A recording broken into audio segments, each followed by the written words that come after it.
Chapter 201, Body is Lost. The beautiful sight reminded Angor of a story he read before, where a fairy living inside flowers was waking up. But, as the woman in the flower revealed her face, every last bit of the beautiful fantasy in Angor's mind shattered like bubbles and vaporized in the air. Now, the woman in front of Angor convinced him that someone with a beautiful body might not be a fairy. It could be the deadliest devil in the realm. This terrible creature, no. She was worse than a devil. Swollen pimples had taken over half of her face. There were thin, worm-like creatures squirming between the pimples. Instead of eye sockets, her eyeballs hanged outside, connected by several white, fleshy organ parts. The other half of her face looked better. At least it looked human. However, it was still decorated by several ugly slashing wounds. As the flower fully bloomed, exposing the woman's entire body, countless shiny green spots were scattered into the dark space by the twitching petals. When it happened, Angor somehow heard a message from somewhere. The war has begun. War? Angor was not sure where he received that message. Before he could digest it, he felt his own consciousness leaving the dark chaos and going away. Next, he found himself existing in another dimension. He was still on the arena, but something was wrong. He could see the expressions of the audience, but they were not moving. It was as if time was frozen around him. At the same time, Angor could see himself lying on the ground, as well as the green light spots that appeared in his blood vessels. He appeared as his soul, which lived in another timeline. At this moment, he could clearly sense everything, including what was going on inside his body. However, he did not have the time to wonder why something like this was happening because his attention was fixed on the changes in his body. The green spots appeared everywhere. His blood, his organs, they slowly took over everything inside him like bandits who just found a new settlement. The same instinct from before told him that the green spots were pollens released by the previous flower, and he knew well what they were doing right now. They were taking control of his body. What was all this about? Green shadow, green flower, and the horrible woman. What were these things that suddenly appeared inside his body? Why were they doing this? Taking everything into consideration, Angor looked at the body of Parasite Queen, who had been lying on the other side. It is you, right? Parasite Queen. Angor could not speak, but he managed to send his thoughts through spirit ripples. He never expected an answer. Surprisingly, another spirit ripple came flowing back. Mine. Mine. Bah ha ha ha. It's all mine. This body shall be mine. The spirit ripple was not directed at Angor. Someone was releasing a strong emotion into the air. Angor quickly sensed the particular emotion as well as the meaning it meant to tell. He did not do this by chance. Back in the nightmare realm, Angor had the same experience with the glutton flowers before. He even tried to communicate with the lord of those flowers. Parasite Queen. Angor tried reaching out his spirit again. Ha! Mr. Baroque said this is Sunder's student. Wonderful. I'm so claiming this body for myself. Yes, yes. Quickly now. It's all mine. Angor felt the frenzied emotion again. He was confident now that he could sense the other spirit, while the other party could not sense him in return. Also, he could learn something from what he had sensed. Baroque. He knew that name. It was the braided old man who handled the lottery box at level 13. That guy seemed like an important figure in Sky Tower. Which meant, a mysterious spirit came to take his body under Baroque's command. And of course, it was Parasite Queen. She was the only fighter who was randomly chosen for Angor after he entered the lottery pool. Who exactly was Baroque? And why was Parasite Queen trying to take his body? What did they want? Angor got the feeling that the whole setup was some kind of plot against Sunders, while he himself was just a tool. Angor did not know what was going on, nor did he care. The only thing he had to do now was to retake control of his body, and getting rid of Parasite Queen. He saw the green pollens moving across his abdomen and slowly entering his legs. When every corner of his body was taken over by the pollens, it would mean that he finally lost his body for real. He tried to move. However, his body felt really weird.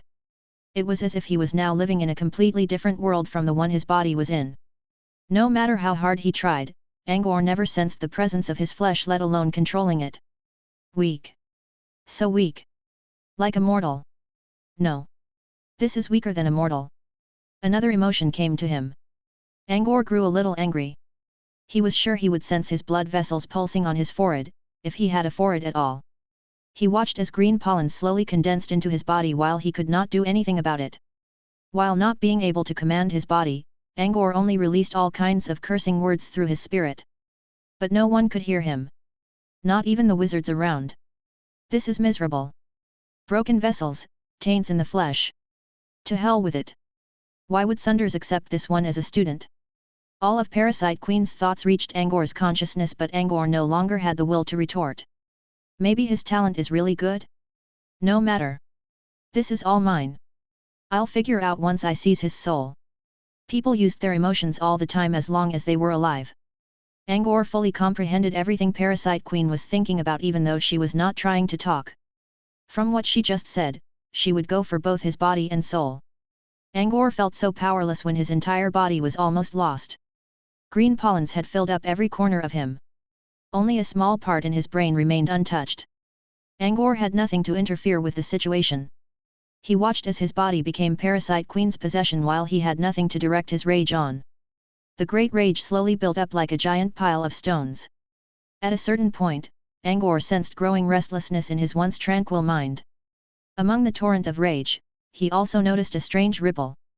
He never saw such a ripple before. Yet as his anger grew intense, the ripple began to show up from somewhere. What is that? Something that looked both insignificant and majestic was shrouded in a lump of a dense, grayish mist cloud. Also, he felt something familiar with it. But he could not tell why. As he was attracted by the newly appeared ripple, Parasite Queen's emotions came again. This body is now mine. Gahahaha. His soul, mine. Mine. Give me your soul. It all ended. He had completely lost his body. What he needed to do now was to fight for his soul. Where is it? Where is it? There you are. The voice of Parasite Queen suddenly became louder.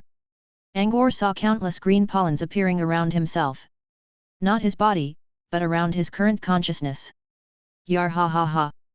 Found you. Don't mind if I do. Her emotion came from behind the pollens. Angor looked in that direction and saw the ugly woman sitting on the green flower she was born from. That horrible woman was the real Parasite Queen? The realization looked so wrong considering Parasite Queen's previous beautiful figure was still on the floor. Yet Angor somewhat fully believed his idea. Since she could invade and take control of the body of someone else, maybe the pretty girl outside was just another of her shells. Such a beautiful soul. Too bad I can't control human souls. No matter.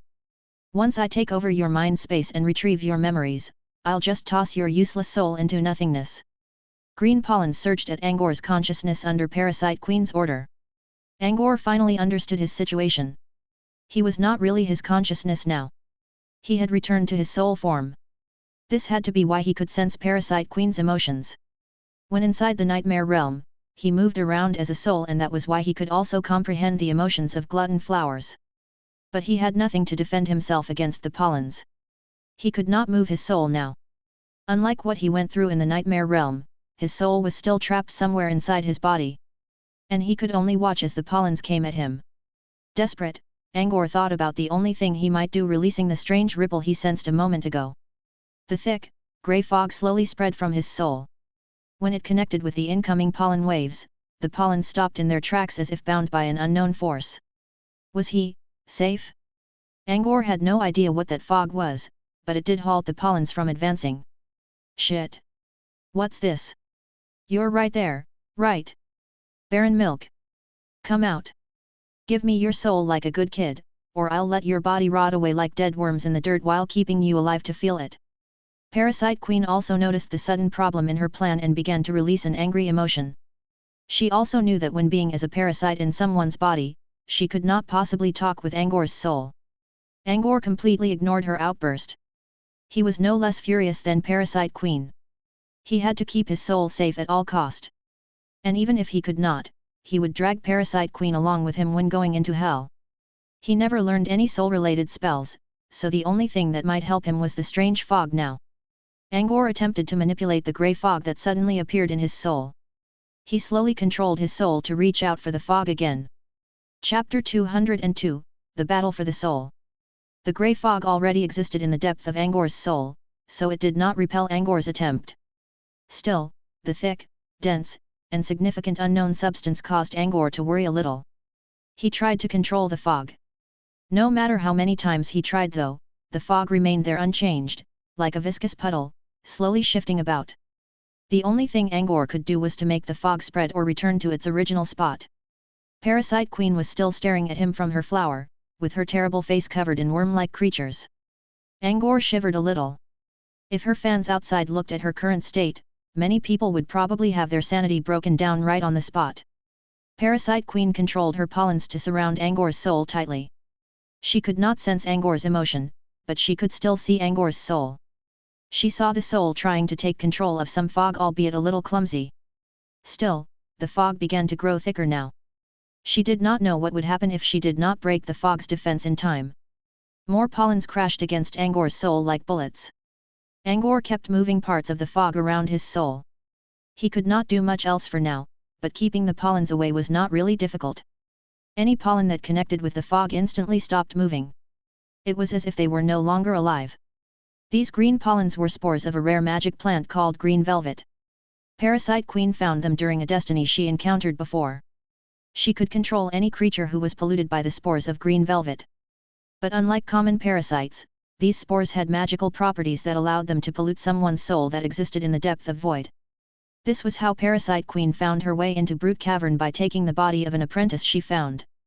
The spores she used were easy to deal with.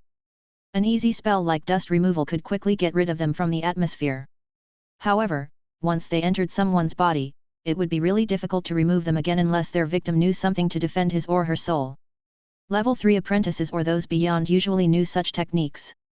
Angor, however, as a level 1 apprentice, never learned anything like that. At least this was what Parasite Queen believed. What was happening now really shocked her. Not only did Angor possess something to defend his soul, but he also did a perfect job fighting back against her spores. More importantly, the spores caught in the grey fog were no longer under her control. She could still sense those spores, but there was a terrible might around the spores that she did not dare to manipulate them anymore. What defense is this? 7th hell. Did Sunders put something on this brat to protect him? Her emotion was clearly sensed by Angor. Angor was wondering the same question. Just like Parasite Queen, he had no idea what the strange fog was. Did Sunders really do this? Angor could not recall anything Sunders did to him that might be related to it. Also, the sense of familiarity coming from the fog had nothing to do with Sunders. The grey fog kept applying itself around Angor's soul, and it did not look like the fog would exhaust any time soon. Parasite Queen was worried about it. If the fog completely covered Angor's soul, what could she do? She had to get rid of his soul before that happened. Parasite Queen made up her mind to give it a hard push. Angor sensed her idea as well. In truth, he was unsure of how long he could last. Just now, he thought about the same thing. He could simply spread the fog around his soul and repel the pollens even though he could not control the fog for real. That was why he kept releasing the fog without holding back. Angor did not know how much fog existed in the depth of his soul. He simply decided to keep releasing it and only stopping when he saw a decrease. But something happened too fast. There was only a brief, unnoticeable moment before the fog changed from sufficient to the other end. Angor felt as if something inside of him was suddenly removed. He quickly tried to stop releasing the fog. And it was too late. He could no longer prevent the fog from escaping. As the remaining fog left its original spot, Angor writhed in pain. He felt there was something like a blood-sucking worm which just emptied his soul, one who came back to devour what was left of him. He now regretted his decision for fumbling over his own soul without knowing anything about it at all. The consequence of his foolish move was probably a suicide instead of getting killed by Parasite Queen. Parasite Queen did not stay idle during Angor's action. When she saw the grey fog coming from Angor's soul, she thought Angor was going to make himself an armor which fully protected himself, and that her spores could no longer do anything to him. She moved. From behind her spores, she ran toward Angor's soul herself while stepping on the velvet strings created by the pollens. If she would take a moment to observe, she would notice that Angor's soul was growing weaker, so she could simply wait for a victory when Angor's soul exhausted itself. Too bad though, she never learned much about souls and completely missed her chance. When Parasite Queen reached Angor's soul, Angor was too weak to sense her further emotions. At this moment, Angor's soul was just an unmoving prey, waiting to be killed. Parasite Queen, on the other hand, only needed to be careful not to get caught in the mysterious fog. She avoided the area of the fog and slowly moved behind Angor. His soul was the least protected here, which meant she had the best chance. To make sure, Parasite Queen did not use her spores this time. She controlled the main body of her skill, the green velvet, to dive into the soul. Before making her move though, Parasite Queen noticed a small wound on Angor's back.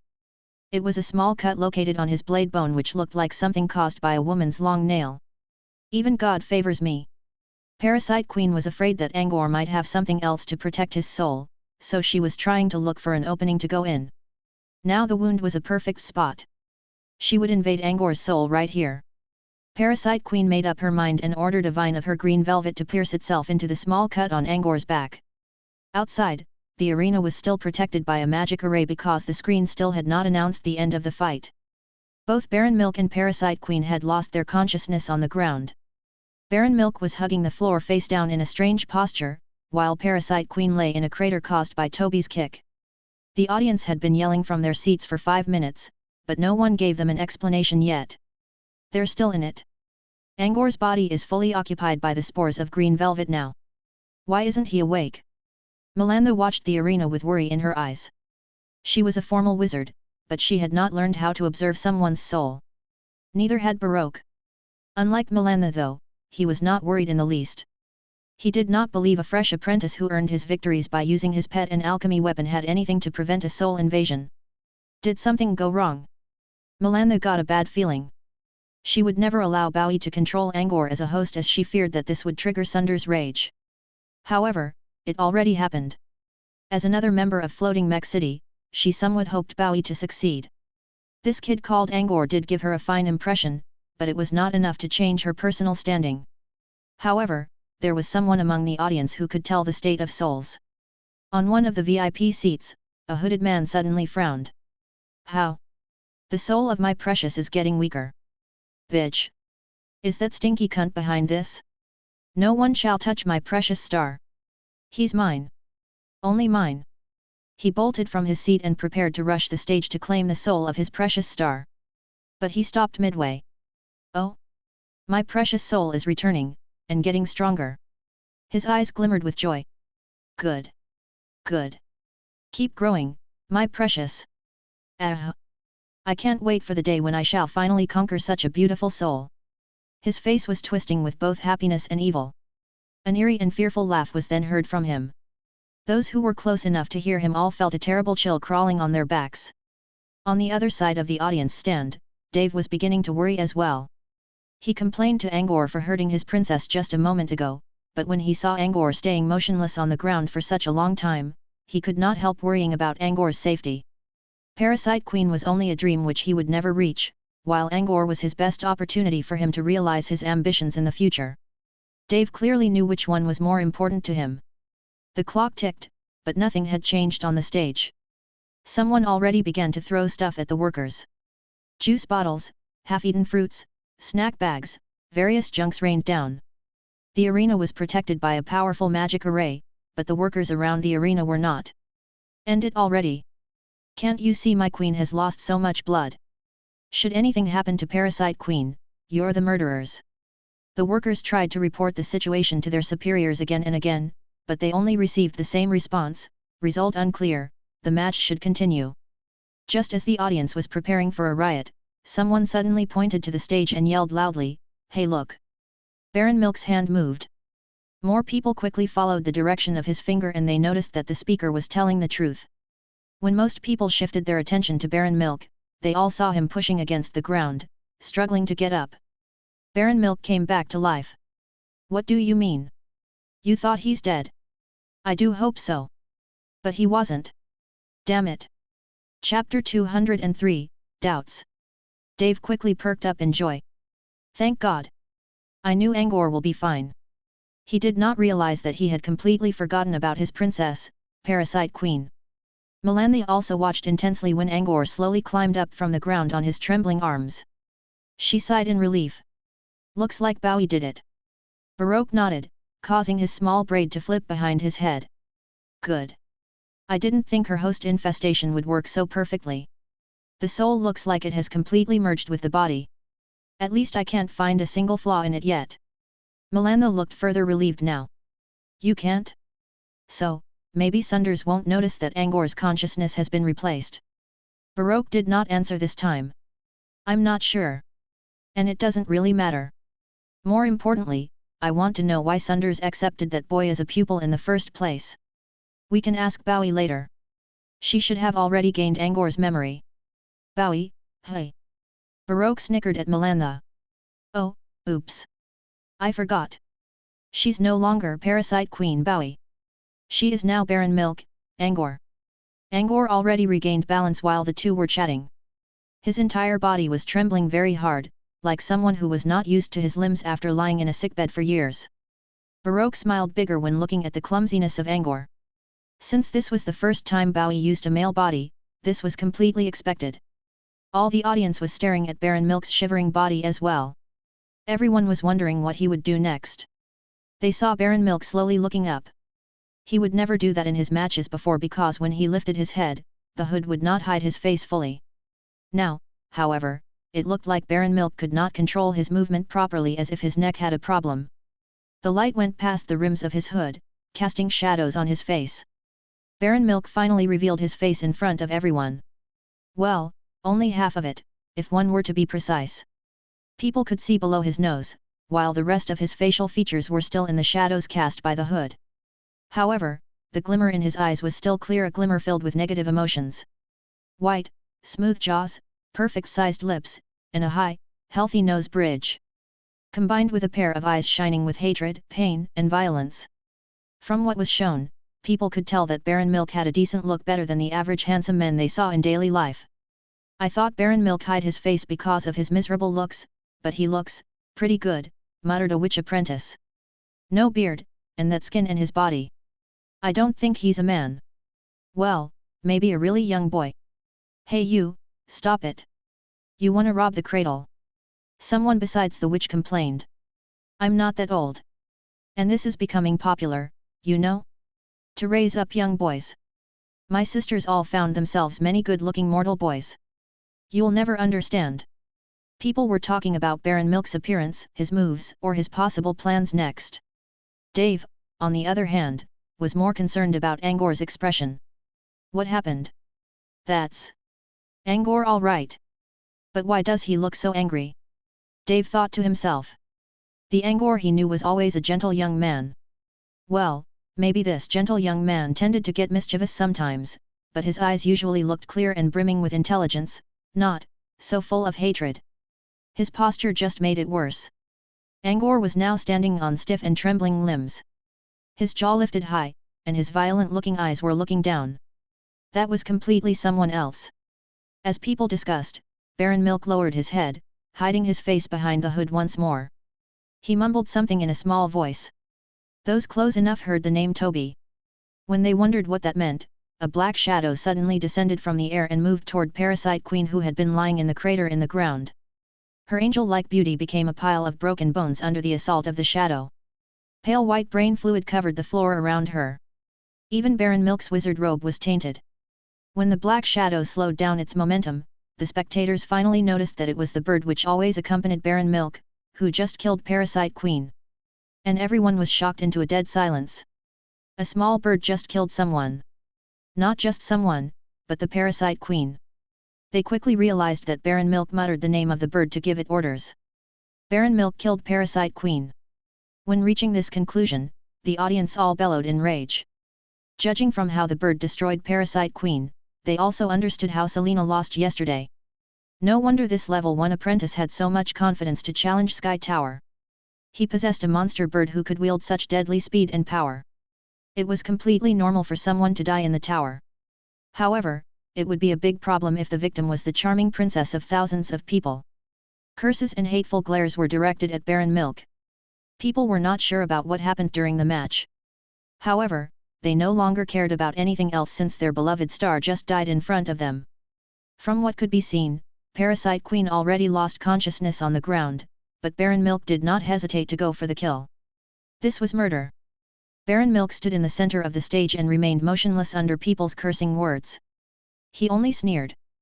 When Toby finally obliterated Parasite Queen's previous shell, he was satisfied at getting the final revenge. The raging fire in Angor's eyes died down. He felt good and refreshed even though people were still swearing at him. At least he was alive. Seeing what Angor just did, Baroque's expression changed drastically. Something's not right. What is it, Mr. Baroque? Melantha gave him a puzzled look. This can't be. No. Baroque kept shaking his head in denial. It shouldn't be like this. Bowie would never destroy her old host because it contained the spores of green velvet.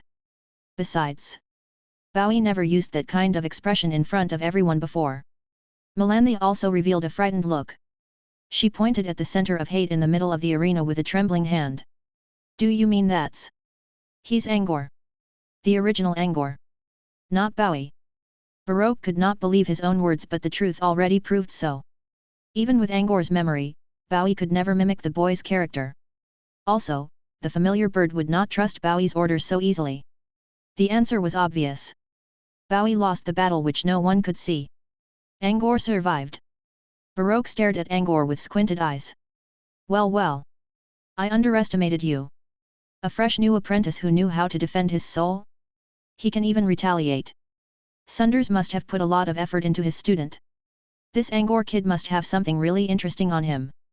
Sunders implanted something in Angor's soul. This is the only explanation. Otherwise, there's no way Bowie would fail. Melantha grimaced at the situation. If what they thought was right, Angor was much more valuable to Sunders than they expected. Now I really want to know the reason behind Sunders' decision, and why he put such a powerful defense inside Angor's soul. Bowie's death more or less surprised Baroque, but the surprise did not last long. To Baroque, this spy from Floating Mech City was not much different from the other apprentices. If Bowie did succeed, he would be glad to make further plans. On the other hand, he would not mind her failure at all. A mere spy was nothing important. Baroque remained calm as always. Even if Angor would question why Bowie came to steal his body, the boy had nothing to drag the old man into this. As Baroque believed, those two could not possibly communicate as souls. Even if they could, Bowie would never reveal his name to Angor. All in all, what happened during the match was only Parasite Queen's personal decision. It had nothing to do with Floating Mech City. At this moment, Baroque still did not know that he could no longer keep himself out of the matter. Maybe he did not explicitly ask Bowie to do anything. Yet he did not know anything about Angor's special soul talent which allowed him to read clues from Parasite Queen's emotions. Since Sunders placed a defense mechanism in the soul of his student, he should have already learned about what happened here. Don't worry though. What Bowie did has nothing to do with us, Baroque spoke in a careless tone. Melantha still looked troubled, but she understood what Baroque said. At least, with Bowie's death, she could not expose anything else. I see. Bowie is only another common fighter in Sky Tower, Melantha replied in an emotionless voice. Sunders did not put anything in Angor's soul. Melantha and Baroque's assumption was incorrect from start to end. And of course, Sunders did not know what just happened to Angor. Yet. Inside Phantom Island, Sunders abruptly looked up from his desk and toward the direction of the underground market. Hey! I sense something familiar, muttered Sunders as he revealed a determined look. In the next second, his body vanished from his study. On the arena, Angor was using all his will to keep himself upright.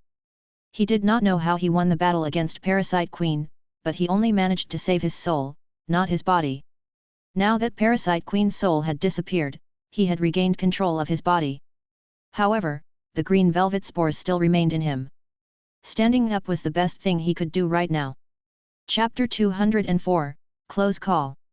Angor felt as if his limbs were made of stone. Every bone on him appeared to be bound by hard strings, so he could hardly move at all, let alone walking like normal. When he tried to move his neck earlier, his head snapped back to an insane extent and almost exposing his face to the public. Now, Angor kept his head lowered and tried to limp down the stage slowly. Toby slowly landed on his shoulder and looked at Angor anxiously. When Toby just reached Angor's shoulder, Angor suddenly fell down on one knee, panting heavily. Toby was not heavy. As usual, the bird put no pressure to Angor at all. At this moment though, Angor was trying his best to keep himself together.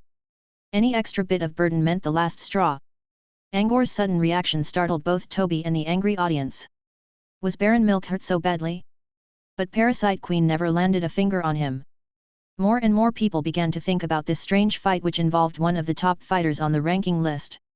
Everything was so weird. The tower never announced the fight in advance. Baron Milk spaced out in the fight, while Parasite Queen was somehow seriously wounded from the start. They already understood that it was Baron Milk's familiar who did it. But Baron Milk himself just stood there without doing anything either. And the judges never ended the fight. Also, they could not understand why Baron Milk fell to the floor out of no reason. What was more, Baron Milk climbed up in a really weak way. Then he ordered his familiar to kill Parasite Queen. His twisted expression looked as if all the hate in the world had gathered on his face. Whatever happened in the match? What made Baron Milk so furious against Parasite Queen? Now, Baron Milk knelt on the ground. His painful look and panting did not seem fake. So, he was actually hurt? But how? The wiser ones from the audience had stopped yelling at Baron Milk and began to question the whole display. However, not everyone could think clearly. People had rushed off their seats and reached the arena while a great number of them declared that they were going to kill Baron Milk. Their rage intensified when they saw the bloody remains of Parasite Queen up close. Soon enough, the arena was completely surrounded by people. If not for the magic array still protecting the area, they would have already climbed up the stage. Most of the mobs were level 1 apprentices. They would never oppose Baron Milk like this when Baron Milk was fine. Right now though, Baron Milk looked dangerously wounded, and with someone taking the lead for them, it encouraged these weakest beings in the wizarding world to inflate themselves. Angor was still kneeling on the ground. Blood came out from his mouth and nostrils, creating a bloody puddle beneath him. Looking at their target in such a state, the low-leveled, frenzied apprentices around the arena roared louder. Dave quickly ran toward the VIP seats while avoiding the crazy people. Master Prom. What should we do? And Baron Milk is in danger, said Dave. He no longer cared about Parasite Queen. He only wished to help Angor at this moment, but he could never do it by himself. Stay put. Let's wait and see what happens next, said Prom. He did not pay much attention to Dave. He frowned and tried to figure out what exactly happened during the fight. There must be something wrong hidden behind the battle. Normally, your little friend wouldn't kill Parasite Queen like that. Also, I already asked Parasite Queen to go easy on him before the match, and this still happened. There's something else we don't know about, so we'd better not get involved. As a dedicated researcher, Prom would avoid troubles at all cost. Of course, he could choose to save Angor. However, something told him that it would bring him a lot of nuisances, so he decided to stay out of it. Dave quickly understood what Prom was planning to do. He glanced at Angor's terrible condition again and clenched his fist. Sorry, Angor. I'm going to break our promise. I don't have a choice. Making up his mind, Dave looked at Master Prom with a serious expression. Master, you're looking for the enchantment alchemist, right? His words successfully caught Prom's attention. What, you threatening me? Prom frowned at Dave. No. After acting cautiously around Prom all these years, Dave's legs shivered with the great fear that built up in his mind. However, he managed to suppress his urge to quit and with his teeth chattering, he told Prom the truth. There's no such mysterious alchemist. Those alchemy weapons are all made by him. Dave pointed toward Angor slowly. He crafted them himself. Do you have any idea what you just said? He made those enchanted bolts all by himself. Prom looked very doubtful. Angor was only a supernatural for half a year or so. It was already a miracle to learn how to use Thaw in such a short time, let alone studying enchantment. I'm serious. He already agreed to see you, but he said he has to wait until he reaches the top level of Sky Tower, so he asked me to keep the secret for now. But I have to break my words now. Master, if you don't do something now, those people will. Dave did not finish his words. It was obvious what would happen when all the insane fans of Parasite Queen managed to reach Angor in their current state. Are you certain? He knows enchantment? Prom asked again. Dave nodded quickly. Yes. I went to his alchemy lab before. There's no doubt about it. Prom did not notice any will to lie on Dave's face and chose to trust his words. If Angor was really the mysterious alchemist, saving him now also meant earning a favor. Thinking about this, Prom bolted from his seat and flew toward the stage on his overweight body. Come. We should protect him quickly. Dave perked up and gladly followed behind Prom by running down the audience stand on foot. Director Malantha, the audience is in a riot now. Do we announce the result of the match? A worker walked to Malantha. Once they officially ended the match, the magic array on the stage would disappear, which in turn, would allow the audiences to attack the fighters. This was against the regulations in Sky Tower, so they had not given the result yet, even though Parasite Queen already had her head broken apart. Malantha considered. Let's wait for now. She was disappointed at Bowie's death. However, since Angor survived, she still had to follow the rules. Baroque suddenly spoke. No, end the match now. Malantha frowned. Mr. Baroque, we must obey the regulations of the tower and protect the participants. Maybe Angor is. I mean, we should still obey the rules. Malantha omitted Angor's information because there were workers around. Baroque chuckled. Rules? I know them. They prevent a fighter from being pursued by his opponent after a match. But it only restricts fighters, not the spectators, so we're not really breaking the rules. But still, Malantha glanced at the worker nearby and sent a message to Baroque using a spell. You know Angor's current condition. He's not going to repel all the mobs. He got that monster bird. Some scratches on the flesh, at best, Baroque replied. But... Stop it. Killing Bowie doesn't mean I have anything personal against him. I ask you to end the match just because I want to see if Sunders would show up here, Baroque spoke. Sunders' reaction to this matter would help them determine Angor's value in the gentleman's eyes and to what extent they could interfere with the boy in the future. Malantha thought it over and spoke to the worker, announced the result. Those around the stage already lost their sanity. Rather than getting revenge for Parasite Queen, they only wanted to vent out their discontent on Baron Milk. When the array gets lifted, let's go together and deal with Baron Milk once and for all. How dare he hurt my queen? I'll tear him apart. Kill him. Kill him. Either intentionally or not, the atmosphere grew more intense by the second under the leadership of someone. Such an emotion implanted an idea inside the minds of the weak apprentices, which was that as long as they worked together, they could get rid of an elite fighter in the 3 levels of death. As the air around the arena grew more and more flammable, the screen suddenly showed something. Winner, Baron Milk. The magic array protecting the stage slowly vanished. It's gone. Let's go, people. Let's fight for Parasite Queen. Kill Baron Milk, now. Someone took the lead, and he was followed by a human wave. Angor already sensed the approaching danger, but he could not move a finger now.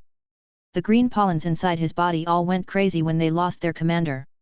They triggered continuous agony inside Angor like a giant tornado on the sea, which brought raging torrents into the air. The great pain only grew stronger and stronger, nullifying Angor's attempt to move and think clearly. Toby realized what those people around them wanted to do. As the crowds rushed onto the stage, the bird began to repel them without hesitating. Toby kept kicking people away, but there were too many people to deal with, and they came rushing from all directions. Without Angor's order, Toby did not dare to slaughter people at its free will, so it could not attack the intruders fast enough. A frenzied apprentice managed to sneak toward beside Angor. He aimed a foot at Angor's head and stomped. Chapter 205, Examination. A large patch of frost suddenly appeared on the ground. Someone just cast a frost spell on the arena. The apprentice who tried to kick Angor's head lost his balance and stumbled to the floor. This spell was nothing like the basic cantrip used by Monarch of Eternal Freeze. It covered the entire stage. The weaker apprentices were all caught by surprise and fell down in their own places. As everyone was struggling to get up, a mighty gale came and brought up many ice shards into the air. The stage was now covered by flying ice shards which prevented the apprentices from seeing anything. This is Surging Frost. The level 3 cantrip. A level 3 apprentice made his move. Level 3 apprentice? Could it be? A man's voice came from behind the stage. Dave, go get him. I'll stop these junks who only know how to fan the flames. It was Prom. He did not intend to save Angor before, as he wanted to avoid getting dragged into possible trouble. He was not afraid of the level 1 apprentices in the least. Besides, unlike Toby who could not kill at will, he had nothing to worry about. As a renowned alchemist in Brute Cavern, killing several level 1 apprentices meant nothing to him. I'm on it. Dave put on his goggles and rushed into the area of Surging Frost. His equipment helped him locate Angor in the mess quickly. Anahem. Are you all right? Dave almost revealed Angor's name, but he swallowed it back quick enough. There were too many people here, he certainly could not give out Angor's identity like that. Angor did not respond. His body was still shaking. Dave moved closer and saw Angor's eyes were closed in pain. Beads of sweat kept coming from his forehead, and there were blood streams flowing from his mouth, ears, eyes, and nose. Oh shit! What's going on? What did that woman do to you? Dave could not help cursing the woman, who was his princess just a moment ago. Angor was in no condition to answer him now.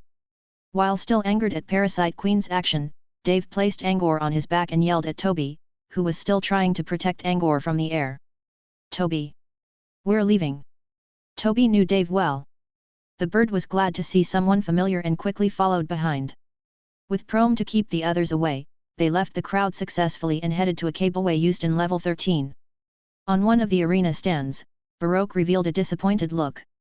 I didn't think a level 3 apprentice would actually go help him, looks like we're not going to force Sunders to show up. Should we stop them? The cableways are for fighters only. That goggled boy isn't one, so we have all the right to keep him here, Melanthe asked. Baroque shook his head. No, let them go. We shouldn't step up and give troubles to youngsters in the open anyway. Pity, that level 3 ruined our plan to test Sunders' limits. We'll consider Angor as an observation for now. We'll see whether we should raise his alert level later. Since their director said so, the other workers did not prevent Dave from boarding a cable car. When the car began leaving the tower, Dave finally sighed in relief. The cable network was extremely complicated. It should be safe now. Dave tried to regain his breath after carrying Angor all the way here on his back. Usually, he really looked forward to riding a cable car like this. However, he did not feel any excitement from it now. He slowly removed Angor's hood to reveal a blood-covered face beneath. What on Merlin's beard happened back there? Parasite Queen never touched him, how did he get wounded so badly? And what made you decide to kill Parasite Queen? Is there a dirty plot behind all this? Angor already fainted so he could no longer answer Dave. Dave tried using Purify spell to remove the bloody remains on Angor. However, more blood came rushing out. Dave's heartbeat grew faster. Angor would be in great trouble if he kept bleeding like this.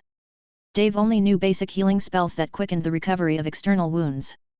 He already tried them on Angor but they were useless. After leaving the cable car, Dave carried Angor back to the alchemy shop.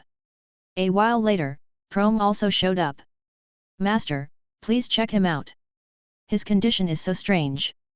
I didn't see any open wounds on him, but blood won't stop coming from his eyes and other places on his head. Dave looked really anxious now. Heal didn't do anything either. Prom stepped into the underground storage and quickly noticed Angor, who was lying on Dave's bed with his clothes removed.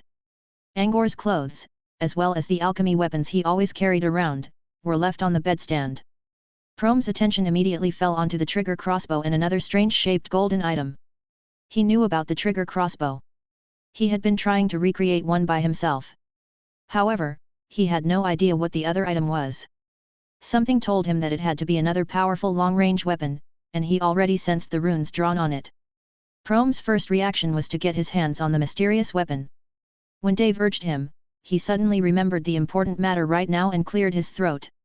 Then, Prom moved toward Angor while pretending that he was not interested in the alchemy weapons at all. As Prom examined Angor, his expression slowly turned into a big frown. What happened to Angor, Master? Dave asked quickly when he saw Prom no longer releasing mana ripples. Prom remained silent. This is not right was the only thing he said in the end. What's not right? You can't help him, Master. Prom did not mind Dave's straightforward attitude this time. I used expel deceit on him. From what I saw, his body is full of taint. Taint? But human bodies all have taint. No, it's not the taint we usually talk about. It looks like some green powder substance, which has occupied his entire body. Blood vessels, organs, bones. His bleeding is also caused by the powders. Prom considered for a moment before saying, I don't know what the powder is, but it won't be easy to get rid of them. Green powder. Dave frowned and muttered, did Parasite Queen do it? Should be. The powder doesn't belong to Angor's organs, so it must be left there not long ago. I want to know though, why did Parasite Queen do it to Angor? What was her reason? Prom thought about all kinds of strange matters around today's match. Everything was still a mystery. Parasite Queen's dead, and we won't know anything before Angor wakes up. His rage back there seems so real. I almost felt it myself. Angor is not someone who would kill people without a reason, so he must know something, Dave commented. The important thing is, how do we help him now? The green powders stayed in his body in a very persistent way, they don't come out with his blood. Let me see. I'll perform a little surgery and extract some green powder to do an experiment on it. I need to know what it is before figuring out how to deal with it. It's only the way. Dave was still worrying about Angor. Prom quickly found some surgery tools. As he disinfected the tools and moved a scalpel to Angor, a strange figure suddenly appeared beside the bed. Who is it? Dave jumped at the sudden appearance of the stranger. Prom thought one of the mobs had come. When keeping the assailants away, he did not hide his face since he was confident that no one among the mobs would ever come and find trouble afterward. Prom threw his scalpel at the figure out of instinct. The blade stopped in midair before reaching the intruder.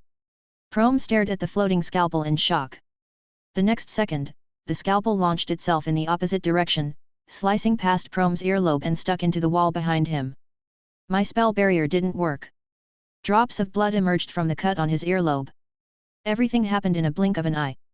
Even though Prom was dumbfounded at his injury, they still took the time to check who it was. You Mr. Sunders. Dave looked at the handsome gentleman and stuttered. Prom also realized who had come, and his anger at getting a bleeding ear quickly submerged. It was already a miracle by how Sunders only damaged his ear for his rude welcome. Mr. Sunders. Prom bowed down while trembling. I didn't know it was you, sir. Please forgive my carelessness. Sunders humphed. Prom's legs gave out and slumped on the floor. And Dave was still too terrified to do anything. You saved Angor, so I'll let it pass this time, said Sunders. His expression was still cold. Angor? Prom and Dave both looked up upon hearing that name. Did Sunders know Angor? Sunders waved a hand at Angor's figure and the latter then disappeared from the bed. I'm taking him away. Sunders' own body began to fade, obviously leaving as well. Wait, mister. Dave suddenly spoke. Sunders stopped his teleportation. Dave pointed to Angor's possessions on the bedstand. They're Angor's stuff. Prom rolled his eyes while trying not to show it. You ungrateful fool. Sunders wasn't going to take them away. Why did you? I could have kept them here and checked them out. Sunders waved his hand again. His figure disappeared along with the items. Dave and Prom stayed on the ground for another 3 minutes. Once they were sure Sunders would not come back, they both sighed in relief and further collapsed on the floor. My legs weren't working when a formal wizard is around. That's a level 2 wizard, someone well known in the entire South. They looked at each other in embarrassment when Prom broke the silence first. So what is their relationship to each other? Dave shook his head. I don't know, sir. Angor never told me. I think I heard it from one of the wizards, that Mr. Sunders found a new student last year. Do you know who is Angor's mentor? Dave was surprised by the question and grew even more embarrassed. I never asked him. Chapter 206, Awakening. When Angor was still a child, John used to take him into the woods outside Gru Town. At that time, Angor still did not know who John really was. He only knew that John was a skillful botanist who often told him all kinds of knowledge about various plants. He would follow behind John and listen to his explanation on every flower or grass they came across. One day, John took Angor to an open area where a grass patch grew. There were fluffy, white flowers growing here. When Angor approached them, he realized he never saw such things before. The sturdy and tall scape supported a round ball which was made from silk-like down. From a distance, they looked like adorable rabbit tails fluttering in the air. Dandelions. They are born to wait for the arrival of the wind. When the wind comes, their seeds will follow the wind and travel somewhere far, far away, John explained to young Angor. It was almost 10 years ago. Angor already forgot all the other details. However, he still remembered when he blew at a dandelion playfully, the tiny parachutes all left toward the horizon. The wind came, causing all the trees in the woods to waver, distorting Angor's hair and John's clothes. In the wind, the dandelions danced as if they were welcoming their long-awaited friend. The white florets were carried away by the wind, ready for a new home far and beyond. Angor was greatly shocked when he watched the movement of the dandelion florets. It was just like when he watched a starry sky for the first time. This is the perfect teamwork of the heaven and earth, John said. Ever since then, Angor never forgot what he saw on that day. And this was why the flying green downs in front of his eyes reminded him of his childhood. Angor had no idea where he was now. He laid on the soft grass and watched as green pollens covered the sky. The fresh smell of nature somewhat calmed his mind. The green downs were just like the dandelion seeds dancing in a gentle breeze. He could not think of anything other than his memory about the dandelions. With a silly smile on his face, he watched and watched. A giant, green flower bud suddenly appeared in the sky, interrupting the peace. Angor wondered what that was. Next, all the green downs scattered on the grasses and in the air. It all became small, shiny dots which were soon absorbed into the bud. Angor laid on the now empty ground and looked at the now clear sky. He felt something leaving his body.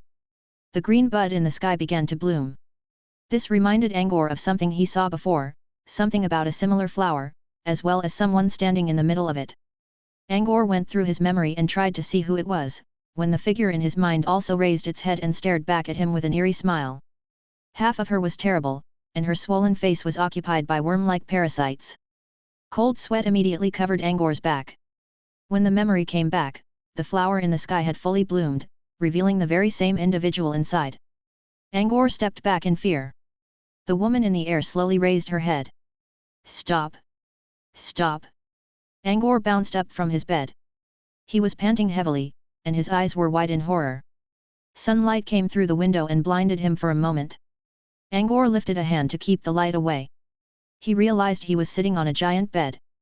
Was he dreaming? It must be. So. Parasite Queen wouldn't show up again, right? Angor did not really know the answer.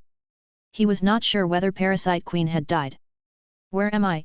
Angor shook his head to clear his mind a little. He put his hand on the bed beneath and noticed that it was really soft. He sensed the refreshing smell of newly sawed lumber coming from it.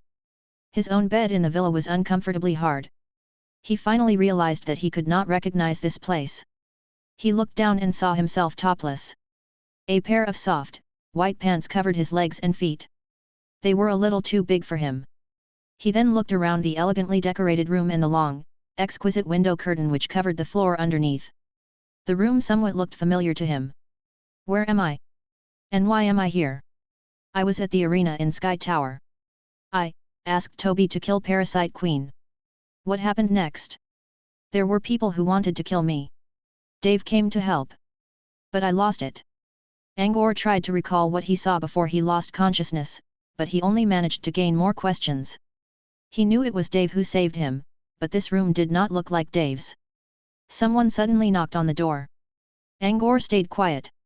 Without knowing the situation, he did not dare to respond to anything. When it quieted down again, and Angor thought whoever came to the door had left, the door was pushed open. A man fully covered in a robe and wore a strange mask walked inside. Oh? You're awake, Mr. Pad? I thought you were still asleep, so I came to change your clothes. It was Butler Good. Butler Good, why am I here? Is this Phantom Island? Angor just recognized that the decorations were of the same style as Sunder's mansion. Mr. Pad, Master brought you here at noon the day before yesterday. You were injured, and Master already treated you, said Good as he placed a pile of clothes on the bedstand. These are Master's when he was young. I wonder if they suit you. It wasn't Dave, but the professor who saved me? Angor was puzzled now. Angor checked the clothes and quickly recognized Sunder's dressing style. There was a black gentleman suit with white inner trimmings, as well as a wine-colored bow tie. Butler Good, where's my wizard robe? Angor thought it was embarrassing to wear his professor's clothes. Despite Good's mask, Angor was sure the man just smiled. Your robe is broken, so Master threw it away. Threw it away. Threw away. Angor did not know what to say. The robe was an alchemy item which came with a built-in cleanse spell, and it was thrown away like junk. Meal is ready. If Mr. Pad wishes to eat, please go to the dining hall, said Good. When he saw Angor's expression, he changed the topic while maintaining his smile. Meal? Thinking about this, Angor put a hand on his stomach. He did feel hungry. However, when he thought about the food he had here last time, Ugh! With his work done, Good walked away. Before closing the door, he said something else. Master is in his study. Upon finishing your meal, you can go see him there. Angor hesitated on the bed for some time before he decided to get himself washed. After making sure he removed all strange smells and dirt from his body, he put on the gentleman's suit brought by Good while feeling somewhat embarrassed by it. He was used to wearing the simple bedsheet he wore these days.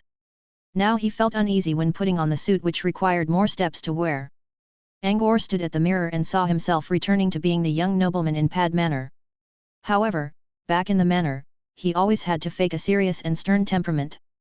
Now, he looked much more natural. The young man in the mirror was brimming with the energy of youth. His somewhat messy blonde hair did not hinder his handsome look at all. He put on the bow tie, tidied up several wrinkles, and struck a good pose to the mirror, satisfied. He looked around the room again and saw his belongings on a desk. His profile card for Sky Tower, his bone card, some potions he prepared, and the alien eye. He took the pendant and saw the object inside the casing just fine. Sunders had to remove my clothes to treat my wound, so, did he see alien eye? Angor began to worry. This object was a special artifact from another world. Did the professor notice it? But, he had been carrying it on him ever since he came to the Cloud Whale. Sunders should have already seen it, considering the gentleman's terrifying skills. Since Sunders did not take it away, it should be all right. Angor decided not to stress himself too much. If something was wrong, Sunders would show it. Judging from the gentleman's character, Sunders was very likely to ask a straightforward question instead of keeping it a secret. Angor put away his items. However, he did not find his alchemy weapons. His trigger crossbow was not here. Neither was his ace card, which was the last resort he prepared for Sky Tower, a handgun. Angor went over all possible scenarios while having his meal. Did he lose them on the way here? When he could not think of an answer, he simply gave up. It was not a big deal as long as he was alive. He could always craft more weapons again. Butler Good said that I've been sleeping for 2 days and nights. Wait. I had another 3 matches in the afternoon after fighting Parasite Queen. He missed all 3, which meant he lost 12 match points. His 4 victories in the 3 levels of death only earned him 12 points for now, and he was back to square one. He was planning to reach the top level as fast as possible. Now his match points were reset, and he wasted 2 days doing nothing. Angor sighed again and calmed down. Being alive was more important. He still had more chances to go for matches and craft new alchemy weapons. Finishing his meal, Angor walked toward Sunders' study. Chapter 207, Micro-Illusion. Angor walked into Sunders' study and saw his professor fiddling something in his hands.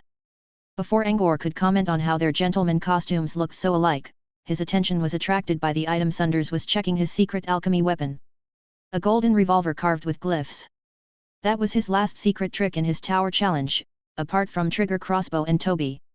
The revolver itself, as well as all of the 6 bullets in its wheel, were enchanted with different runes. It was his strongest weapon for now.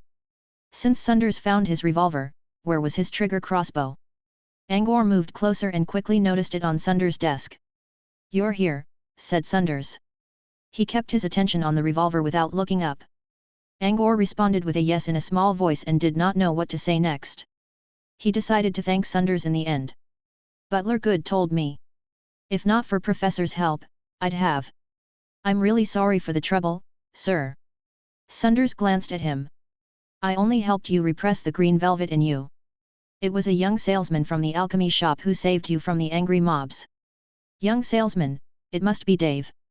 So, Angor's memory was right.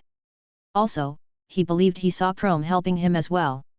While Angor thought about the whole matter, Sunders lifted the strange handgun and spoke, "This is quite an interesting design. Which alchemy shop provided this?"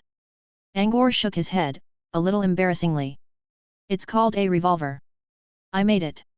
Despite his expression, Angor actually felt proud. He was waiting for Sunders to mention his trigger crossbow last time so he could show his professor his alchemy talent, but Sunders never did. Sunders raised an eyebrow and looked doubtful. "You created this?" "Yes, Professor. If Angor had a tail, it should be wagging now." Sunders looked at Angor up and down in surprise. Then he pulled a piece of blood bronze from his earring and tossed it to Angor. "Try melting it." Angor noticed that this was another type of blood bronze called blood of demon falcon. It was something a lot better than the earth fiend bronze he used before. To Angor, Sunder's request appeared as if the gentleman thought he was lying. Angor was a bit irritated by it. Angor did not show it though. He accepted the material without a second thought and began to cast Thaw right in front of Sunders. Common alchemists needed to be really careful when using Thaw so that they would not mess up their mana output. However, Angor had the axes of the universe to help him, and he was very used to this spell now, so he did a quick and handy job when handling the block of bronze. Sunder's surprise grew bigger upon discovering the alchemy talent of his little student. Such a talent was always an extremely valuable asset to anyone. Sunders himself once tried to study alchemy. He had spent several decades on it without gaining much progress in the end. The man really regretted it, especially since he was so skilled at other subjects. Thaw was only a level 0 cantrip. However, it was the foremost challenge in learning alchemy and was difficult to master. Such precise control of mana flow displayed by Angor was only possible for Sunders when he nearly became a formal wizard. Meanwhile, Angor had only entered the wizarding world for half a year. Sunders only asked Angor to melt the material down. However, Angor was still discontent at how his professor distrusted him, so he proceeded to shape the bronze block using Hand of Spell. Sunders shook his head when seeing Angor's attempt. Kids, so easily triggered. Without supplementary materials, what could he do with just a block of raw material? Angor never intended to craft any significant items. He was only shaping the material to show Sunders what he could do. However, without proper tools, his Hand of Spell worked a little too slow. Sunders noticed the problem and handed Angor a utility knife. The gentleman was also curious about what Angor could do now. Angor accepted his professor's tool and worked harder. He tried to make a small statue of a demon falcon since he was very familiar with one during his days on the Cloud Whale. Soon, the figure of a soaring demon falcon appeared in Angor's spell. Before using condense to fix the shape, Angor suddenly thought about a new idea. He had been working on how to fuse acoustic illusions into his music box.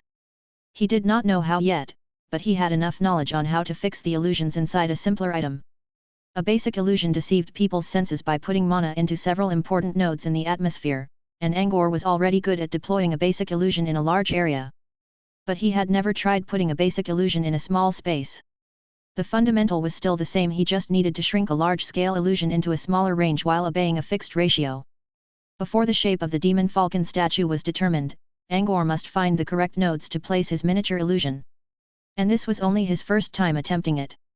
He was not afraid of failure. He had already satisfied Sunders' order, and he was now free to try something else.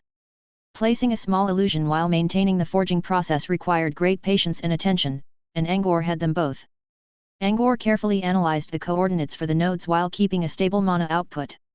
Sunders had been observing Angor's work carefully.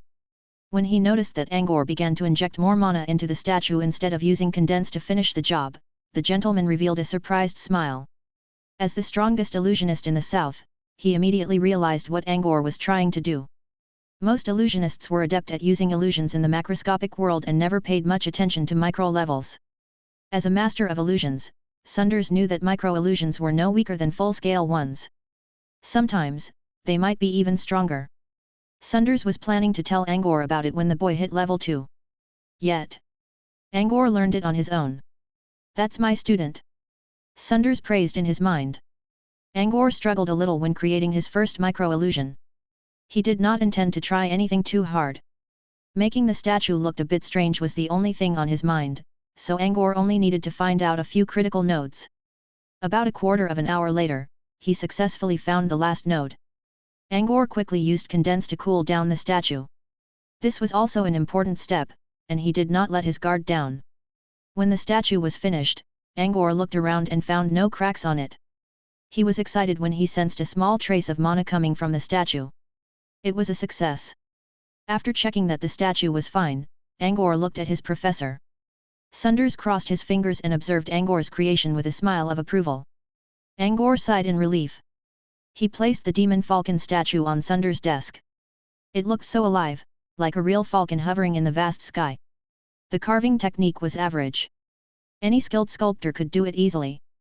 Because of Angor's experience during which he always watched the falcons patrolling the sky, he did a really good job at recreating the overall physique of the creature, especially the vibrant eyes. Sunders lifted a finger and injected a tiny mana stream into the statue. Upon receiving the energy, the demon falcon became alive. The faint shadow of the animal emerged from the statue, spread its wings wide, and launched itself into the sky through the room's window. However, the shadow only persisted for several seconds. If judged using the standard of other illusionists, this one was neither logical or deceiving enough. It was not a useful illusion at all. But it made a fine decoration. At least Angor believed so. Decent work. It's flawed, but I'm glad you learned how to apply illusions to real life and in micro scales. Despite his plain tone, Sunders felt really satisfied deep inside. What Angor just did prove that the boy had well-balanced talent in both alchemy and illusion, as well as the ability to find great innovations. Still, it was a rare sight that the stern gentleman smiled so much. Your alchemy skill is promising as well. Too bad I'm not so good at alchemy myself, so I can't provide you much, said Sunders as he handed the trigger crossbow and revolver to Angor. These two weapons showed me enough of your creative ideas. Maybe we Brute Cavern will finally witness our own master alchemist one day. Angor blushed a little. Both the trigger crossbow and the revolver were created by following the blueprints left in John's tablet. Angor did not really put much of his own ideas in them. This was why Angor felt a little ashamed by Sunders' compliment. After returning Angor's alchemy weapons, Sunders told Angor something else about illusions. Upon giving Angor enough advice, the gentlemen suddenly changed their conversation. I sensed the nightmare realm the day before yesterday. Nightmare realm? Angor was surprised at the sudden topic. Yes. It was weak, but it came from you. That was why I went to the underground market and found out about your condition, and brought you back to Phantom Island to treat you. Otherwise, the green velvet spores in your body would have already destroyed your flesh. Green velvet spore.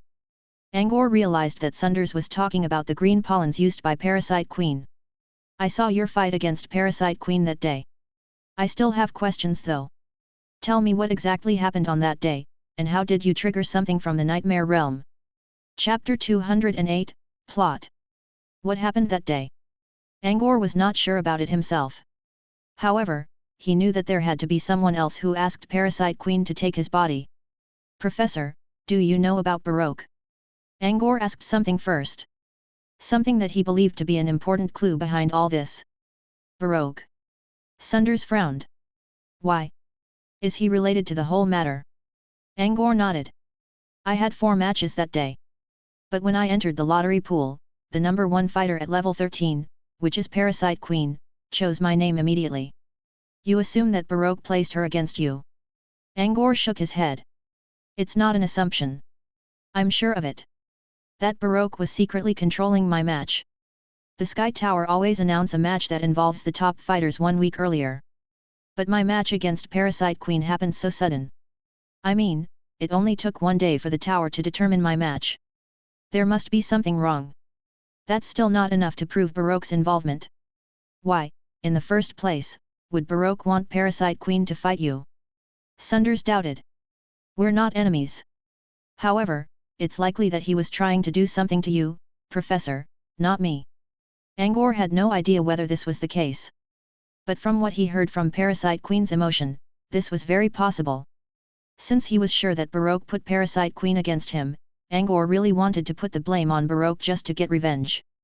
But why would you say that? Sunders asked. Angor slowly explained what he heard during the match. Parasite Queen meant to take control of my body and soul. When the match began, I was immediately affected by something and fell into a strange state. Later, I sensed Parasite Queen's emotions just like how I sensed the glutton flowers in the Nightmare Realm. But she couldn't read mine in return. She came at me because she already knew that you're my teacher. As for who told her the information, Angor stopped and looked at Sunders. Sunders frowned again. Baroque. Angor nodded. Yes. Baroque thought that nobody knows it. But somehow, I can sense people's emotions in the strange state, and that's how I read Parasite Queen's mind. Her mind cannot lie. Baroque was behind this. Sunders frowned hard. Baroque was a very particular figure in Brute Cavern. He was allowed to stay here because of certain cooperation between Brute Cavern and somewhere. People had been keeping their eyes on Baroque's movements during these years, and they never saw the old man doing anything special. They would not expect Baroque to do such small tricks behind their backs instead. What Angor said was true, then someone was trying to place spies among the core authorities of Brute Cavern. Which meant Parasite Queen could well be another special operative. Ha, nice going, Baroque, Sunders sneered in his mind and immediately thought about a countermeasure. Let's put Baroque's matter aside for now. I'll send someone to look into it. Sunders smoothed his eyebrows. Tell me what happened next. Angor really wished to learn more about Baroque, but since Sunders refused to say anything further, he had to give up. It felt really weird. I saw Parasite Queen using a strange plant that gave out green pollens. The pollens took over my body and I had nothing to prevent it. It didn't take long before I completely lost my body, Angor said with a hint of hatred in his eyes. Sunders took out a crystal ball and watched the match again. When it reached the point where Angor suddenly collapsed on the arena, Sunders paused the replay. This should be when your body was taken over by the spores of green velvet and you could no longer stand. You mean the green pollens? What are those? Angor asked out of curiosity. Sunders looked at Angor with a complicated emotion. Green velvet is an extremely rare magic plant. I don't know what Parasite Queen did, but I can tell you that green velvet is very beneficial to the souls of wizards. It is almost as valuable as the essence of Glutton Flower Lord. So the spore's in me now. Tell me the story. I'll answer your questions later. After explaining how he lost his body, Angor talked about how he fought for his soul. But he was not sure how to describe the fight. What was that strange fog? Why did Parasite Queen suddenly disappear? Parasite Queen surrounded my soul with her spores and prepared to strike. I didn't know what to do, so I tried to release the grey fog from my soul. But it went too fast and I couldn't stop it. I was almost drained dry. Parasite Queen moved behind me and attacked from my back. I felt itchy first, then Parasite Queen yelled out for some reason and just gone. I don't know what that fog was. Oh, and the place where I felt itchy on my back was the same spot where I was hurt by the strange stitched woman in the nightmare realm. The crystal ball showed everything else, about how Angor woke up and ordered Toby to crack Parasite Queen's head open, as well as how the angry audiences attacked him but were prevented by Dave and Prom. I don't think the body killed by Toby was the real Parasite Queen, and I don't know whether her soul was defeated. It just vanished. Angor's instinct told him that Parasite Queen did not really die. Looks like I sensed Nightmare Realm right when Parasite Queen went for the wound on your back, Sunders spoke. As for the grey fog, I have no idea what it is either. I'm not really good at this subject. Let me see. I'll take you to a wizard who studied souls. He should know something. It was an order. Sunders took Angor away from Phantom Island without giving the boy any time to rest at all. On their way, Angor tried to ask his questions which still did not have an answer. Such as the green velvet spores. Were they still in his body? I helped you repress the spores and forced them back into the core of green velvet.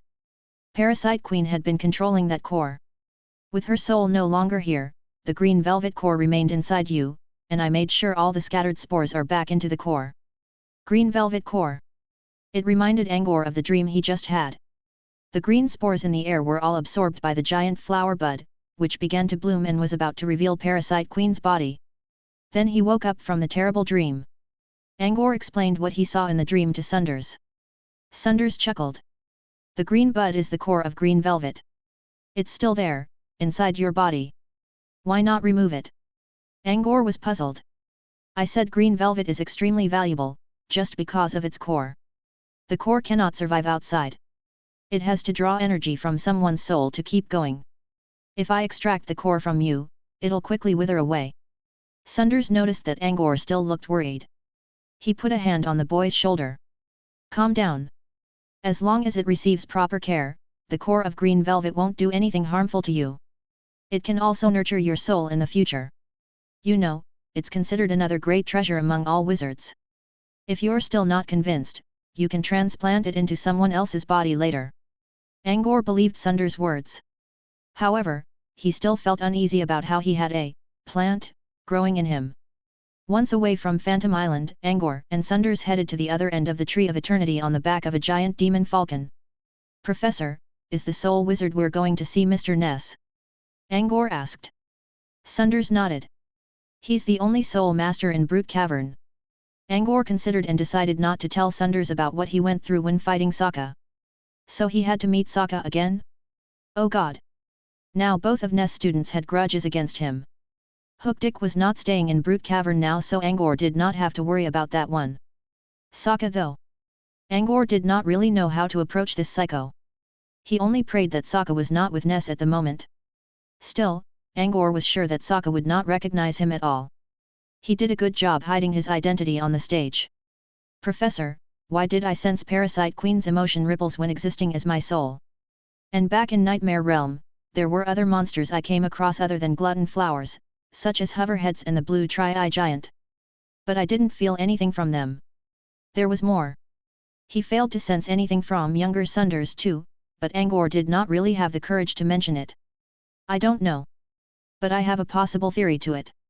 That is, you can only sense the emotions of something whose soul is of a lower level than you, like Parasite Queen, or something that's willing to open up its emotion to you, like glutton flowers. Of course, the theory only explained what kind of targets you can sense. As for how you did it, I think it has something to do with your nightmare form. Nightmare form? Sunders considered for a while and continued, once we're at Ness Place, make sure you don't mention anything about nightmare form or nightmare realm. Just tell him about the strange fog in you. I'll handle the rest. Chapter 209, The Valley of Souls. Understood, Angor nodded. They spent some time on the back of Demon Falcon in awkward silence. Did you learn alchemy from the apprentice in the market? Sunders raised another topic. Angor shook his head. Sunders was probably talking about Prom. No, I read books on my own. By himself? Sunders began to admire Angor's ability to comprehend and deduct. Knowledge in books could be disorientating. Without a proper teacher, this boy had to read a whole lot of books while drawing references from all of them to keep the knowledge together. Do you remember the name Leona? The gentleman asked. Angor nodded. She's the only apothecary in Brute Cavern. She owed you a favor last time, so you can go find her if you've any questions about potions or basic alchemy.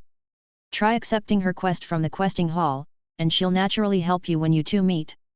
Leona already paid Angor for extracting the scent of glutton flowers. She created a brand new pheromone spray which quickly became a treasured product among all witches in Brute Cavern, and Leona had earned hundreds of thousands of magic crystals from it. According to Sunders, Leona had left Brute Cavern and went to Sweet Moon Federation located in Manda Plain, where a perfume exhibition would be held which could attract all young witches in the world. The exhibition was, in truth, an auction for selling perfumes. Leona could well earn another great sum if she took her new creation there. Leona received the main material for her perfume from Angor at the cost of only 10 magic crystals. Sunders did not really mind it since wizards only had themselves to blame if they lose or earn money-making chances. But Angor was an apprentice alchemist now, so the boy could find a reason to receive some pointers from Leona. At least Leona should teach Angor something about alchemy for free. There were just too few alchemists in Brute Cavern. Sunders really hoped that one of his students could become one so that he would not have to waste a huge amount of money by finding alchemists in Floating Mech City should he ever need help with something again. For example, such as when he needed help to construct the Sorcerer's Garden. Several minutes later, the Demon Falcon had traveled several hundred kilos from Phantom Island. The Tree of Eternity was already far behind their current position. Mr. Ness doesn't live near the tree. The area near the Tree of Eternity was rich with elements. The aura of life created by the tree could keep people's spirit energized. For this reason, most wizards would choose somewhere near the tree to live. Not all soul wizards prefer life. Ness is an occult soul manipulator, but his subject is closer to necromancy and death. Life is something he usually hates, such as Tree of Eternity, Sunders explained. When the Demon Falcon glided past the middle of stretching mountains, Sunders asked it to stop. Angor observed the area as the avian landed down. It looked like an ordinary forest. He could not see anything particular aside from the lively bushes. Sunders released a light spot from his finger. The spot disappeared into the stones on a cliff wall nearby. In the next second, a slit slowly opened up on the wall, revealing a path behind it. It reminded Angor of when he spent a night outside Twilight Town. Good used a token to summon a road in the hills in a similar way.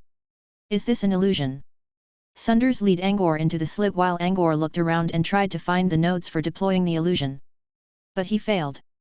Next, he tried to stretch his spirit feelers into the cliff walls.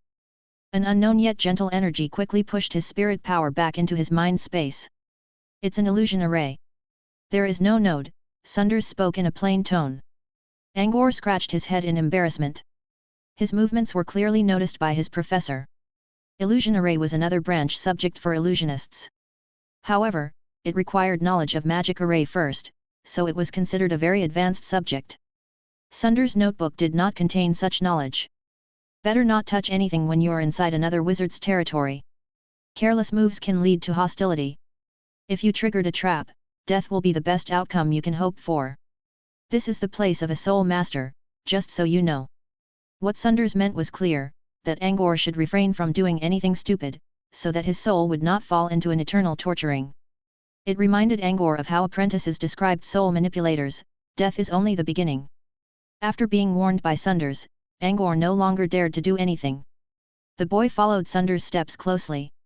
After leaving the slit between cliff walls, they entered a broad valley which was as large as the central plaza of Tree Spirit Garden. The whole place was decorated by a shallow fog, strange flowers, and buildings made of blue stones.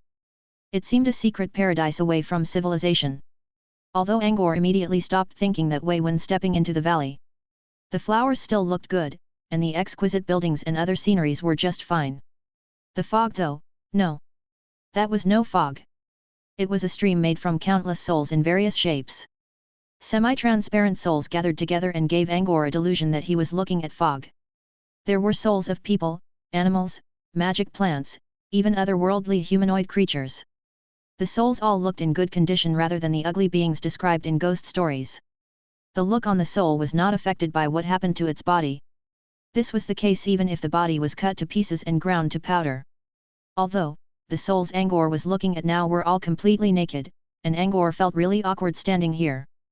Men were floating in the sky with their sticks pointing everywhere while women paid no mind to their wiggling buns. Also, the souls were all avoiding Sunders for some reason, and they simply chose something else to stare at the timid boy behind Sunders. Angor felt his face burning with uneasiness. Sokka might be a pervert, but at least his souls are properly dressed. Angor complained in his mind. They kept walking until they reached the base of a giant wizard tower. Under the curious gazes of the souls, Angor entered the tall structure built with dark stone blocks. They were immediately greeted by a half-naked maid, who only wore an apron around her waist. She knelt down and kissed Sunders' boots. "Mr. Sunders, my master cannot leave his lab room at the moment. Please go meet him there." Sunders frowned and cast a dust removal to remove the lip marks on his feet. "This old shorty. I haven't seen him in some years. Whatever is he up to?" Sunders grimaced and asked the maid to lead the way. Angor followed behind with his gaze fixed on the floor. If he looked up now, his view would be welcomed by the pair of uncovered buttocks of the maid. Also, he really wished to ask a question. "Don't you feel cold like that, ma'am?" The maid opened a door located at the top of the tower and invited cold wind inside. Angor looked through the door and saw a small bridge which stretched into the middle of a mountain in the distance, where the entrance of a cave could be seen. "I thought his lab room is inside the tower," Angor thought. The maid took the lead again. Her apron was now flipping in the mountain wind. Angor really did not wish to imagine what it would look like from her front. The maid stopped at the end of the bridge. "The master is inside." When reaching the cave, Angor heard someone else greeting them in a respectful tone. "Good day to you, Mr. Sunders." Angor looked up and grimaced as well. His prayer of not running into Sokka had failed. Star Soul Sokka was standing right in front of the cave in a formal suit. A bashful woman's soul accompanied him. Sunders stepped through the entrance, paying no attention to Sokka at all. Sokka kept his bowing, seemingly not offended in the least. Angor followed Sunders with unchanged expression. He did not believe Sokka would recognize him since he never revealed his face during the match. As Angor finally entered the cave, Sokka sensed something and looked at Angor's back in surprise. He frowned and said something to Sylvia while releasing some mana from his hand. A while later, Sokka's eyes widened in joy. A gentle and happy smile appeared on his handsome face. "So, you're Mr. Sunders' student? My precious." Sokka spoke in a lover's tone, causing Sylvia to envy a little. Next, Sokka calmed his expression and entered the cave as well. Inside the cave, Angor saw the vast space occupied by various tools and equipment. Only the center of the place was vacant.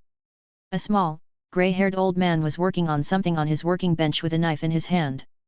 The corpse of a young girl. "What brought you to my place, Sunders? I mean, forget it. Good timing. Check out my new invention. Ness looked up and waved a hand in the air. The wounds on the corpse were quickly sutured up, leaving a smooth and flawless body behind. Next, Ness stuffed the soul of a creature, which looked like a woman, into the corpse. The girl corpse opened her eyes. She noticed Sunders first and began to look at the gentleman with a thirsty look. On the sex level, a strange scent came from the girl's body. She then approached Sunders and began posing seductively at the gentleman. It was quite obvious that the girl was looking for love. However, Sunders completely disregarded her attempt and pushed her aside with his walking cane. The soul of a succubus. Sunders did not seem affected by the woman. You joined those people and went to Abyss Plane. Ness shook his head. No, of course. Do I look like someone who would bully youngsters? Sokka found the soul for me. Chapter 210, Sokka's Idea. Sokka soon entered their view when his name was mentioned. His usual malevolent expression had gone. Sokka walked inside with a bright smile. Ness raised an eyebrow at the unusual display of his student. What's the deal? He's looking for love too? Maybe I should give this succubus woman to him to vent out his desire? When looking at Sokka, Ness noticed that someone else was behind Sunders. It was a young man with a charmingly handsome look which was amplified by his healthy blonde hair and blue pupils. Although Ness was more concerned about the boy's clothes. He was wearing a black, slim gentleman suit, properly buttoned to the third button in front of his chest. His collar revealed the white linings inside and a wine-red checkered bow tie. Such a dressing style was not anything special anywhere else, but it looked really interesting when the boy was placed together with Sunders. Apart from Sunders' top hat, walking cane, white gloves, and cape, the boy was wearing exactly the same thing as Sunders. Well, maybe the color was a bit off. Ness quickly recalled the boy's name. He saw this one among the recruits on the Savage. This was the new student Sunders found. Is he trying to mimic Sunders' style? Ness pondered. There were many people who loved to do this. Sokka once mentioned that someone in the underground market called Blackjack tended to imitate Sunders' clothes.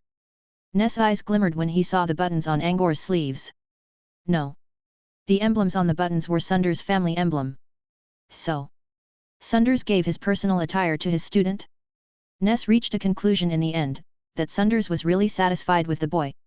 Thinking about this, Ness began to regard Angor in a different attitude. While Ness went over his thoughts, Sokka already reached him. He bowed to Sunders again and nodded toward Angor with a smile. Angor pretended he did not see Sokka's gesture. He walked closer to Sunders and performed salutation to Ness as a youngster. This was the second time for Angor to meet Ness. Previously, it was Ness who led the new recruits into Brute Cavern. At the time though, the old man did not tell them his name because he thought these weaklings should not learn who he was. Ness responded to Angor's politeness with a smile and put a hand on Sokka's shoulder. This is my humble student. Do introduce yourself. Sokka moved toward Angor and reached out a hand, still smiling. I'm Sokka. Nice to see you. His slim hand remained in the air. Angor's lips twitched and forced himself to pull on Sokka's hand. Ha. Nice to see you too. Name's Angor. The boy's unwillingness was plain to see. No one minded it since he had properly responded to Sokka's greeting, and Sokka's smile did not decrease at all. No one paid any attention to the strange atmosphere. Although Ness still wondered why his student acted so weirdly. So how's my succubus gal? It's yours.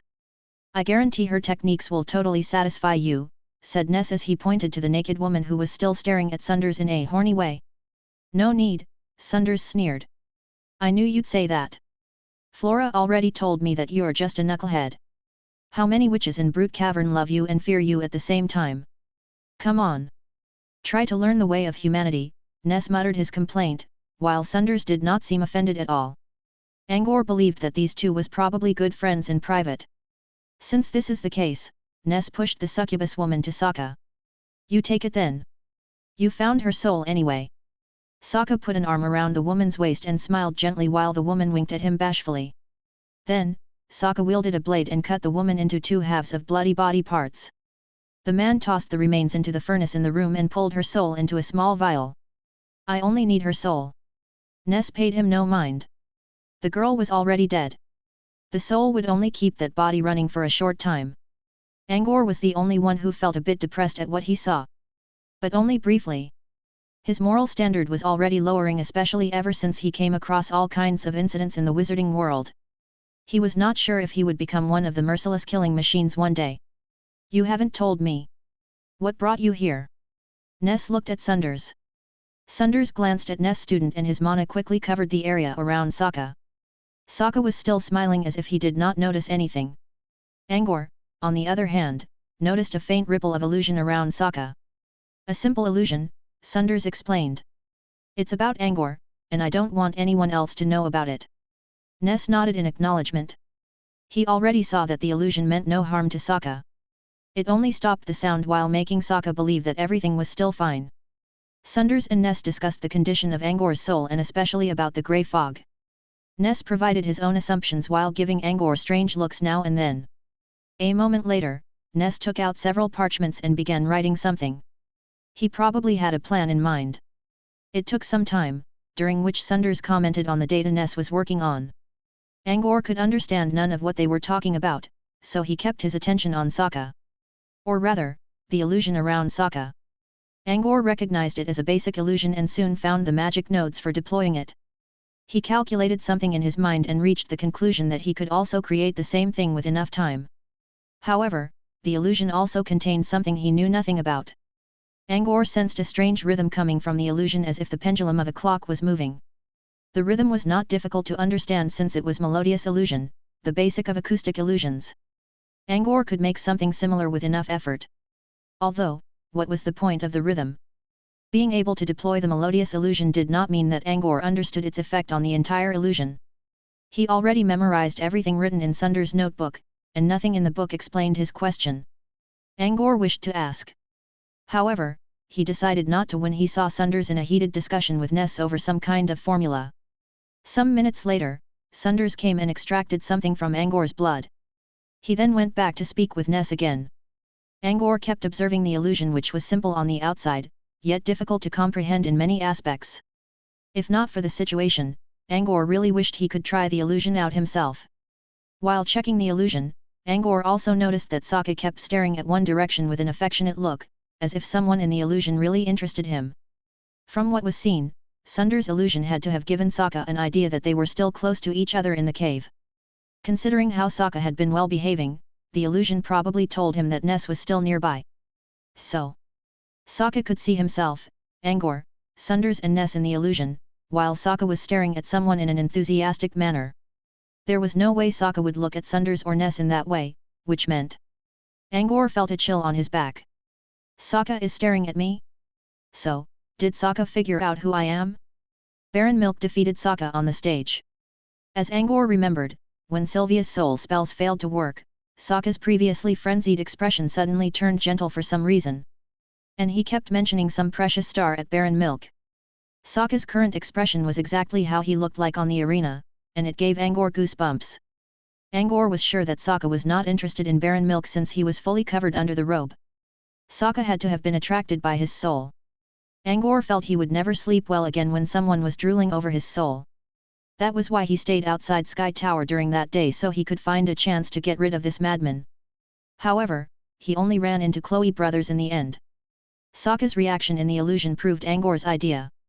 This pervert really recognized him. And this was bad. Angor even thought about getting rid of Sokka right here, when that guy was still trapped in the illusion. But he could not possibly do this while Ness was still around. Also, Angor was worrying about whether killing Sokka meant the end of it. Sokka was a soul manipulator after all. To soul manipulators, death is only the beginning of all. Killing Sokka might bring even more troubles.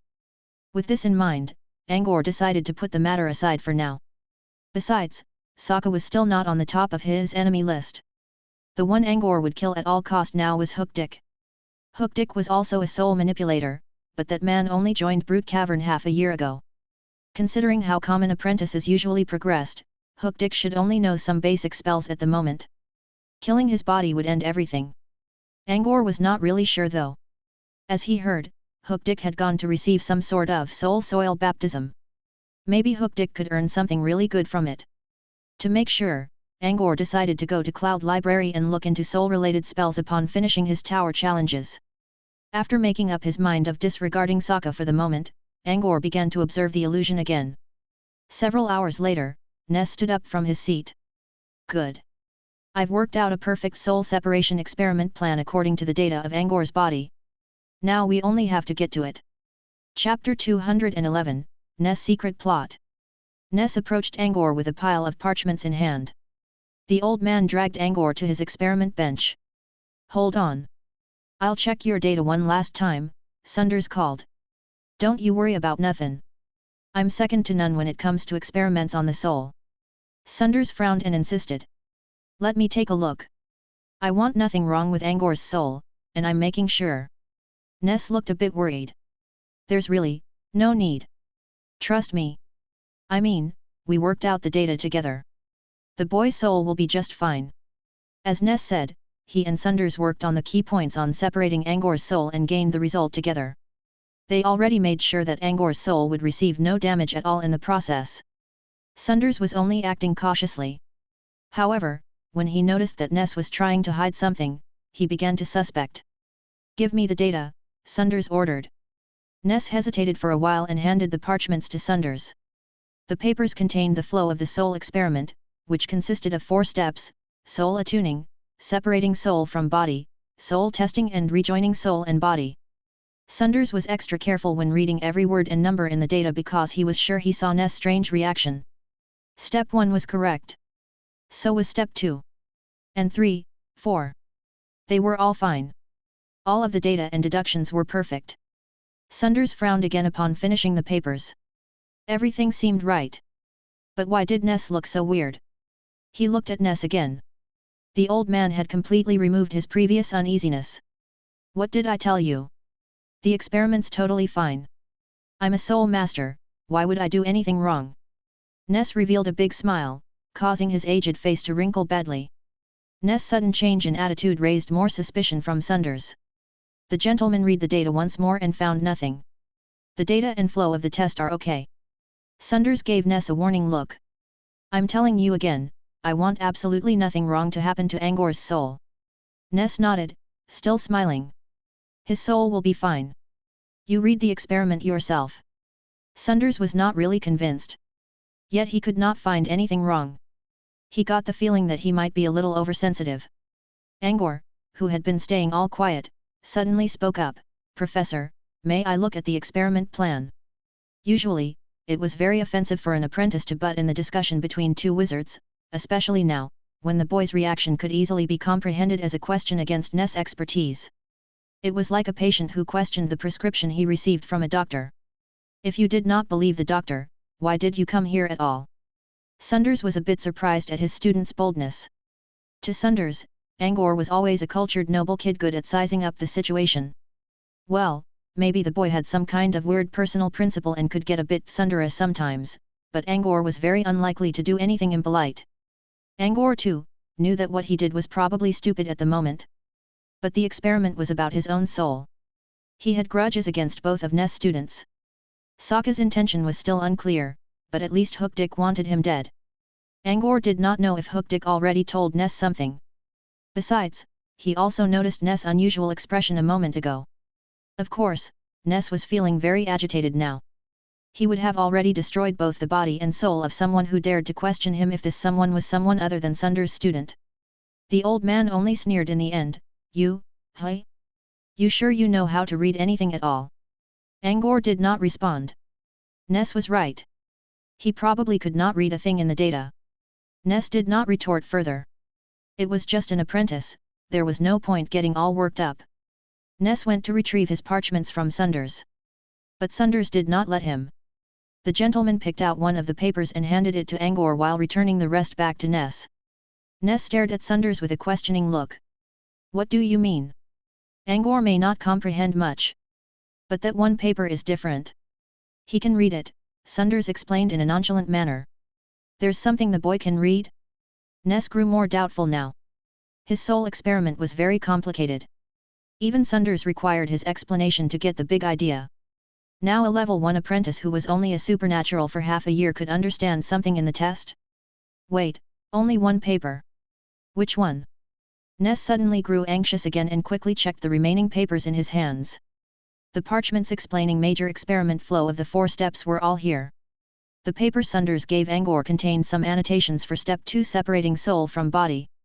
These annotations mainly explained how to keep someone's body alive and nurtured after it lost its soul. It meant sustaining blood flow and metabolism while maintaining the normal functions of all the body organs. A body without its soul would slowly wither away.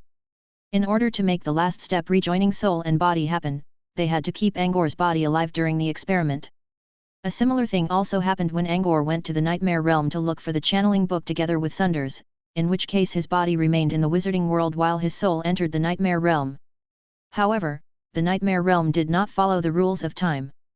Angor spent several days in the realm, and it was only a brief second when viewed from the original world. That kind of time was too short for his body to undergo any real damage. Ness' experiment, though, involved many different testing objectives which would keep Angor's soul outside the body for several hours, so they had to do something to sustain his body.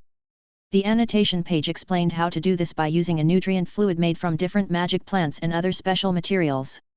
Ness' heart skipped a beat upon realizing which page was taken by Sunders. As he promised, his soul experiment was perfect, and Angor's soul will be fine. But he did not say anything about Angor's flesh, and Sunders did not notice the small missing detail. Ness did hide a little trick in the step of maintaining Angor's body. Although he did not really plan to kill Angor's body, he wished to do something interesting to it. Ness looked at Angor and let out an embarrassed chuckle. "So, can you read it or no? Give it back if you can't. I'll explain to you." Sunders raised an eyebrow when Ness talked to his student in a softer way. Angor, on the other hand, completely disregarded Ness' words. The boy was focused on reading the paper. Ness turned to Sunders again. "You sure he can do this? There are magic plants for keeping a body safe. This Angor boy knows anything about them." Instead of answering, Sunders only stared at Ness with a fake smile. Ness quickly grew uneasy again and cleared his throat.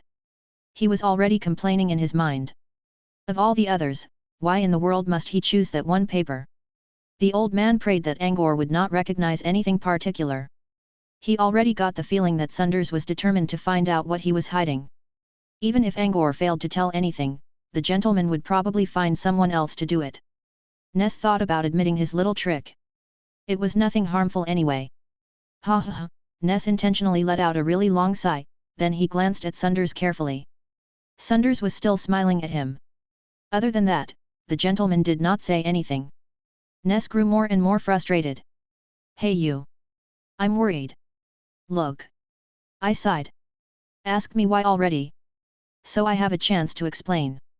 The old man planned to put on a bitter show, so Sunders would forgive him for the little mistake on account that they were old friends. And Sunders completely ruined it by keeping up a silent yet meaningful smile. Ness pondered if he should tell them everything straight up. Before he could decide, Angor suddenly spoke while still reading the paper. "Rainbow reed, apoptosis powder, remains of burnt palm oil, water from terror fountain." Angor read through the materials one by one. Each name caused Ness' heart to beat faster.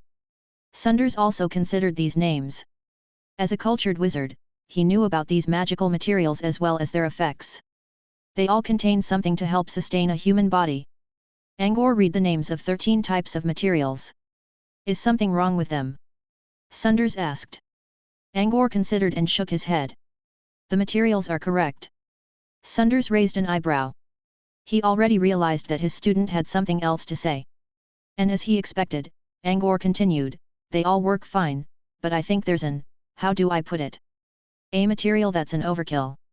"Which one?" "Marrow scorpion flower." A marrow scorpion was a monster insect living in Abyss Plane. It was a strange creature which existed as half plant and half animal. After giving birth to spawns during the breeding season, the queen scorpion grew weaker.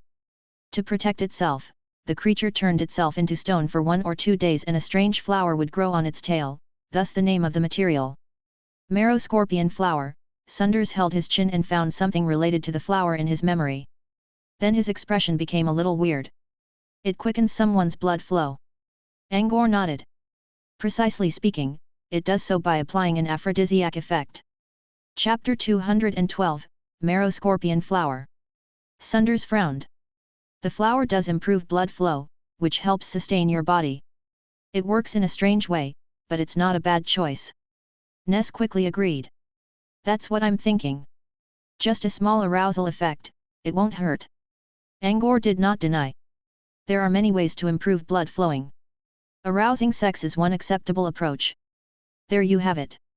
Ness nodded. I don't understand though. Marrow scorpion flowers are really costly.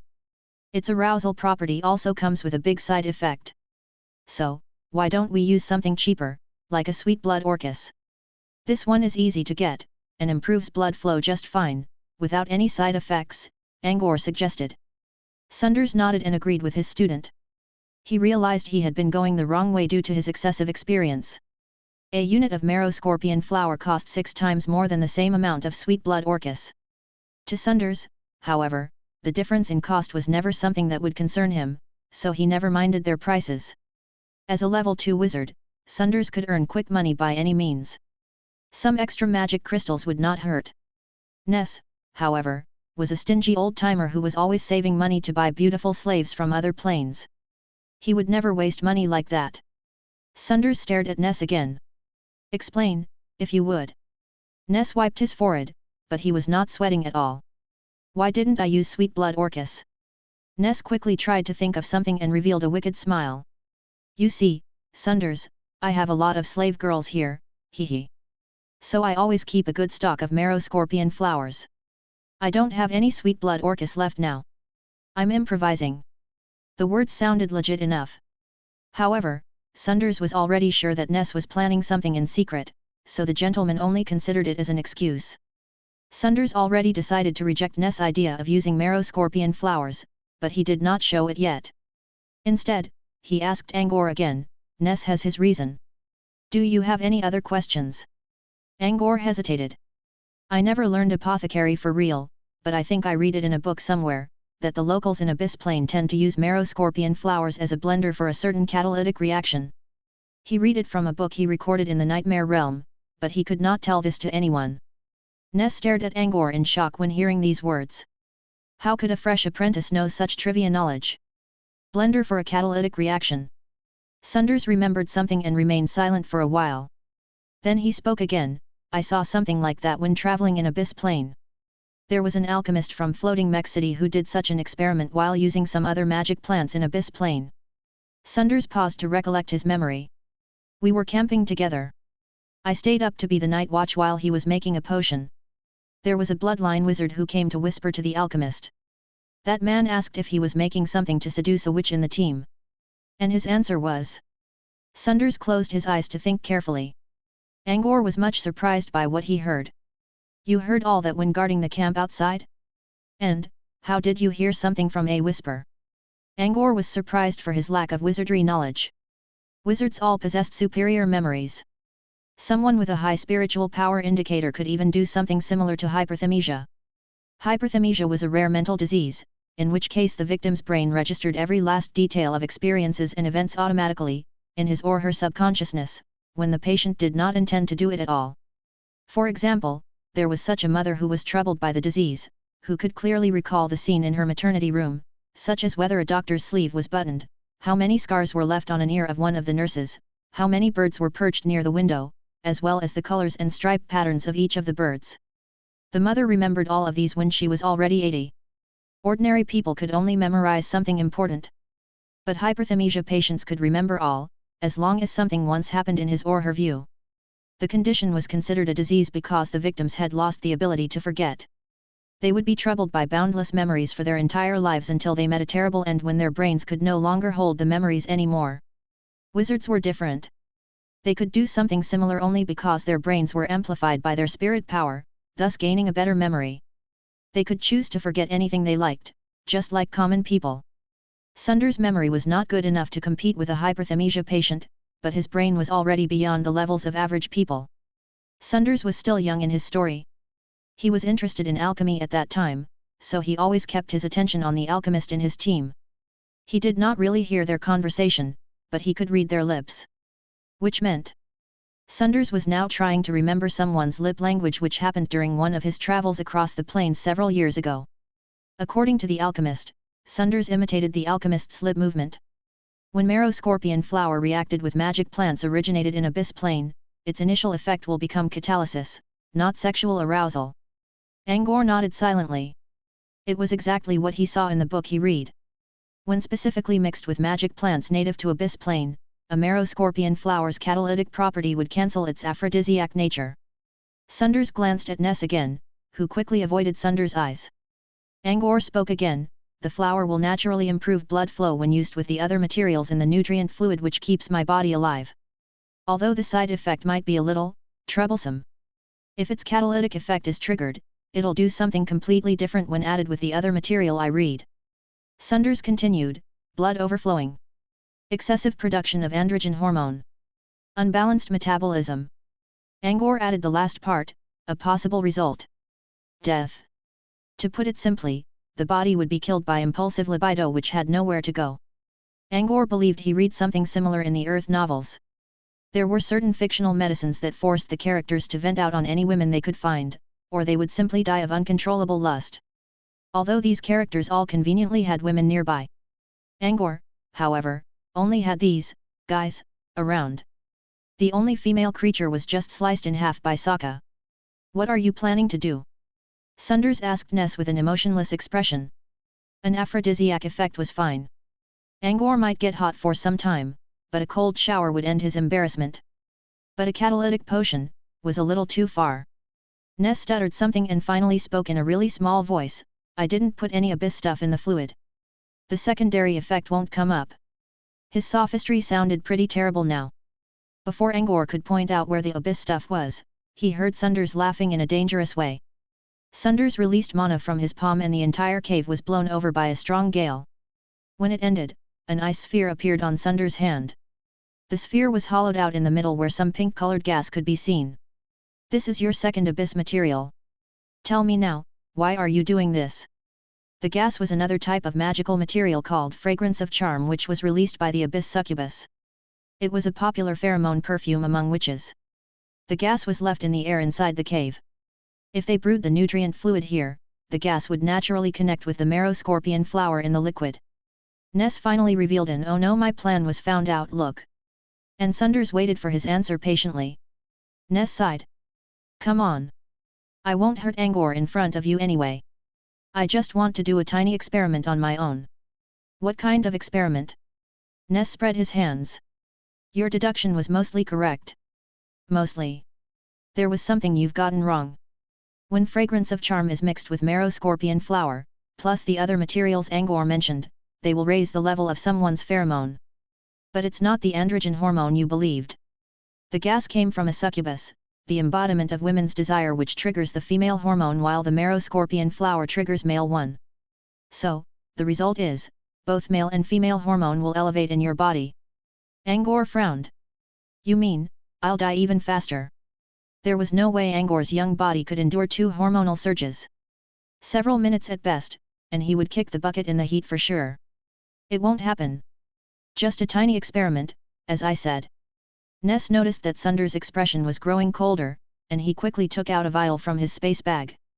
There was some pale pink liquid inside. Inject this thing into Angor's body and he'll be fine. Or, he can even get something good out of it. Ness lifted the vial to Sunders. Sunders took the vial and sensed its content. Then the gentleman revealed another strange expression. Professor? Angor asked. Ness is, right. You'll be safe with this. And yes, there's a benefit in it. Ness did not wait for Sunders' explanation. I never lied, right? You won't have a problem. And you can get a beneficial effect for free. I wouldn't want to use it on outsiders if only Sokka would accept my experiment. Sunders chuckled. So, Sokka refused, and you still want to do the experiment? When the fragrance of charm was released into the air, you thought about your plan on the spot to force Angor into a situation where he must accept your medicine to stay alive. Sunders gave the small vial several shakes. Smart plan, I would say. That was almost everything Ness was trying to do. Before they came, the old man had been trying to persuade Sokka, who never agreed. Sokka even used the visitors as an excuse and escaped. Ness smiled. I'm working on a subject involving different genders, and I really need some result out of a test. Sokka didn't want to help, and I don't want to use the valuable potion on random people. Now you're here. I can use it on your student, and the benefit still stays between friends. Sunders ignored Ness' useless excuses with a hollow laugh and turned to Angor. Do you accept it? Angor was puzzled for good when listening to their conversation. He still had no idea what was inside the vial. What's that stuff, Professor? Ness cleared his throat to interrupt. Come on, you kids don't have to know the details. It's good stuff, I tell you. Something that worths at least thousands of magic crystals on the auction. That just gave Angor more reason to hesitate. He looked at Sunders again. Sunders did not disappoint his student. He replied in his hoarse tone while still smiling a little. Well, this is the bloodline essence of a succubus. Chapter 213, Succubus Blood. The bloodline essence of a succubus, as its name suggested, came from an abyss succubus. To know the effect of the essence, one should learn about the arts learned by wizards first. One of the three major arts, the bloodline art, allowed wizards to absorb the bloodline of powerful creatures into their own body in order to receive an evolved bloodline. For bloodline wizards, any creature that lived on throughout the history could provide a bloodline. For example, creatures such as monsters, magical plants, phantom beasts, humans. The major arts were not exclusive. Non-bloodline wizards could also use a foreign bloodline for self-strengthening. However, bloodline wizards could spend many years to make a bloodline fuse with their bodies more perfectly. Once they had mastered a bloodline, they could choose to go for a second one. The other wizards did not usually spend so much time on it. Injecting a bloodline only meant to improve their bodies to a limited extent. To put it simply, elementalists and occultists used bloodlines to enhance their physique, while bloodline wizards considered the method as part of their long-term cultivation. Every bloodline could show its best effect and special properties on the body of a bloodline wizard. These wizards grew stronger by the day as they continued to draw more bloodlines while acquiring more and more special traits. However, drawing bloodlines came with a fatal drawback. Having more complicated bloodlines in one's body meant a lower chance of getting new ones successfully. This was the reason why very few bloodline wizards could progress to higher levels.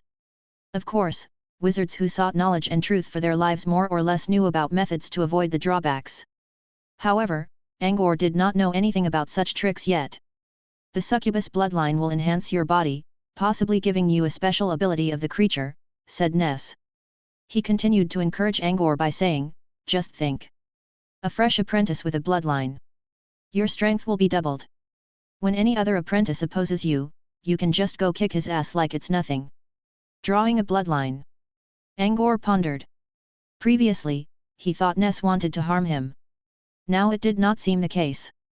As the old man said, the bloodline of a powerful creature was priceless for an ordinary apprentice. Angor never thought about using bloodlines before because something like that was simply beyond his reach. Now, however, a vial of an available bloodline was ready to be used. Angor was really interested. But he still remembered Ness' strange reactions. Mr. Ness, you said you need to get a result by injecting the bloodline into my body. May I ask what the result is? Angor asked. We haven't started the experiment yet. How would I know the result? Ness muttered. So, sir, what kind of results are expected? Ness muttered again, we need to actually do the test first. Since he could not get anything from Ness, Angor turned to Sunders for help. Professor, will I get anything bad out of this? I mean, will the succubus blood give me bad after effects? Instead of answering, Sunders glanced at Ness, who in turn gave him a meaningful wink. Ness used a private messaging spell. Come on. Help me out. I really need the result. Just tell your student something good. It's not like he'll die from the test.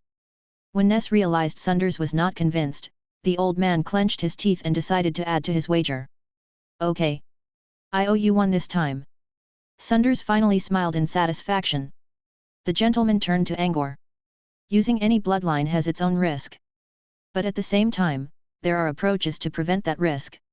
The materials in the nutrient fluid already improved your success rate for using the succubus blood. I'd say 80% or more. Ness nodded along. It's a mighty good one, mind you. Without proper methods, those who absorb the initial bloodline usually have a terrible chance at it. 30% at best. So will I receive any negative properties from the blood? Angor tried. Ness winked at Sunders again. Sunders nodded in return and continued. Any bloodline, even a human one, can affect its user. For instance, a wizard who draws the bloodline of an earth fiend might receive a different skin color, loss of hair, and hard skin. They aren't really important as long as the user doesn't care about his looks. Of course, these are possible effects. It's likely that the wizard won't experience any changes at all. Sunders was telling the truth, but Ness kept sending him messages. Tell him good things. Don't talk about unnecessary stuff. As long as you succeed in fusing the bloodline, you'll always gain more benefit than negative effects. A weak body is a major problem for all elementalists and many occultists, thus receiving a bloodline would solve the problem. Also, there's a chance in it that you can receive a special trait which grants you a talented ability like the one used by Dripping River. Ness quickly went along. You heard the man. No shilly-shollying like a pussy. We still need to get your soul examined. Stop wasting time. Angor was almost convinced. But the tiny bit of doubt still got the better of him. Will this change my appearance? Ness interrupted before Sunders could answer. What are you worrying about? A succubus looks just like a human. And man, they all look good. The blood will only make you look better. Angor ignored Ness and looked at Sunders. He only trusted his professor now. Sunders only smiled. I don't know anything about that. Ness sighed in relief. Looks like Sunders willing to help me after all. However, Ness quickly sent the gentleman another message. Stop. No. Enough. A favor, remember. Sunders also ignored his words. I can give you an example of a bloodline user. Leona, who once injected succubus blood into her body, didn't receive any physique change. And as Ness said, she looks even more charming, and more feminine. The words were not about any drawbacks. However, Sunders intentionally emphasized the word feminine, and Angor noticed it. More feminine? You mean, more estrogen hormone.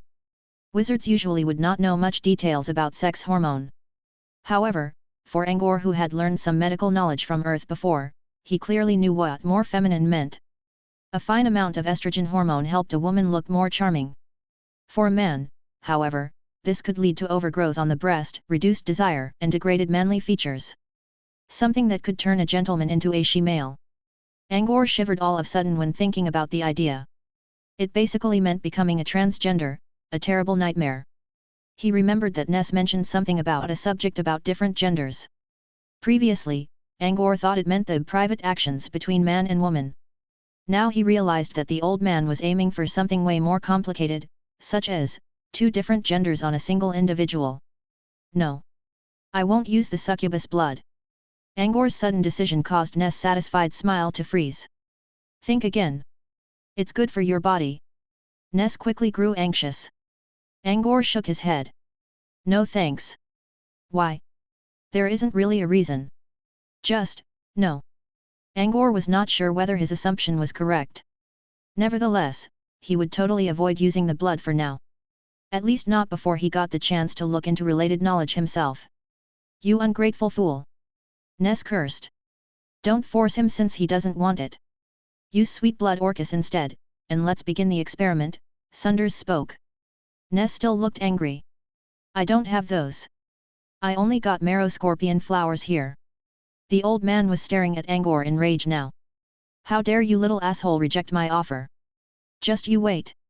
Once I get you aroused with the marrow scorpion flowers, I'll find the ugliest fetus woman in the valley, throw her at you, and record everything that happens next so that I can sell it to someone with the right fetish.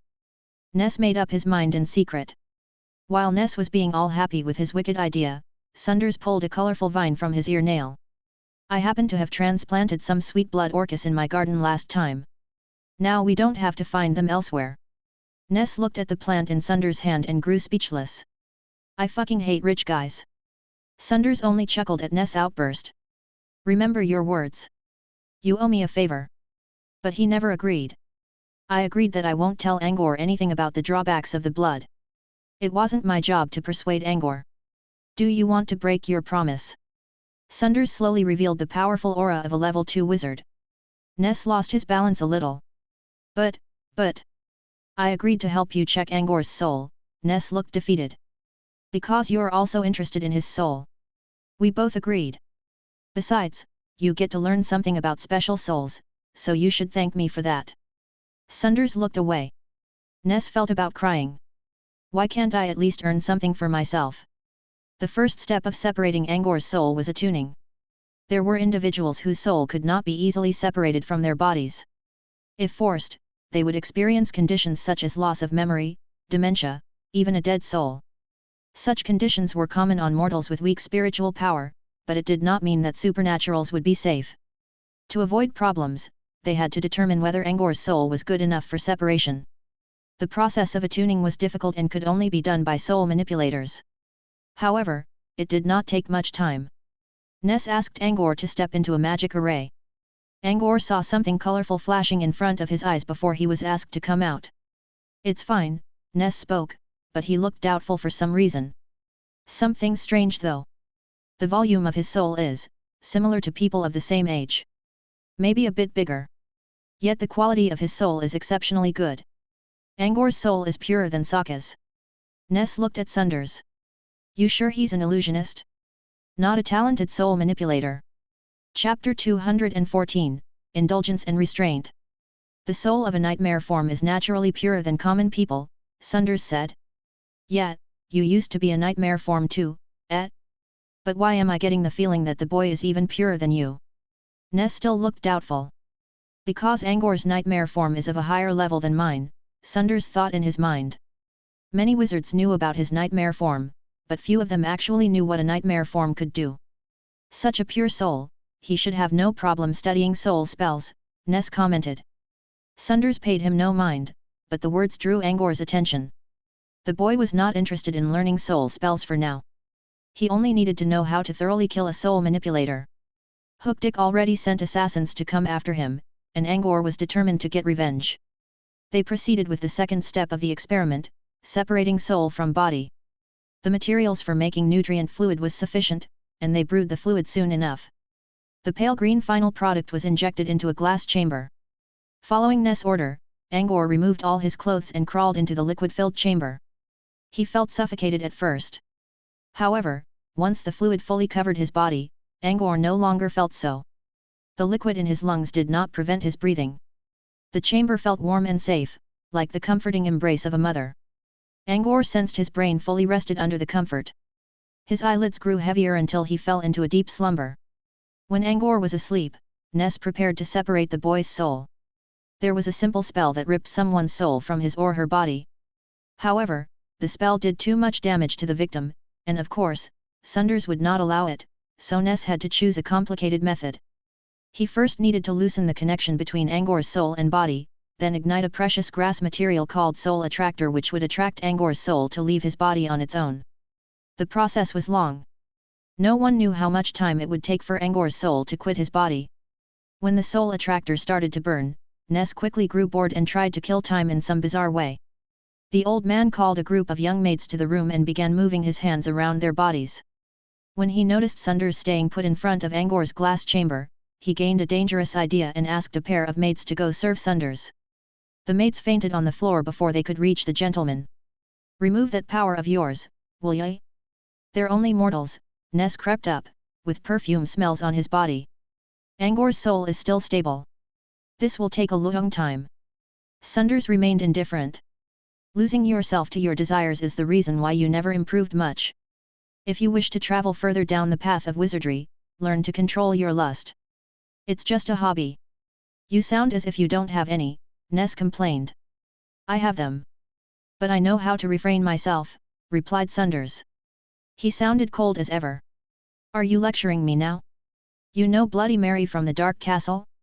She baths in virgin blood every fucking day and kept thousands of catamites in her cells.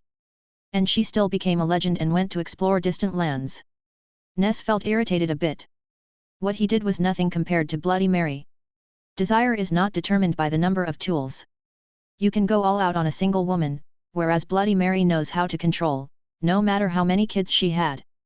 Ness did not look convinced at all, so Sunders decided to leave the matter. Wizards all needed to walk their own paths to learn the ultimate truth.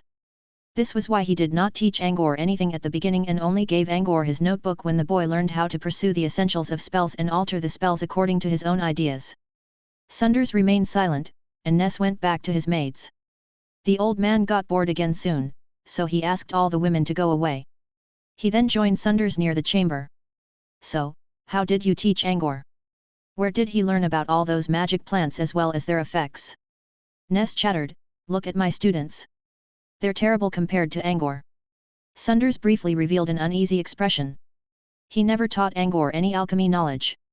When Ness praised his student, the gentleman felt both proud and embarrassed. When Sunders did not respond, Ness continued to chatter, "He even knows about the catalytic effect of marrow scorpion flower. I only learned about it recently." Impressive.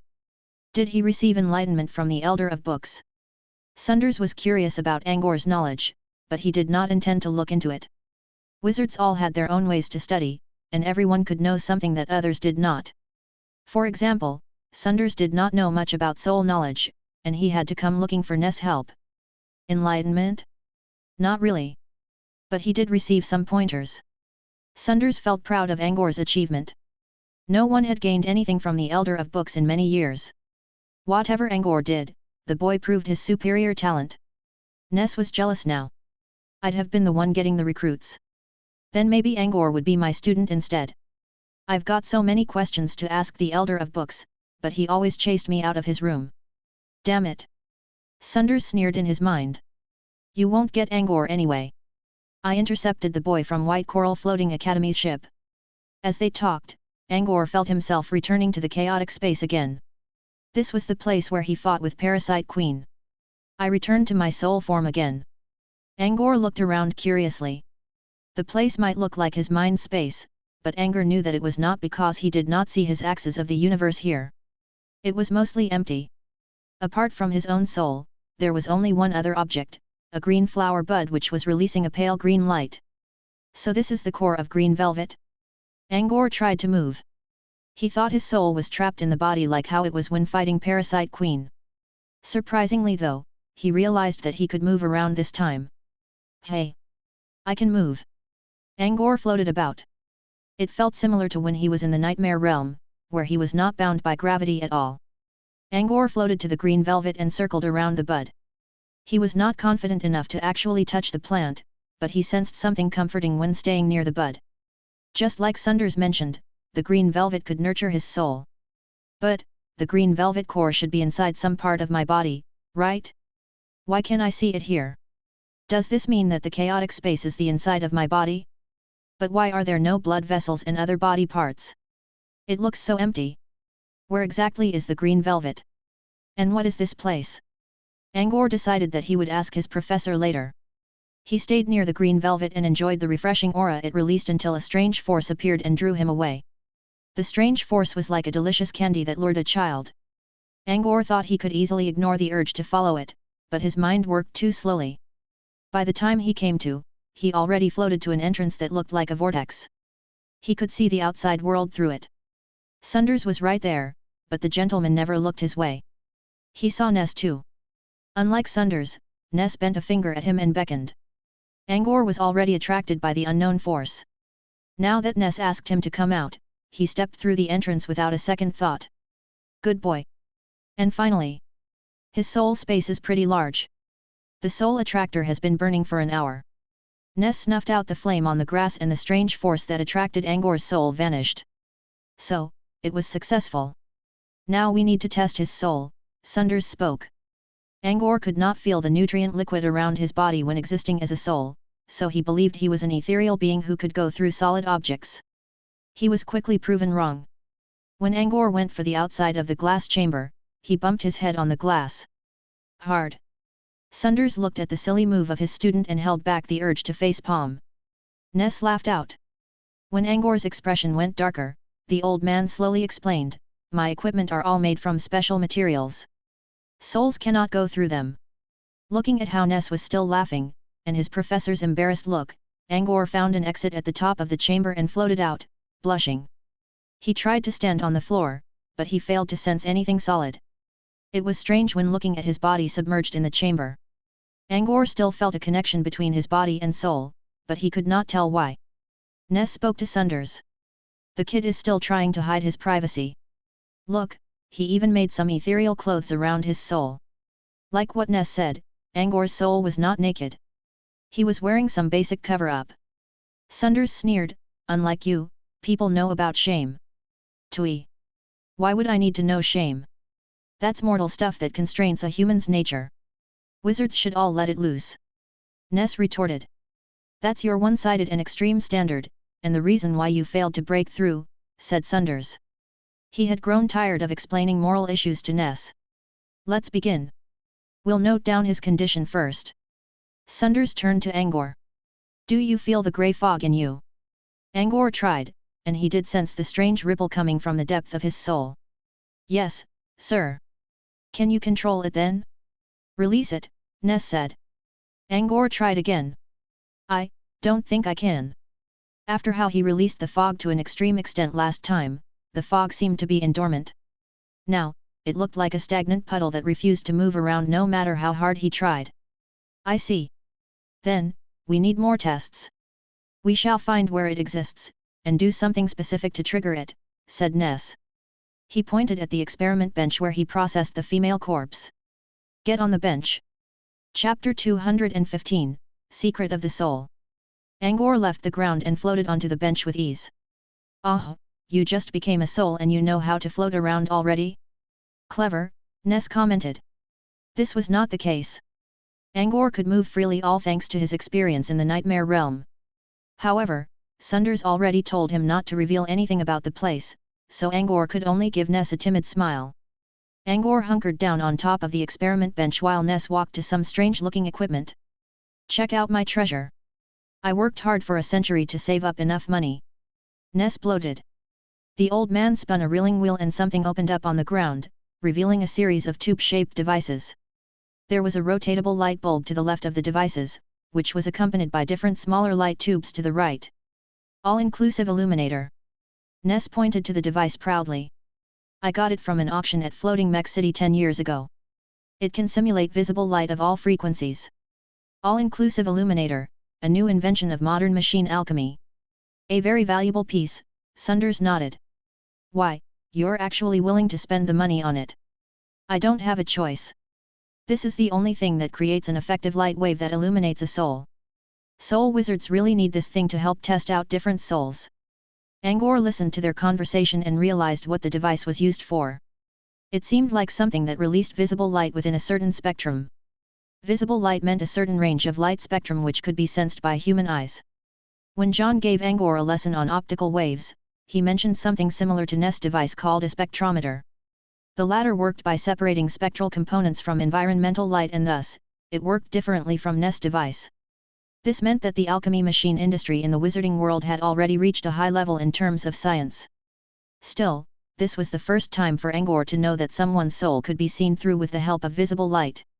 Either Ness' all-inclusive illuminator contained something other than science, or the old man meant something else by saying visible light. The eyes of wizards could always do something that mortals could not. By using specific spells, maybe wizards could see a wider range of spectral frequencies such as ultraviolet light and microwave. Angor believed that science technologies from Earth were essentially different from wizardry after all. Ness had already placed the all-inclusive illuminator beside the working bench, covering Angor up. I'll use different lights and see which one can light up your soul. Some of them might feel uncomfortable, but I'm only using moderate light waves which cannot damage your soul, Ness said. Understood. Angor was a bit stressed. He felt like a guinea pig waiting to be tampered with. Ness started up the machine, which began to shine a series of different colors toward Angor. A pale light penetrated Angor. Ness kept adjusting the machine. The correct light must illuminate everything inside your soul to help us see them, Sunders explained. Sunders said the grey fog in your soul is semi-uncontrollable and can drain your soul if too much of it is released. I assume that something has polluted your soul. I'm trying to see which light can help us find the grey fog, Ness added. As a soul master, Ness could actually show his great expertise in front of Sunders, which was a rare chance. Ness really enjoyed it. A soul is basically the aggregation of pure energy. The grey fog is probably something bad for your soul. From what I heard, it already shares a close connection with your soul, which is the reason why losing too much fog will weaken yourself. There are many more mysteries hiding in human souls. Ness' lesson helped Angor learn a lot. For example, the chaotic area Angor saw when existing as a soul was called soul space. Soul space was both inside and outside one's body. As commonly believed by soul masters, soul space existed in a different dimension. It was the embodiment of one's spirit. There was no proof of it yet. However, before such proof was found, people chose to accept this deduction. Dimension was a commonly used tool when people could not understand something. For instance, when unable to comprehend what nightmare realm was, people considered it as another dimension. At the same time, they considered the special rule of time in nightmare realm as another property of the dimension. Everything that could not be explained was put aside in this way, just like how ancestors regarded all natural phenomena as the works of gods. As Angor gladly enjoyed Ness' lesson, he suddenly sensed a strange emotion ripple.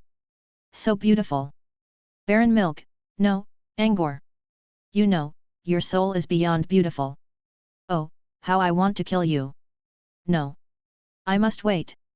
Just a bit longer. When you're ripe, your soul shall be mine. As my third star. It was a frenzied and willful emotion. The owner of the emotion was so obvious. Sokka was still acting all silent in the illusion. However, his shifting expression and the strong trains of thought were clearly sensed by Angor. Yet, he knows who I am. Angor sighed in his mind. And I was right. He's planning to kill me and claim my soul. What's the matter? Sunders noticed Angor's unusual look. Is the light affecting you? Just hold on for a moment. Ness looked up at Sunders' words and also saw Angor's strange expression. Angor only shook his head. Sunders followed Angor's gaze and looked at the illusion he created. You sensed his emotion. Angor was surprised a little. He only glanced at Sokka briefly, and Sunders already caught his idea. Yes, Professor, Angor decided to tell the truth. And not a friendly one, I assume. Sunders raised an eyebrow. Perhaps, Angor gave a neutral answer this time. So. Sunders was right when he told me that your soul can sense the emotions of people. Ness spoke. Angor was unsure about this. He did not sense anything from Sunders and Ness. He probably would not have sensed Sokka either, if the pervert did not just display a very strong idea. Tell me what's on his mind, Ness pointed to the illusion. He's always doing weird things and doesn't tell me anything about them. As his teacher, I'm getting a bit worried. You sure you want to know, sir? Angor asked. Is it something dirty? But the kid always knows how to behave. He never laid a finger on a single woman in the valley. Is he pretending it? It's not dirty. What then? He's waiting to find a chance to kill me when you're not around. Oh, and he wishes to do it in a ritual and elegant way, maybe killing me while I'm smiling. Both Sunders and Ness remained silent. Ness laughed it off in embarrassment. Looks like Sokka respects you. You know, he wants to give you a good death. Respect my ass. Angor cursed in his mind. Did he say why he wants you dead though? Ness asked again. Angor shrugged. I'm not sure. Something about making my soul into his third star. I see. He has a pretty good taste then. I'm looking forward to it. Angor thought Ness could at least prevent it from happening since Sunders was right here. On the contrary, the old man did not mind Sokka's vicious plan at all, if not supporting it. Grow stronger and try not to get killed too easily. Don't worry, if you're dead, I'll take your soul away. Nightmare forms are very valuable in this world, Sunders spoke along. Angor was speechless now. So they only wanted his nightmare form. Angor was sure that Sunders did wish him to get strong as an apprentice. At the same time, if Angor would die for some reason, Sunders would not mind taking his soul as a test subject. Angor felt that his relationship with his teacher was both close and contradictory. More importantly, such a strange relationship was very realistic in this world. He shook his head and decided not to get troubled by the idea. Now, try to sense my emotion, Ness suddenly spoke to Angor. I can't. I can feel nothing from Mr. Ness and Professor. Remove your spirit barrier and lower your energy flow to the same level of an apprentice, Sunders suggested. Ness complied and asked Angor to try again. Chapter 216, Soul Spells. Angor tried and did feel something from Ness' emotion. However, Sunders watched as Angor's eyebrows knitted into a frown. You still can't feel him. Angor shook head. I can. But Mr. Ness is thinking about. Angor tried to explain in a calm tone. Mr. Ness hoped that it would be best if a woman could come and orally, ahem. Several blood veins pulsed on Sunders' forehead when the gentleman heard what his student tried to say, while Ness did not look embarrassed in the least. Correct. So you really can sense emotions. but only the emotions of weaker souls or those without spirit defenses. Still, that's a really good talent ability. Sunders glared at Ness. The old man intentionally transmitted that kind of idea to his student's mind. This old fart, no wonder people tend to call this place the Valley of Pervert. It's not really a talent ability. His soul is simply more sensitive and can comprehend stronger emotions. A talent ability must work when someone is under normal conditions. Angor can only do it as a soul. It's only a trait possessed by his nightmare form. I see. If he gets to learn soul coupling spell and how to eject his soul freely, the ability will become a lot handier, Ness said. Ness resumed working on the lights, while Angor floated on the working bench and started to feel bored. The light sometimes gave him an uncomfortable feeling, but it was not anything unbearable. When the light caused his blade bone on his back to start itching again, Angor pondered whether he should tell it. It's happening again. Sunders used a message transmission spell in private. Angor nodded. You remember how I told you that the wound is a seed? To get rid of it, you must go to the place it meant to lead you to. Although this wound seemed powerful, it woke you up in the gourmet illusion, and then caused Parasite Queen to vanish. Also, there was that unknown being that came for us in the nightmare realm. I guess whoever left the wound on you must be someone really strong, and the seed will probably take you to the inner area of nightmare realm instead of the outer places. Sunders ended his message here. It was not much, but Angor still learned a lot from it. The inner area of nightmare realm. Sunders spent centuries exploring the outer areas of the nightmare realm, and he still ran into several dangerous situations. There was also somewhere in Nether City that Sunders did not wish to approach, places that threatened the lives of the most powerful legendary wizards. What kind of great danger lied in wait in the core of Nightmare Realm? He needed to go there in order to address the possible problems carried by the strange wound. Angor believed that he at least needed to become a legendary wizard himself before attempting something like that. However, that would take forever. There was something else that concerned him. The Lord of Glutton Flowers in the Glutton Flower Tunnel told him that he carried the smell of Queen. Maybe the monster that gave him the wound, the strange woman with a sutured face, was the Queen? Don't worry about your wound, and don't tell Ness about it for now. At least it gave you more help than danger till now. I guess the monster that wounded you didn't want to kill you. It's very possible that it's waiting for your growth, for the right time that it can collect its final fruit. There are many grand demons that love such tricks. History told them many times that an overgrown prey might devour them in the end, yet they never learned the lesson. Sunders' messaging spell came again. Angor glanced at Sokka upon hearing those words. Isn't that what Sokka is planning to do? A grand demon? Ha! Still, Angor got the feeling that the monster was planning something else. He needed to confront the monster to finally learn what it was. This was unlikely to happen any time soon. Sunders said that the wound posed no real threat for now, and that was enough. About half an hour later, when a yellowish-white light beam shined upon Angor's soul, he briefly took on a faint aura. Next, the light pierced into the depth of his soul. Unlike the other lights which either went through his soul completely or dissipated in the air, this yellow one was absorbed by a grey lump of fog. Got it. Spectrum 3722, Ness fixed the light beam at Angor and left his machine to join Sunders. There it is, grey fog, said Ness as he took out some papers and began noting down something about the fog. Different spells shined in Ness' eyes, and the old man swiftly found out the density, viscosity, diffusion rate, and other properties.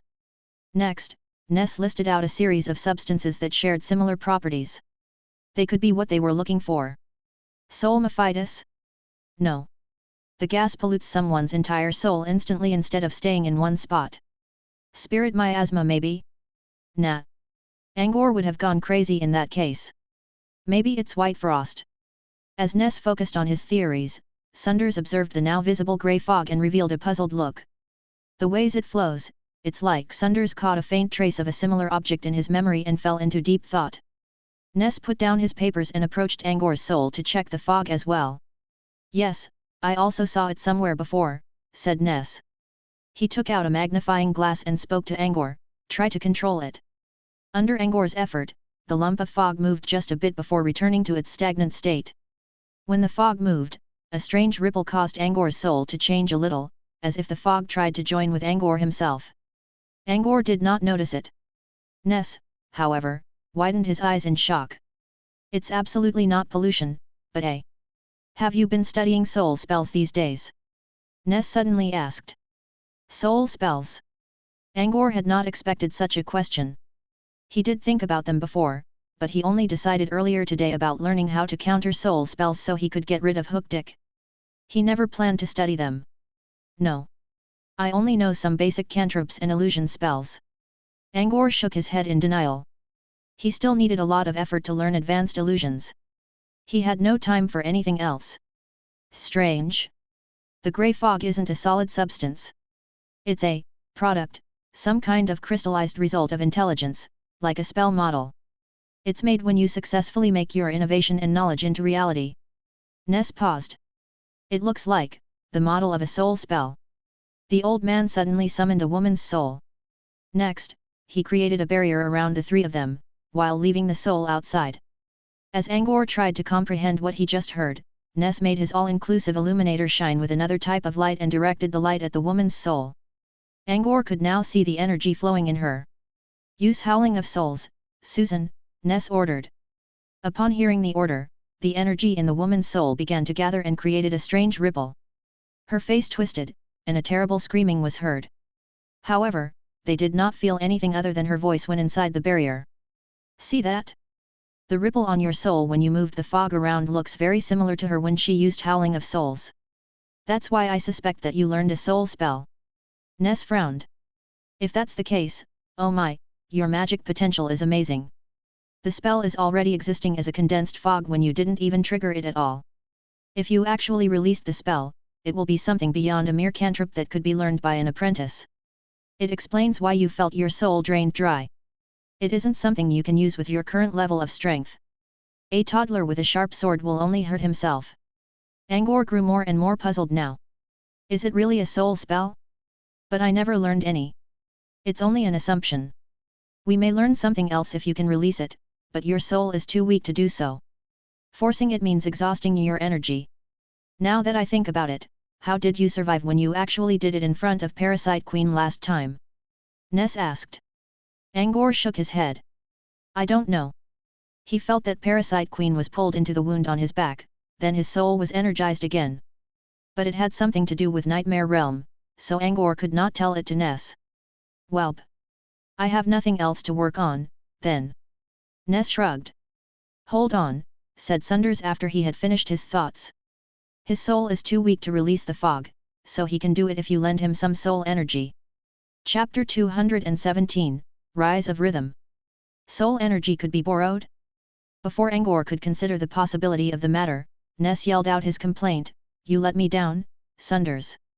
You're asking for energy from an old friend just to help your student? I'm sad, man. Don't you want to see what the grey fog is? Sunders crossed his arms and put on his nonchalant attitude on display again. I do. But let's not push it. We can wait for Angor to grow stronger, and everything will show itself. Formal wizards all had long lifespans, and Ness would not mind for another decade or two. It would probably take him such a long time to finish his current subject on human genders, and he could wait for Angor's maturity while at it. Sunders had been Ness' friend for nearly a century now. They might not be the best of friends despite how Ness always called Sunders a dear old friend, but Sunders could still figure out what the old man was planning. Do you believe that student of yours can wait that long before going for Angor's life? Ness frowned. Yet, before Angor's soul could reach its top condition, Sokka probably had already claimed Angor for himself. It won't matter. I can still borrow the soul from Sokka. Sunders sneered, I did say that when it happens, I'll take Angor's soul away. You think you can borrow his soul from me instead? Yes, I can. By paying you an ugly sum of money. Ness complained in his mind. And let's assume that your student didn't kill Angor by then, Sunders continued. Angor should be a formal wizard by the time his soul matured. By then, he will know the nature of the grey fog himself. Why would he ask for your help? Ness was getting convinced a little. Sunders pushed further. Suppose I can still allow you to do the experiment, we shall talk about the equivalent exchange rule. Exposing his soul to you means Angor trusts his own life to you. So, what can you give him in return? Ness frowned harder. Sunders was right. Now was the easiest chance for the old man to do the test on Angor. If he missed today, he would have to pay a great price to look into Angor's soul again. However, if he insisted on doing it now, he had to give Angor some soul energy. To ensure a fluent process, he also needed to use his purest energy in order not to get repelled. This meant spending Ness' own strength to help cultivate Angor's soul. Using his own strength right now, or paying an unknown price to do the test in the future. Ness struggled between the two choices. Angor, on the other hand, grew a bit frustrated. He felt like he was used as a bargaining chip. Ness hesitated for some time and finally made up his mind. All right. I'll lend him my soul energy, for a time. Ness turned to Angor and said, "You lucked out, kid. I'll need to transfer at least 2 years of my own strength to you. The energy will also make your soul purer. You really have a good teacher, boy." Sunders chuckled. "Not really. Knowing the nature of the fog also means a lot to you, no? As a soul master, maybe you can find something valuable in it and learn another powerful soul spell. Don't pretend that it's a great favor. The boy owes you nothing." Ness mentioned the damage he would receive and how it benefited Angor, just so he could earn something back from the boy. Angor was too weak to provide anything now, but no one knew what could happen in the future. Ness did not look offended when Sunders ruined his plan. What mattered was whether Angor would remember the favor, and Sunders could not decide for Angor. Ness already gave Angor the big idea. The rest depended on Angor's sense of value. Humans all have different attributes in their souls. Your soul will reject foreign energy, so I can only give you the purest, attributeless soul energy, Ness explained while preparing to refine his own energy. Remember, when the energy is enough to trigger that grey fog, get away from me at once. The energy is not yours. Too much of it will only harm you. Ness walked to Sunders. I guess you have to take care of my body in the meantime. Ness sat down and cast a soul coupling spell. His soul slowly emerged from his body. Angor was surprised to see that Ness' soul looked a lot different than the other souls he saw before. Ness' soul had a clearer and more solid look. Actually, his soul looked just like a human being. Angor would certainly mistake it as Ness himself if the boy did not see Ness' body sitting right next to it. Ness' soul floated to Angor. I'm starting. When you receive my soul energy, keep trying to move the fog. Understood. A number of shiny light spots appeared around Ness' soul like fireflies. These contained Ness' purest soul energy. Absorb them until you have enough to control the fog. Ness ordered. Absorbing the spots was not hard. Angor only needed to move closer to the spots, and his soul would begin drawing them in on its own. As he absorbed more energy, Angor felt as if a giant furnace had appeared in the depth of his soul, warming him up. Further energy spots caused the flame of the furnace to burn hot like pumping oxygen into the fire. Usually, soul energy should be something calm and inactive. At this moment, Angor's energy began to run wild. He felt like boiling water which kept releasing bubbles and scorching steam. The burning and overflowing energy gave Angor a terrible feeling. He followed Ness' order and began to move the grey fog hidden in the depth of his soul while trying to ignore the pain. As he received more energy, controlling the fog became quite easy. Previously, Angor could only shift the fog just a bit. Now, he easily moved a small part of the fog away from its original spot. A minute or two later, his soul was filled up with energy, and the temperature in his soul had reached its peak. Angor felt extremely energized now. The grey fog was fully released from his soul under Angor's control. At the same time, Angor had the feeling that he could not take it anymore, so he immediately left the light spots, away from Ness. Ness noticed Angor's movement and took the remaining spots back into his soul. The old man's soul now looked a bit blurry compared to before. It was not obvious, but someone could still tell his soul from a real human body when he observed carefully enough. Ness returned to his body.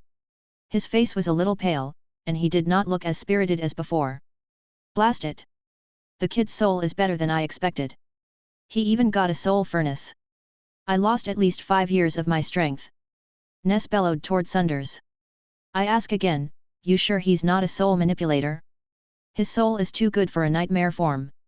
Nightmare forms come in different levels, said Sunders. He pointed at Angor. And he has a higher level than me. Nightmare forms have different levels. Ness did not really know anything about this concept since it was created by Sunders. And he's not talented to be a soul wizard? I summoned my soul furnace when I was a level 2 apprentice. This little bastard can do it when he never even received any soul training. No. His talent is an illusion. Despite his firm answer, Sunders was not so sure. During Angor's talent test, the tree spirit mentioned that Angor had another occult talent other than his illusionist talent. However, the tree spirit did not look into it because of Angor's spirit defense.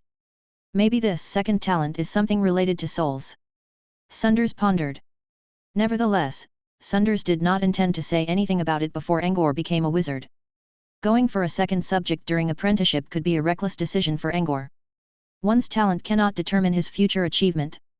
I do believe Angor can study soul spells just fine, Ness commented. Perhaps. Sunders was plain as ever. You're not going to check his soul now. Of course I am. Ness grew angry again. I didn't lie. 5 years of my strength. It would take the kid 10 years or so to acquire the same amount. From today, no other apprentice can beat him when it comes to soul quality. Sunders chuckled. Think this way.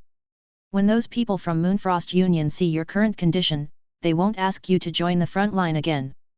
Moonfrost Union, Ness sneered and did not say anything further. Ness led Angor into the depth of the cave where Ness did the testing of his spells.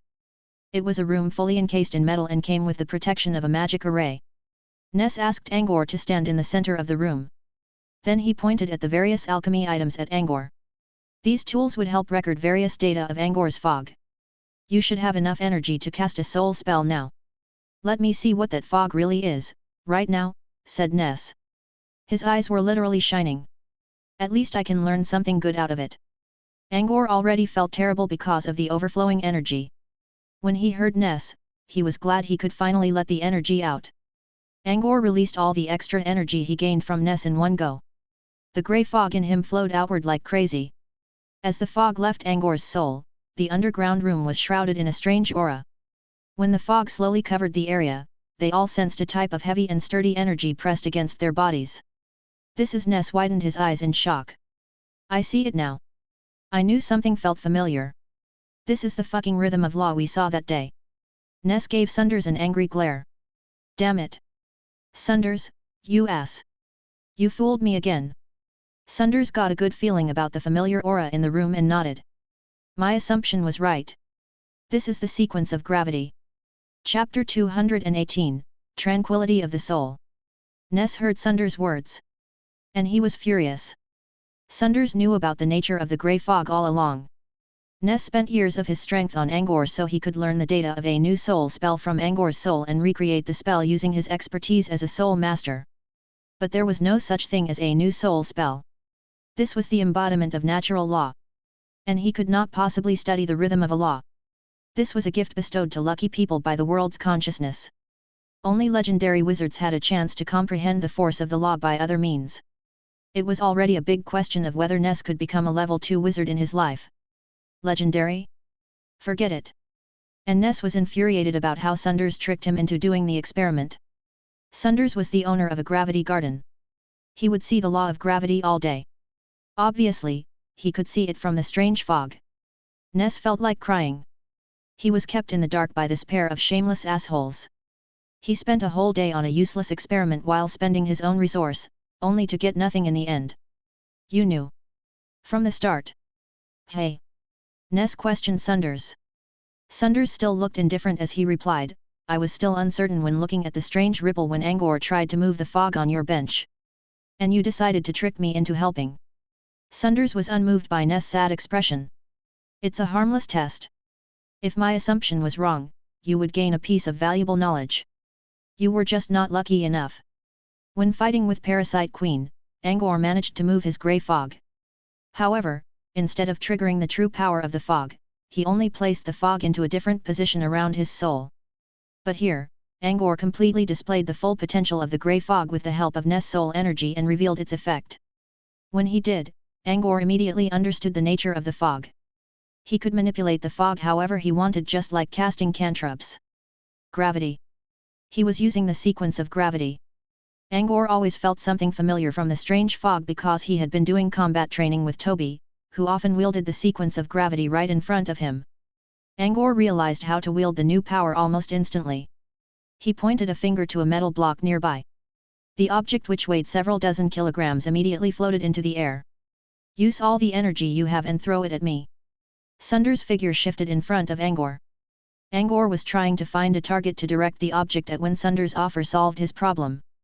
Angor nodded without hesitating. He covered the metal block with all the gravity energy he could gather and hurled it against Sunders. He was not sure how strong the attack was, but he knew it would do nothing to harm Sunders for real. When Angor pressed his sequence of gravity against it, the hovering object gained a frightening velocity in a blink of a second and went for Sunders like a meteor. A trail of flame was left behind it when the flying metal ignited the atmosphere around it. Before reaching Sunders, the metal was stopped by a semi-transparent barrier and created a deafening noise. Sparks were scattered sideways like fireworks from where the metal connected with the barrier. Some of them stuck into the metal walls in the room. Sunders' barrier wavered a bit, but it soon regained its sturdiness. The metal block had been trimmed into a smooth sphere, which finally fell onto the floor and created a loud clanking sound while still releasing a stream of blue smoke. Such power, that's already deadlier than average cantrips. It's still far from a spell, but when he gained deeper knowledge about the sequence of gravity, this move will grow a lot stronger, said Ness. He put on a jealous look. Lucky bastard. Once he's a formal wizard, he'll have a quickened spell without spending any spell slot. A powerful one at that. I mean, shit. Why didn't I have one? Angor had exhausted his soul energy. With the bloating sense gone, he felt exceptionally refreshed. Also, after being tempered by the soul furnace, Angor's soul was now purer than ever. The boy floated to Sunders with a joyful look. I get it, Professor. It's the sequence of gravity, Angor spoke proudly. Sunders nodded. Indeed. Compared to Toby, you gained a better comprehension of the sequence. You already know how to apply gravity to other objects. Sunders spoke in his calm tone. However, deep inside, the gentleman had developed a mixed emotion. As the owner of the gravity garden, he never learned the sequence of gravity, which was still acceptable. Yet his student beat him to it. Heck, even the bird of his student could do it. This could be a big joke when people learned about it. Although Sunders quickly got over this little embarrassment. He had seen too many things in the human world to get troubled by such trivial problems. It's a pity that you cannot use it again without enough soul energy of your own, said Sunders.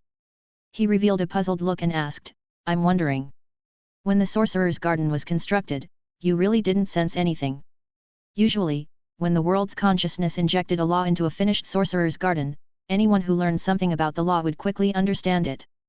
Toby had already proved it by showing them its new strength on the same day. Angor, however, only achieved the same thing after he understood the nature of the grey fog. When Angor said he did not learn anything from the garden, he really meant it. Angor went over his memory. I did not sense anything back then. And he was sure of his answer. But I was in a really strange state when the world's consciousness worked on the law. A strange state. Angor tried to describe what he felt that day with the correct words.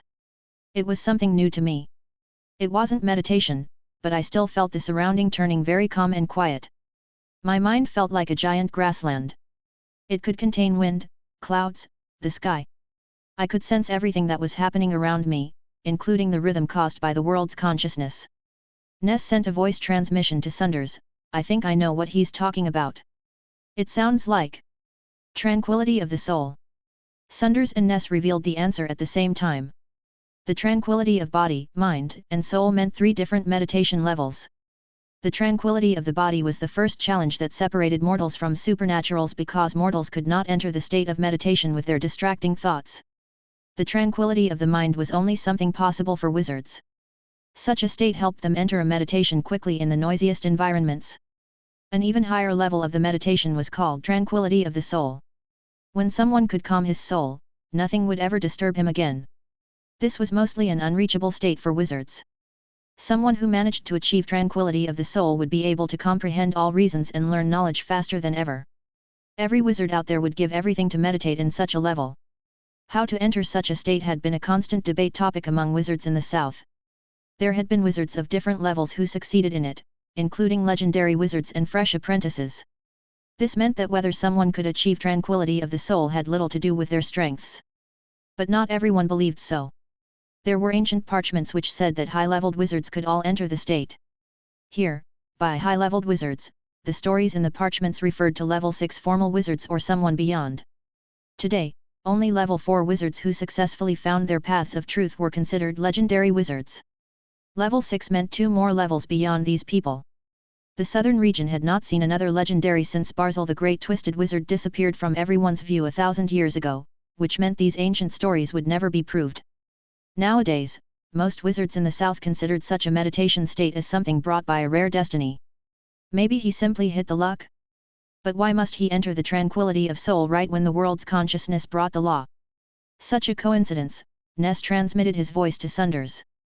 Or maybe it isn't all about destiny after all.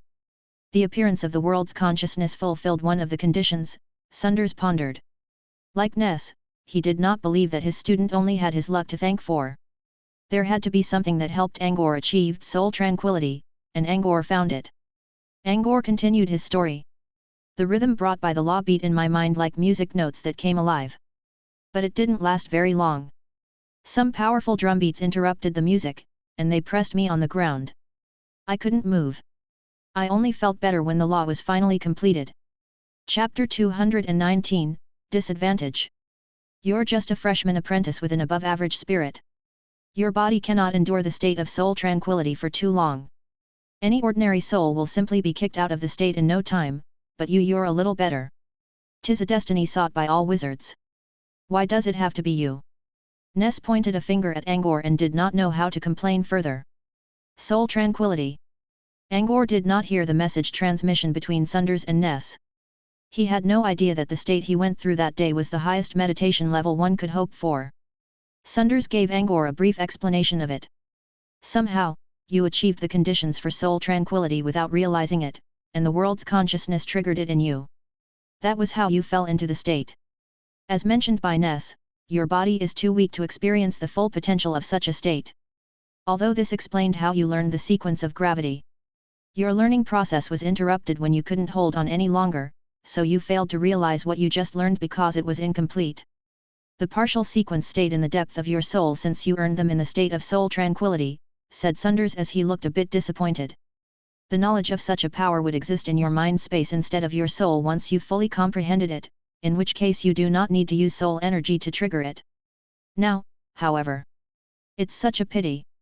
Ness added, that's to say, the sequence of gravity in your body works as a spell which uses your soul energy. You know, even soul masters mostly avoid doing that. They'd use their mana to cast spells. Usually, soul energy isn't something you should use at all. Angor began to understand. The sequence of gravity he learned sounded powerful, but he had to consume his own soul energy to wield it. Soul energy did not recover as fast as one's mana. Combined with the fact that Angor's soul was still weak, he would not be able to use the power at all in the near future. It's still something. A free quicken spell for you. Despite all the disadvantages he mentioned to Angor, Ness still envied the boy. Soul energy was difficult to recover, but it still could grow with enough time. An extra quicken spell for a wizard meant something to save his or her life in dire situations. Angor had gained a failsafe for possible life-threatening cases he might encounter. We have the test result now. We can finish the last step. The last step was rejoining Angor's soul with his body. As they moved back to the lab room, Ness was still muttering in frustration. Damn you, Sunders. I gained nothing today, and I lost 5 years of my strength. Why is my life so miserable? I'm staying at my own place just fine, and troubles came to my doorstep. Which means you. Angor would admit that he felt bad at Ness' misfortune. He had gained a lot from the experiment. Aside from the sequence of gravity, which was not available for him now, Angor drained some soul energy from Ness which improved his soul by a whole level. Such merit would work wonders in the coming days. With enough soul energy, Angor's soul would be able to affect the physical world without learning specific soul-related spells. He could even live without his body, just like other soul manipulators. Although the guiltiness in Angor's mind was quickly snuffed out by what Ness said next. I'm going to train Sokka as best as I can from today. I'm depending on him to get back what I paid today, said the old man as he glanced at Angor with a wicked look. As always, Sunders did not comment. Angor grimaced and made up his mind. He would remember those who wanted to harm him and get rid of them one by one, for himself, and for his mentor, John. The last step was simple. Ness cast a spell to reopen the soul space in Angor's body, and Angor only needed to float back inside. It went well. Several minutes later, Angor opened his eyes in the liquid-filled glass chamber. He did not feel anything wrong with his body when climbing out of the chamber. After drying himself with a towel nearby, he could still smell the residue of the magical plants used in the liquid. Angor quickly dressed up and joined Sunders. The gentleman was now talking with Ness about something. Ness had calmed down from his jealousy and did not badmouth Angor again. "Those people won't leave you alone," Ness said. Sunders nodded in his indifferent manner. "Guess they'll stick to the end." "Understandable. They're going for the offspring of him." Ness sneered. "Yeah, they need you to break the illusions." Sunders shook head. "That's not what matters. They want my gravity garden. You know, smuggling live specimens? Huge profit for them." "Live specimens? Did Karabits ask for them?" "Probably. The Karabits is never stingy with money when it comes to bioresearch," said Sunders as he frowned. He never liked this particular human race. "So they're not pushing you to the front line?" Ness asked. "You won't really get any trouble if you don't get involved with that offspring. No one knows for sure. Nevertheless, I don't want to join the nuisance." "Easy for you to say. They went so far as to aim for his children. I guess Lord Monkey decided to play his last gambit. You know, become legendary or die," Ness sighed. "You shouldn't worry too much. They only considered you as a filler in the team. Now that your soul energy decreased, they probably lost their interest in you," said Sunders. He chuckled and added, "Maybe today's test is a blessing in disguise to you." Instead of insisting that he suffered loss, Ness only sighed again. Moonfrost Union is straying from the way of wizardry. Wizards explore the unknown to seek the truth, but those people only care about explorations now. The day they abandon the will to search for truth will be when Moonfrost Union invites doom for themselves. We can't decide the path of truth for them. Maybe they have their own standard. Who knows, someone might just be mocking you for having an incorrect idea about truth at this moment. Sunders was far more experienced than Ness. He knew that there were many ways to approach truth in this world. They stopped their conversation here. Angor had completely no idea what was that all about, and he decided to leave it. It did not sound anything related to him, so why worrying about it? "It's late. We're leaving. I still need to do something about another old crank." "Old crank?" "A certain scoundrel among us who thinks he's smart." Sunders did not reveal a name, and Ness was really confused. "Oh wait, almost forgot," said Sunders.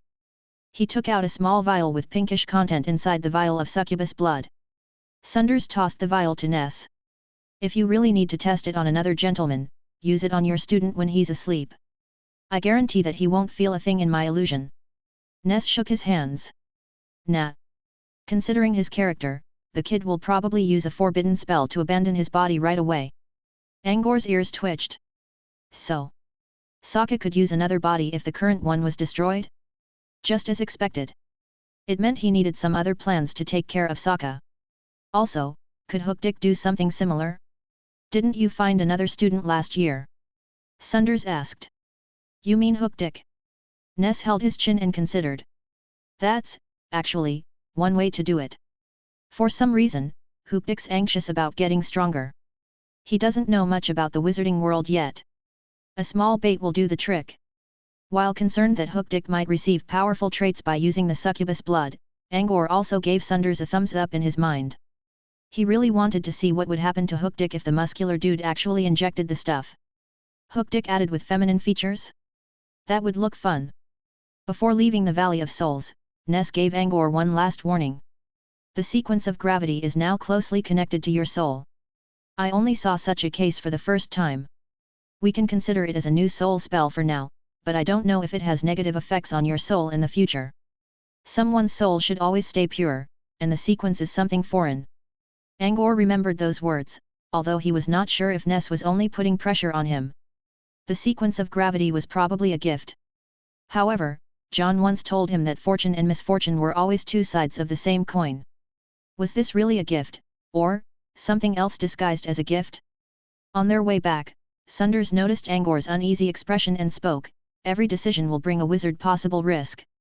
What you've to do is learning the risk beforehand and know how to prevent it. And if you can't, try to mitigate its damage. Every question has an answer. It's a wizard's task to find the answer." Chapter 220, Sound. The ultimate goal for wizards was the truth. an answer to all. You can find many ways to approach the answer, Sunders lectured while they stood on the back of a demon falcon. The gentleman held his top hat with a hand while his black cape danced wildly in the wind. Besides, there might be more than one answer that awaits. Sunders looked in another direction where some rain clouds gathered. It seemed a storm was approaching. Angor saw several apprentices floating near the clouds and writing something. He remembered seeing the same scene in Brute Cavern many times, in different places. A philosophy book from Earth explained that one should learn as he goes while combining what he saw with his experience. This was just what those apprentices were doing. Some of them were collecting water element, some of them created traces of clouds around their bodies, and someone was trying to push the rain clouds and observe their movement. They are working on the same subject. But they'll each get a different answer in the end. Do you know why? Sunders looked at Angor. Because, they learned different things in their lives. Also, they think in different ways. Correct. They should walk their own paths. If someone tries to imitate the way of another without achieving his own first, he'll fail both. Angor realized what Sunders tried to say. His professor was worried that he might get indulged by what his new power might bring and started to work on his soul energy from today instead of moving toward his original goal. Power was always an attractive treasure, especially for apprentices. There were many living examples in the Sky Tower, who aimed for advanced spells while completely ignoring their fundamentals. The sequence of gravity was very likely to get the better of a weak apprentice like Angor, and Sunders would be greatly disappointed if his student was blinded by the momentary benefit. I know what's more important, Professor, said Angor as he gave his teacher a determined look. Sunders nodded and did not say anything further. In truth, Sunders was being a bit oversensitive. Angor had another reason for his eagerness to grow stronger. He promised to save John in 5 years, and he already lost more than a year. Angor had no time to care about other matters. The Tree of Eternity was well within reach, which meant they would arrive at Phantom Island soon. Angor still had questions, so he decided to ask them when he still had time. Professor, was that a basic illusion you used on Sokka? Sunders nodded and asked something in return. I saw you observe the illusion for a while. Did you figure out anything? Angor told Sunders what he learned. He also recreated a smaller version of the illusion on top of his palm. A tiny yet vivid scene came alive in his hand. Good. You've done well learning how to use micro-illusions. Sunders was not stingy with his words of compliment. Angor giggled.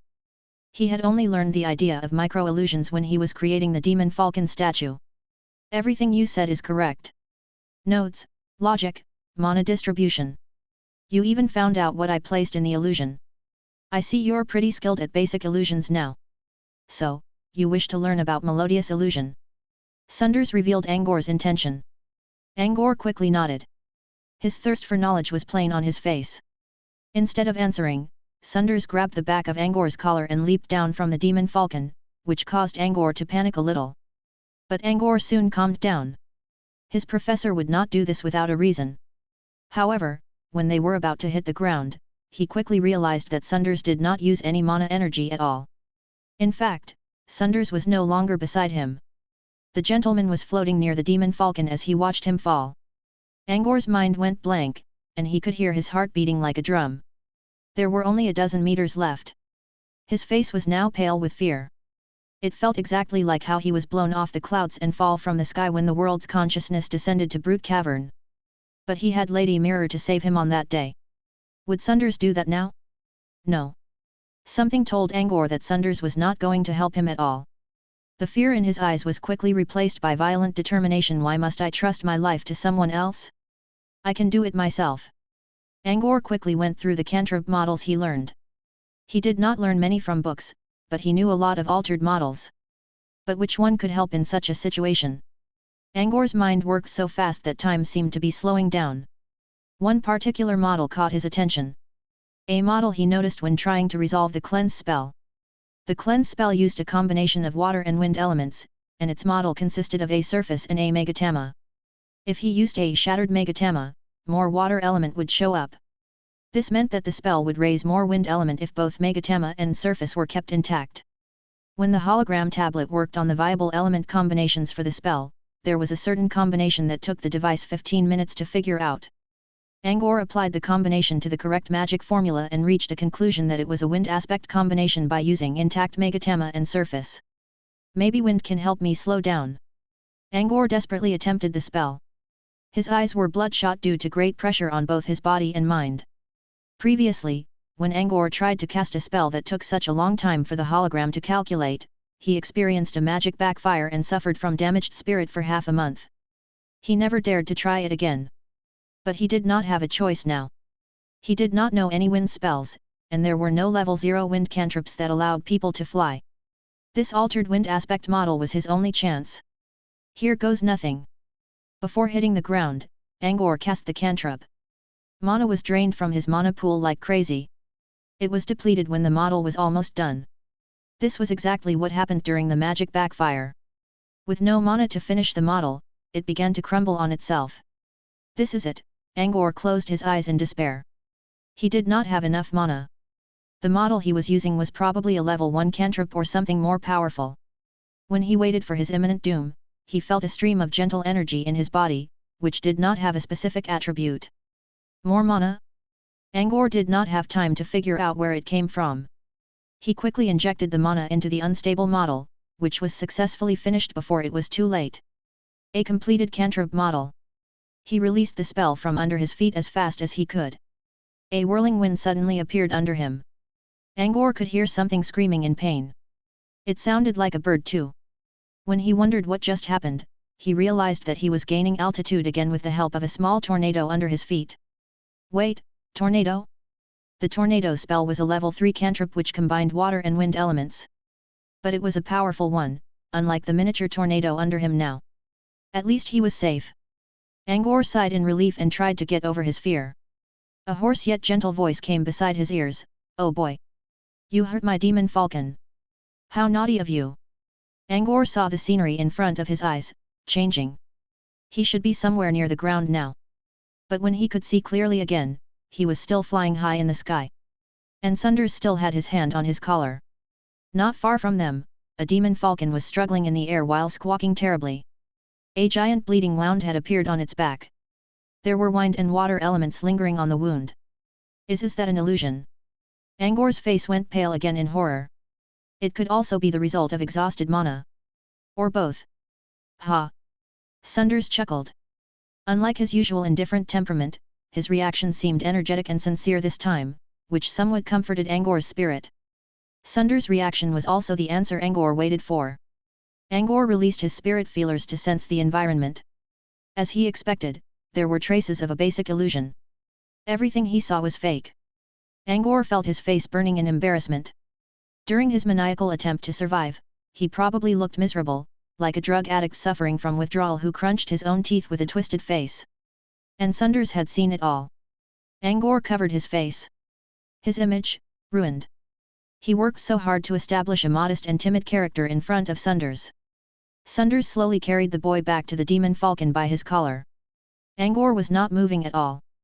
Anyone who saw his pale face now would probably mistake him as a corpse. The demon falcon threw Angor an angry glare, which caused Angor to lower his head further. Sunders used a simple spell to heal the demon falcon up. However, the spell did not bring back the creature's feathers. A giant patch on the back of the bird was left bald, which really stood out among the other beautiful plumes. Angor sat on one side of the demon falcon and remained silent. "Did you just use an altered version of tornado?" Sunders tried to get his student out of the embarrassment. Angor muttered in a small voice. "No idea. I used something like that for the first time only." Sunders nodded in acknowledgement. A complete megatama located on top of a surface. Was that originally a cleanse spell? Since his professor knew the look of the model, Angor was sure he received the extra mana from Sunders himself. "Yes. It was cleanse," answered Angor after a moment of hesitation. "And thank you, sir. I'd have gotten backfired again if not for your help.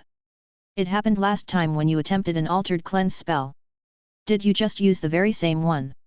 Sunders looked interested in the new model. Anyone would if a level 0 cantrip used for cleaning stuff suddenly gained the same amount of power of a level 2 attacking cantrip. It wasn't the same. Angor thought in his mind. "Yes, Professor," Angor answered. "Impressive. It's flawed, but being able to turn a level 0 cantrip into something like that is already worth noting down in the history book," said Sunders as he put a hand on Angor's shoulder. "If you're willing to, you can introduce this improved cleanse of yours to a magazine for apprentices. People will like it a lot. Angor mumbled again and did not comment. He kept his head low as he thought about his miserable life. Sunders could not help smiling at his student's childish reaction. Did you find the effect of melodious illusion from that basic illusion? Sunders changed the topic to distract Angor's thoughts. Melodious illusion? There was? Sunders' question aroused enough of Angor's curiosity. Angor tried to recall what he saw in the illusion. But he could not think of anything in the end. You didn't. Angor was only sure that was a basic illusion since he already found the nodes of it. But melodious illusion? He could not sense any of it. Melodious illusions required sound. But there was no sound at all. Unless... was it the sound of the wind? Chapter 221, The Secret of Sound. The sound of the wind? They were now flying at an altitude of several hundred meters. The demon falcon flapped its wings in the shifting clouds, and the howling wind was constantly assaulting their skin. Angor tried to think of his previous experience. There was nothing wrong with the sound of the wind in his memory. A stable wind-blowing sound could not be used to trigger nodes for illusions, so the melodious illusion deployed by Sunders had nothing to do with wind. Angor frowned. Was there any other sound apart from wind? Bird chirp maybe? No. The only bird in the vicinity was the demon falcon they stayed on. And it did not make any noise aside from the painful scream caused by Angor's cantrip. Clouds? Can't be. Clouds did not make much sound in the sky. Sunders probably could do something to make them work, but Angor did not believe that his professor would make the test so difficult. Angor spent some time thinking over the question. With nothing else to go on, he looked at Sunders for help. Sunders pointed a finger toward somewhere. Sunders was pointing at the center of the falcon's back. He then asked Angor to sit on that spot. Something's here. Angor complied, still puzzled. About half a minute, Angor felt something bumping heavily beneath him. A second bump appeared in another half-minute. Is this the falcon's heartbeat? Angor immediately realized something. He thought about everything in the environment that could create sound, yet he forgot to think about his own body. And there were many different types of sound inside him. Moreover, as Angor was struggling in desperation, the surge of adrenaline amplified his heartbeat. Thump, thump. Angor placed a hand against his chest to feel his heart. It was now calmer, compared to when it beat wildly when his life was in danger. See it now? Sunders asked. Angor nodded. My heart. So, melodious illusion is not limited to artificial and natural noises. We can also use something inside our bodies. Angor felt happy about the knowledge he just learned, but it was not long before Sunders' comment ruined his enthusiasm again. Your knowledge base is good, compared to other apprentices. So is your logic senses. But your vision is still too limited.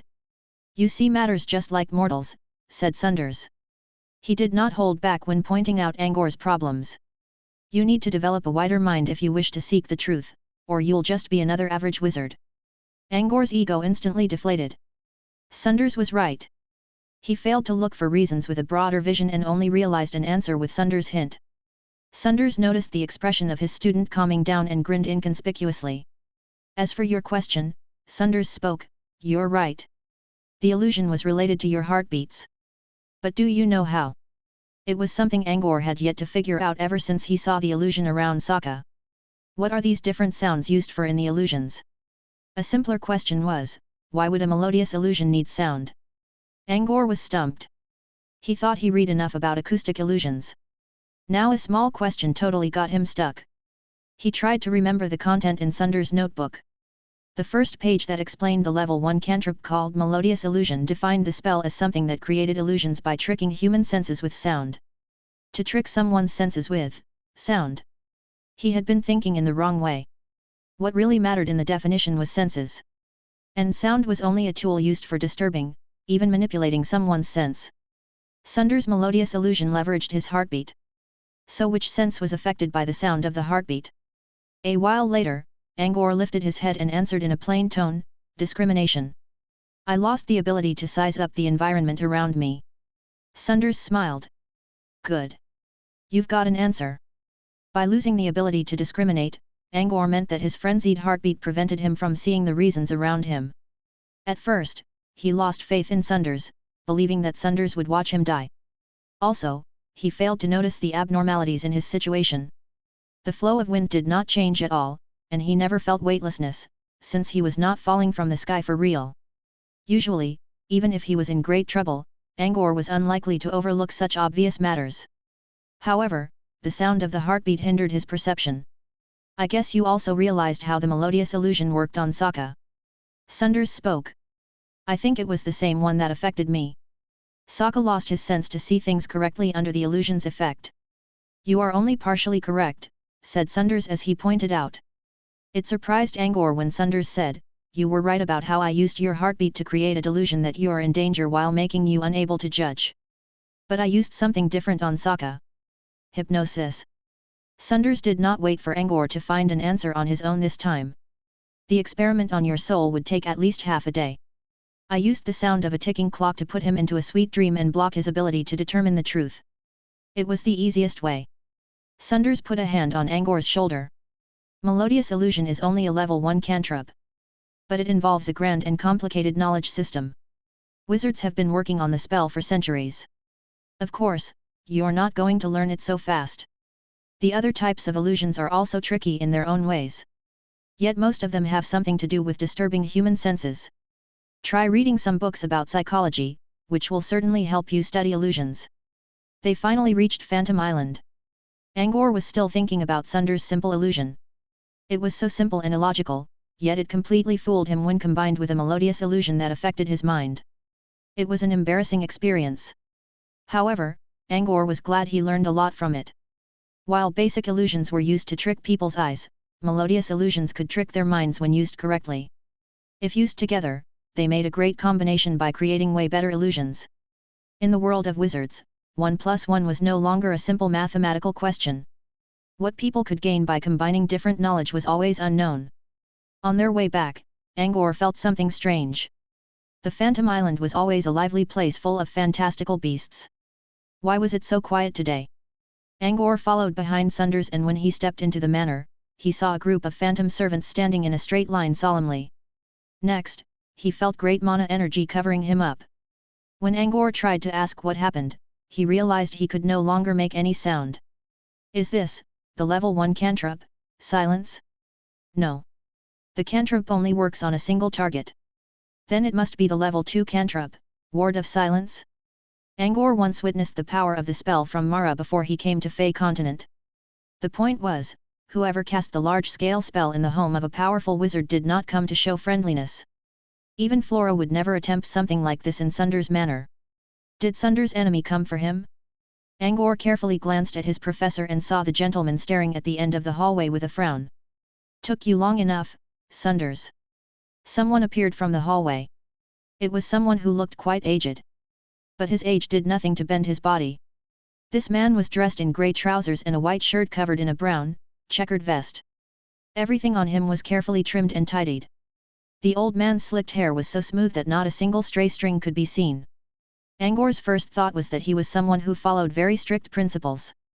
"Mr. Rain. To what honor do I owe the pleasure of having you in my humble abode?" Sunders removed his top hat and bowed to the visitor. All the phantom servants followed his example and bowed down. Angor was still wondering who this was. Sunders' action already told him that the old man had to be someone important. Therefore, the boy remained calm and bent down as well.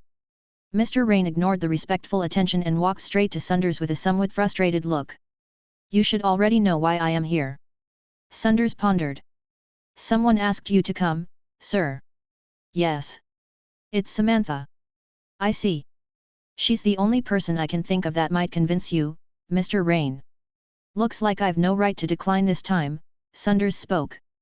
Rain opened his mouth, only to sigh in the end. "Let's talk about it inside. It's not really a difficult task."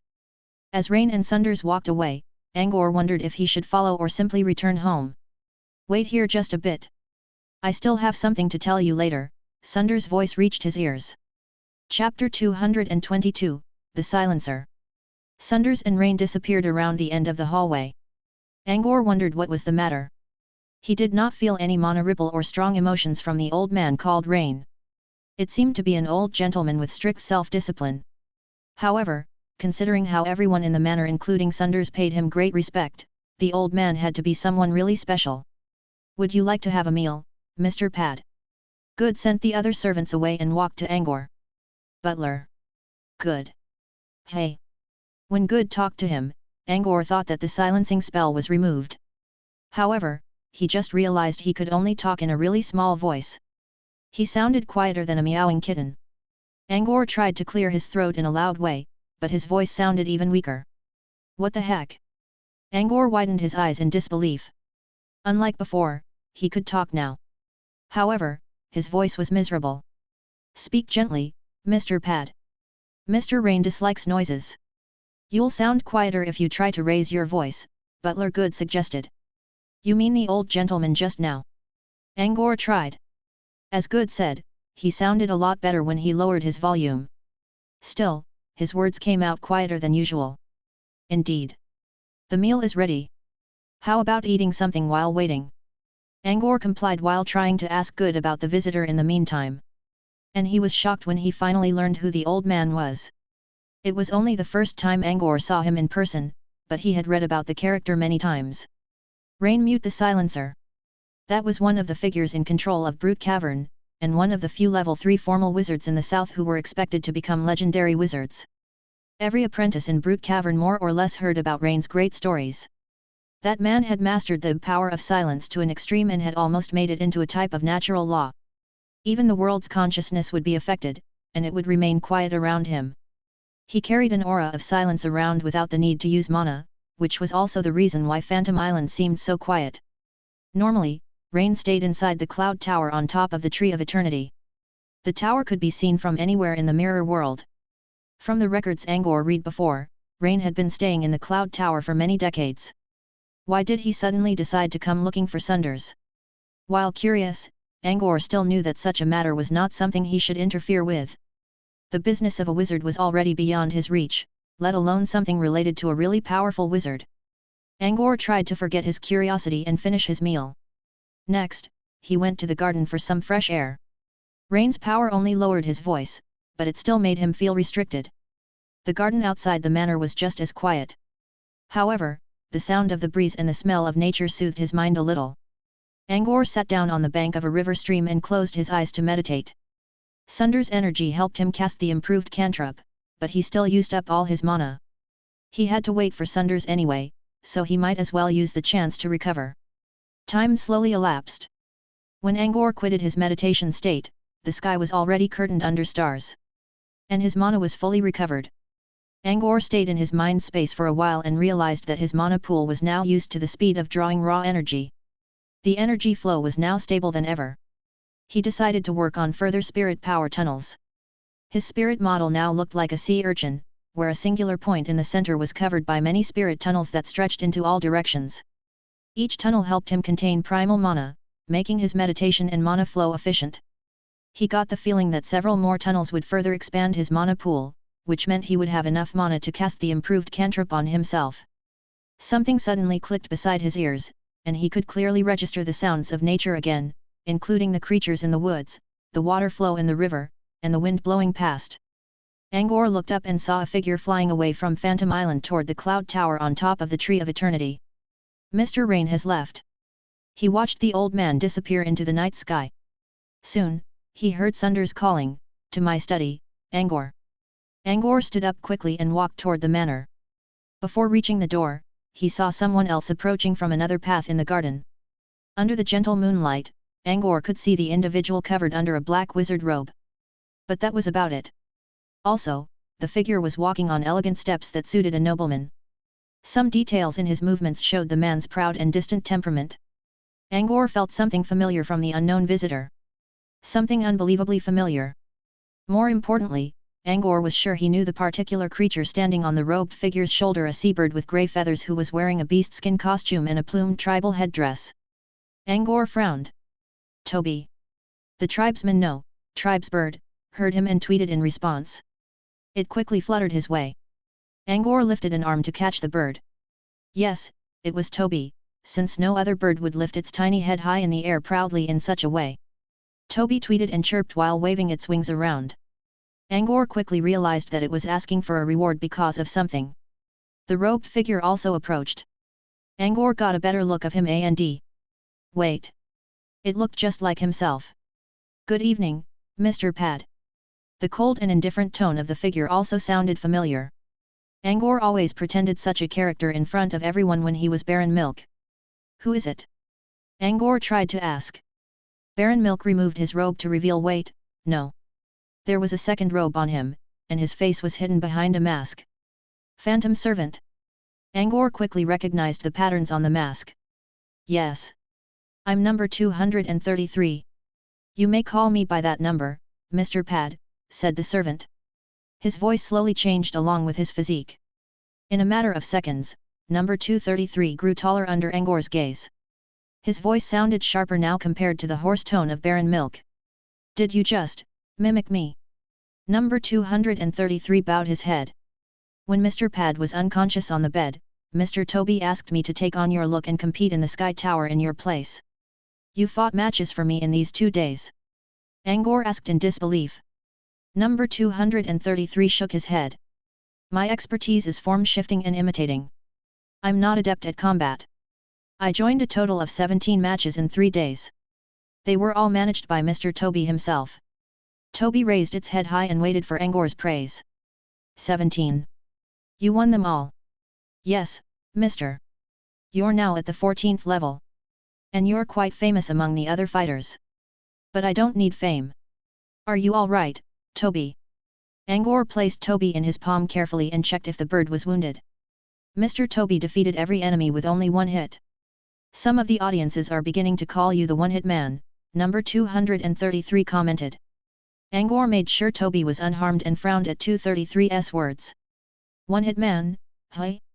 Toby was the one who defeated the fighters. Shouldn't they use a name like One-Hit Bird? No one called Mr. Toby that way. But I did hear someone referring to Baron Milk as the One-Hit Birdie Man. Still, most people prefer the shorter version. Angor walked toward the manor with Toby while 233 followed. Number 233 told Angor about the details of the matches.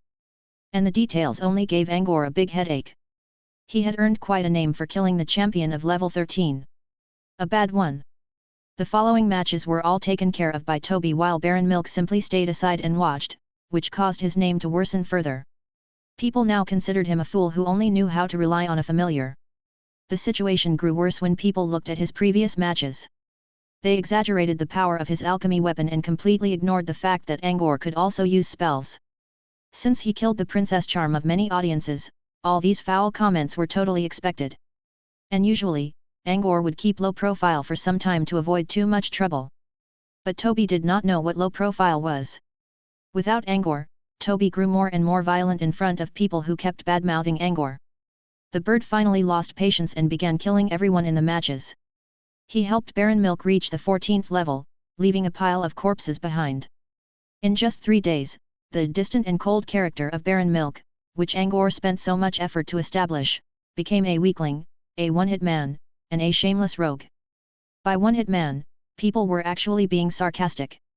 Also, he was known as someone who kills women mercilessly. Angor simply gave up on worrying about it. He already had enough bad names. Some extra ones would no longer hurt. However, there are a number of females that support you, number 233 suddenly spoke. Oh yeah? Paranoias, I guess. You know, there are always those who love to be unique. If something is hated by the public, they act in the opposite way. Number 233 shook his head. No. I think it's because Mr. Pad accidentally exposed a part of your face in front of everyone during the match against Parasite Queen. Those women are all attracted by your handsomeness. So I'm a handsome asshole now? Damn. That sounds even worse. Chapter 223, Smuggling. Number 233 did not add his own comment that there was another name used by the audiences, the asshole son of someone. To people, Baron Milk's powerful familiar and alchemy weapon had to have come from someone else. They believed that Baron Milk possessed an influential background. This assumption was the reason why despite many people hated Baron Milk to the core, no one actually came looking for trouble outside the matches. When they were at the door of the manor, Angor suddenly remembered something and asked, I still have the profile card on me. How were you allowed in the matches without it? Number 233 took out a profile card from his robe. I don't really know. When choosing an opponent, I told Mr. Baroque that I lost the card by accident, and he simply gave me a temporary one. The victories during these days are all recorded in this card. When you go to Sky Tower next time, you can go to the administration and transmit the victories into your original card. Baroque didn't mind the imposter. I think that man can easily see through your disguise. He allowed you just so he can earn favor from my professor. Or, he was afraid of professor for some reason, Angor sneered. Number 233 remained silent. Still, thank you for your help, Angor thanked the servant sincerely. It's nothing, really. Mr. Toby was the one doing the fighting. Toby lifted its beak again to wait for Angor's compliment. Angor chuckled. The bad influence was not something serious since only a selected few knew his true identity, and none of those who knew him would give him out easily. Even Sokka would keep his secret safe. Angor bid farewell to number 233 and entered the study on the second floor. He saw Sunders sitting in front of the desk again. The gentleman was considering something with his eyes closed while supporting his chin with an arm. When Angor approached, Sunders finally looked up and spoke in his usual hoarse voice. You came. Sunders signaled Angor to take a seat. Angor sat down and waited for some time. When he looked up, he saw Sunders being all silent in deep thought again. Professor. Angor called carefully. Sunders looked his way with a somewhat apologetic look. He seems concerned about something? Angor hesitated and wondered whether he should be a little considerate as a student. Did Mr. Rain request something? Angor tried. It surprised Sunders a little. The gentleman smiled when he realized that his student was only trying to help. He did. But it's nothing serious. He wanted to borrow my sorcerer's garden. Borrow the garden. Angor remembered something mentioned by Ness, that someone wanted to use the garden to smuggle live specimens. To smuggle something? Angor asked. Sunders nodded. He knew that Angor had a good idea about when to speak or withhold information, so he did not keep it a secret in front of Angor. Is it possible to smuggle creatures? Angor asked in curiosity. Like your phantom beasts? Some, yes. But most of the targets are intelligent beings from other worlds. Intelligent beings in other worlds. Angor's heart raced faster for some reason. I think I mentioned something before, that any otherworldly creature must go through an official path to enter the wizarding world and get registered. Otherwise, those ruffians from Supreme Cult will give you unending trouble like mad.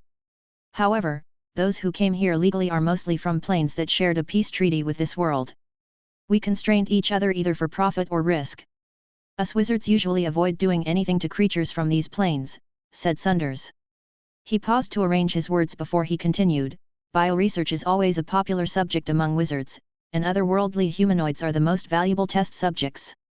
They always sell for a good price. Generally speaking, when someone is smuggling live specimens, he'll probably be dealing with such intelligent creatures. Will the Supreme Cult do something about it? The ultimate fate of these creatures will always be death, and this is just what the Supreme Cult strives to achieve, so they'll not mind.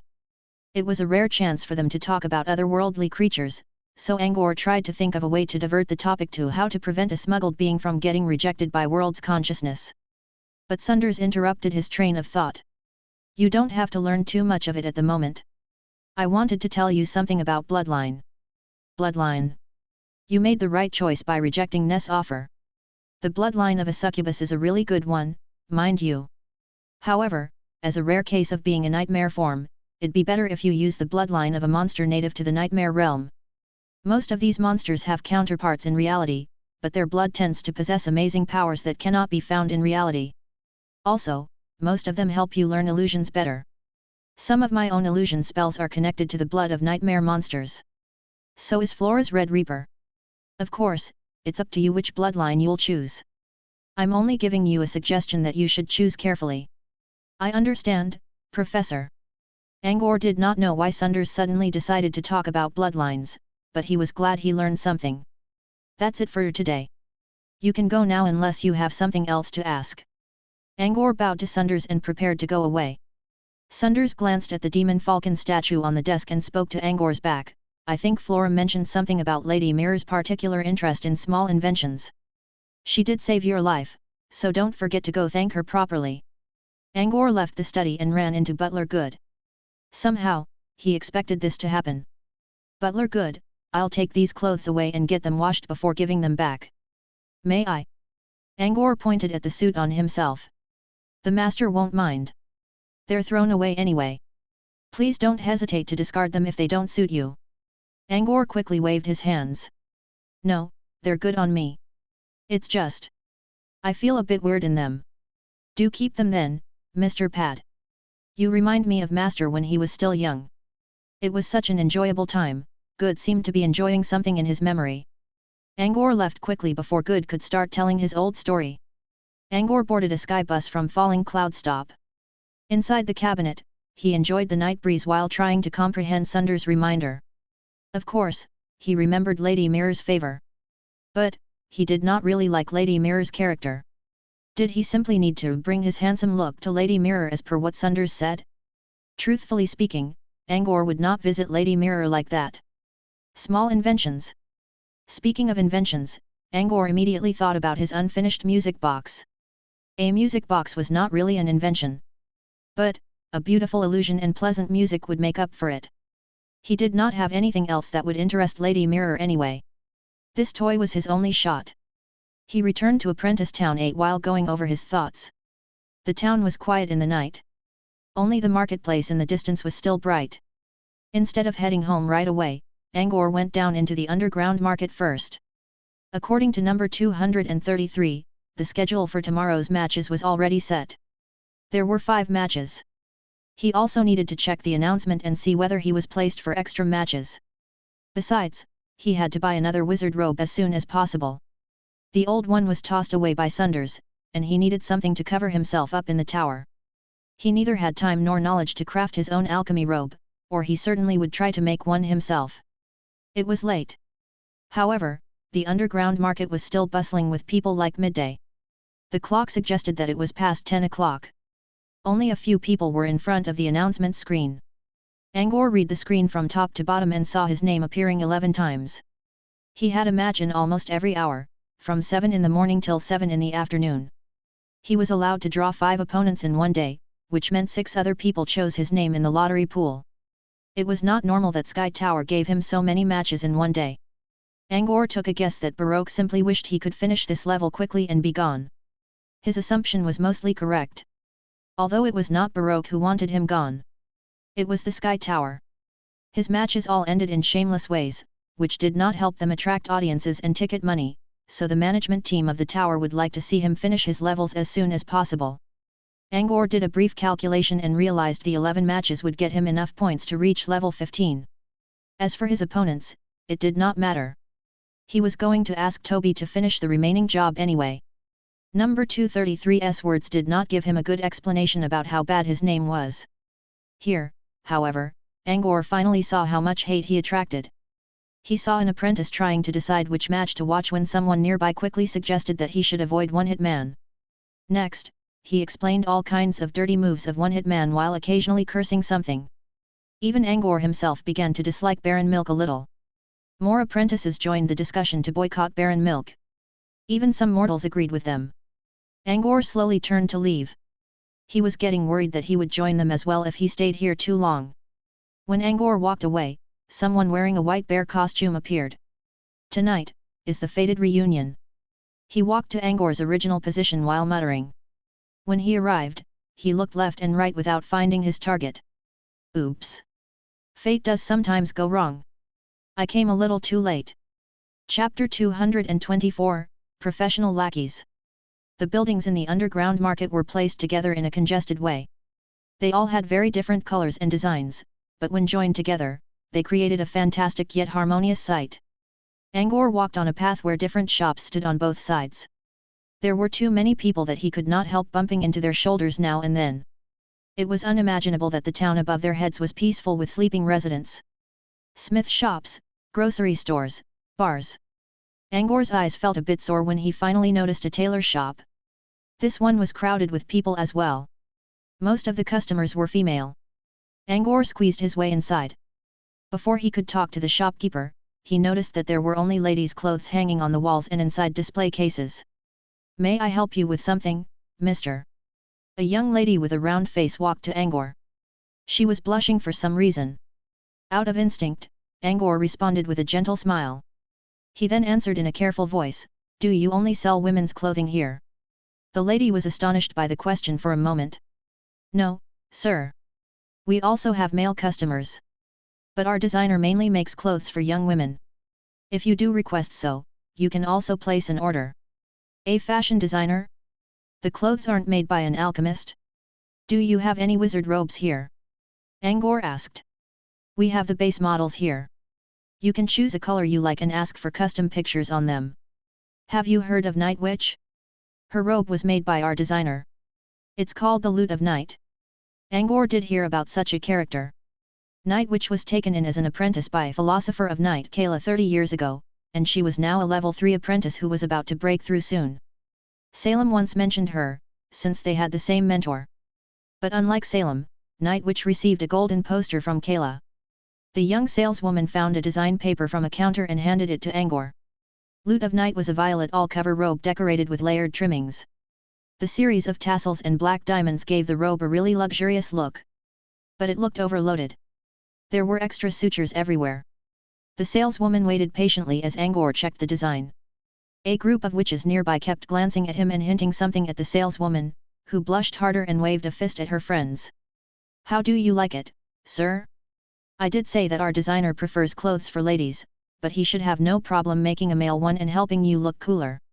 "This is nice," said Angor as he admitted his impression. "But I see too many strings on the robe. Will they affect the effects of runes? Or maybe the strings contain runes in them, so they are both pretty and practical?" "Runes?" The saleswoman was taken aback a little. "You mean runes used in alchemy, mister?" Angor scratched his hair. He forgot that most alchemists chose to study synthesis.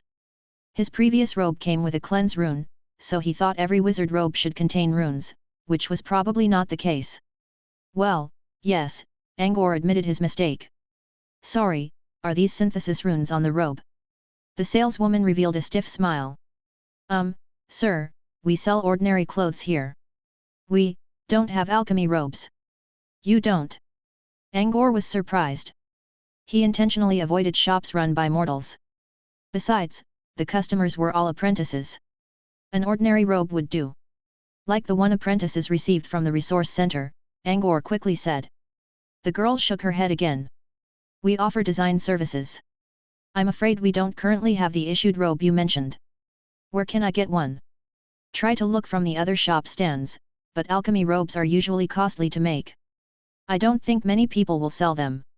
Since they don't look good, you might find someone who's willing to part with one." "Costly?" Angor realized that the alchemy level in Brute Cavern might be worse than he expected. Seeing how Angor looked disappointed, the salesgirl added something. "If you can't find them, you can check out Prome's alchemy shop. Maybe you can find something you need there." Prome's? Angor already planned to go there. However, rather than buying a robe, he was going there to thank Dave. When thinking about the robe, his instinct told him to look for shops run by women. Why would someone like Prome make clothes? Angor just realized that he was looking for an alchemy robe, and Prome's shop was the right place for it. After leaving the shop, Angor spent some time checking through the stands in the area and did not find anything he wanted. He decided to head for Prome's alchemy shop in the end. It was almost midnight. As he recalled, Dave mentioned something about closing the shop at 11. Angor tried to hurry up and managed to arrive before then. The shadows coming from the window suggested there was more than one person in the shop. In front of the door, Angor heard someone talking inside. Fa. Someone laughed in a really strange way. "You think I can't do anything to you when Master Prome's your teacher? So, are you going to sell the sword or not?" Someone else spoke in a sharp voice. "I told you it's only for sale next week. And it's not called a sword." It was Dave this time. "We're in a hurry. 15 magic crystals. The price is good enough for you." This voice sounded low and deep. There were voices of 4 people. Apart from Dave's, Angor believed he recognized the other voices. He straightened his bow tie and pushed the door open. Angor walked tall on firm steps. When he wore his wizard robe, he never paid attention to his looks. Now that he was using Sunder's clothes, he tried to regain the nobleman image he learned in Pad Manor. Angor! Dave called in surprise. Angor! The sharp voice and deep voice both called. Dave looked at the combination of a fat man and a pockmarked boy in front of him. They knew Angor too? Angor nodded to Dave and checked the other people in the shop. As expected, he knew them all. In a bad way.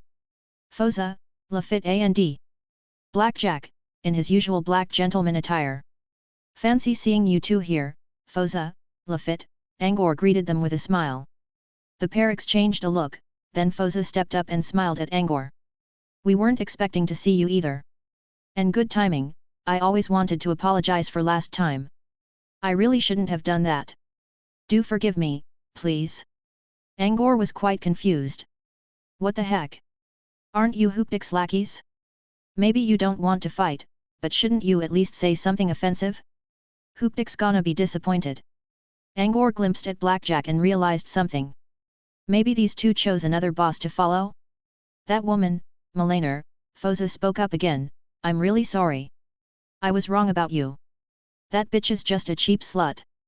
My boss told me. She found someone else to snuggle with the next day. An ugly old geezer. Angor was unsure where this was heading to. Oh, don't worry, I've already forgotten about it. Did you come to shop too? Foza asked in a friendly way. His eyes were shining deviously. He had already agreed with Lafitte that they should maintain a good relationship with Angor. If they could not be friends, at least they should avoid becoming Angor's enemies. Angor's teacher was called the killing machine in the south. Only a fool like Hookdik did not realize it. Maybe wizards did not care about the life and death of their students. But what if Sunders was different? Foza and Lafitte did cherish their lives. They would not offend Angor for real just because Hookdik asked them to. Angor shook his head. I'm just looking around. Foza was unconvinced, but he did not say anything. He kept a smile on his fat face. Oh! Almost forgot. Here, this is our boss, Mr. Blackjack. Both Foza and Lafitte showed sincere respect. As Angor believed, they used the exact same attitude when acknowledging Hookdik as their boss. Angor was really puzzled now.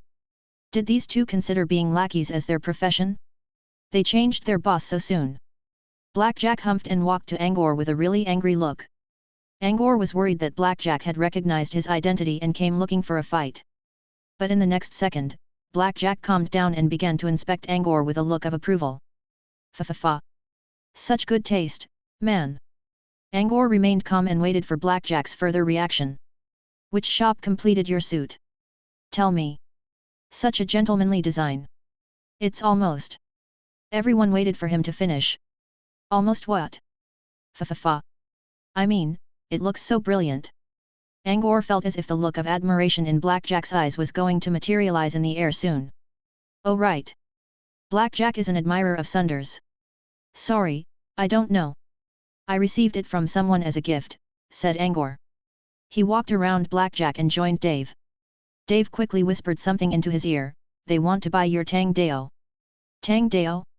Angor looked at the shelf and saw the 3 oriental weapons he crafted already on display. Blackjack's group approached Dave again. Foza gave Angor another smile and turned to Dave. So, the sword. It's called a Tang Dao. Right, Tang Dao, whatever. Our boss gives you 15 magic crystals for it. It's our best price. You know, an alchemy weapon without any effect can only sell so much. This thing probably costs 10 magic crystals in normal circumstances, said Foza with a sigh. I tell you, you won't find a better offer. The appearance of Moonfrost Passage raised the prices of weapons a little bit, but trust me, this one won't go beyond 15. Chapter 225, Blackjack's Rage. Foza explained his offer to Dave sincerely. And Dave knew that their offer was pretty good in the market. Dave's own evaluation for the Tang Dao was around 10 magic crystals. Foza's price was beyond his expectation. Dave glanced at Angor, but Angor shook his head. Since Angor decided so, Dave had to follow his wish. After all, Angor was the owner of the weapon. It's not for sale for the moment. If you really want to buy it, please come back next week. Foza was pretty confused now. Can you tell me why? Dave hesitated. He did not know either since Angor had never told him the reason. Foza squinted his eyes. Are you simply trying to send us away cause you don't want to sell the weapon to us? Next week is just an excuse, et. Dave remained silent. Angor spoke in a small voice. Maybe he's expecting a higher price? You know, something's happening recently. Weapons will sell better by the day. Foza looked at Angor and lowered his voice to be polite. You mean the Moonfrost Passage, right? It's been open for half a month. Those who need weapons already got them. I don't think this blade's gonna be any different from now. Yet. The price is fixed, Lafitte spoke along Foza, and the price won't go up even if there's a second passage. People who are bold enough to challenge the second passage all need tiered weapons. This one's no good. No one knows for sure, Angor said. You don't know about the market, Angor.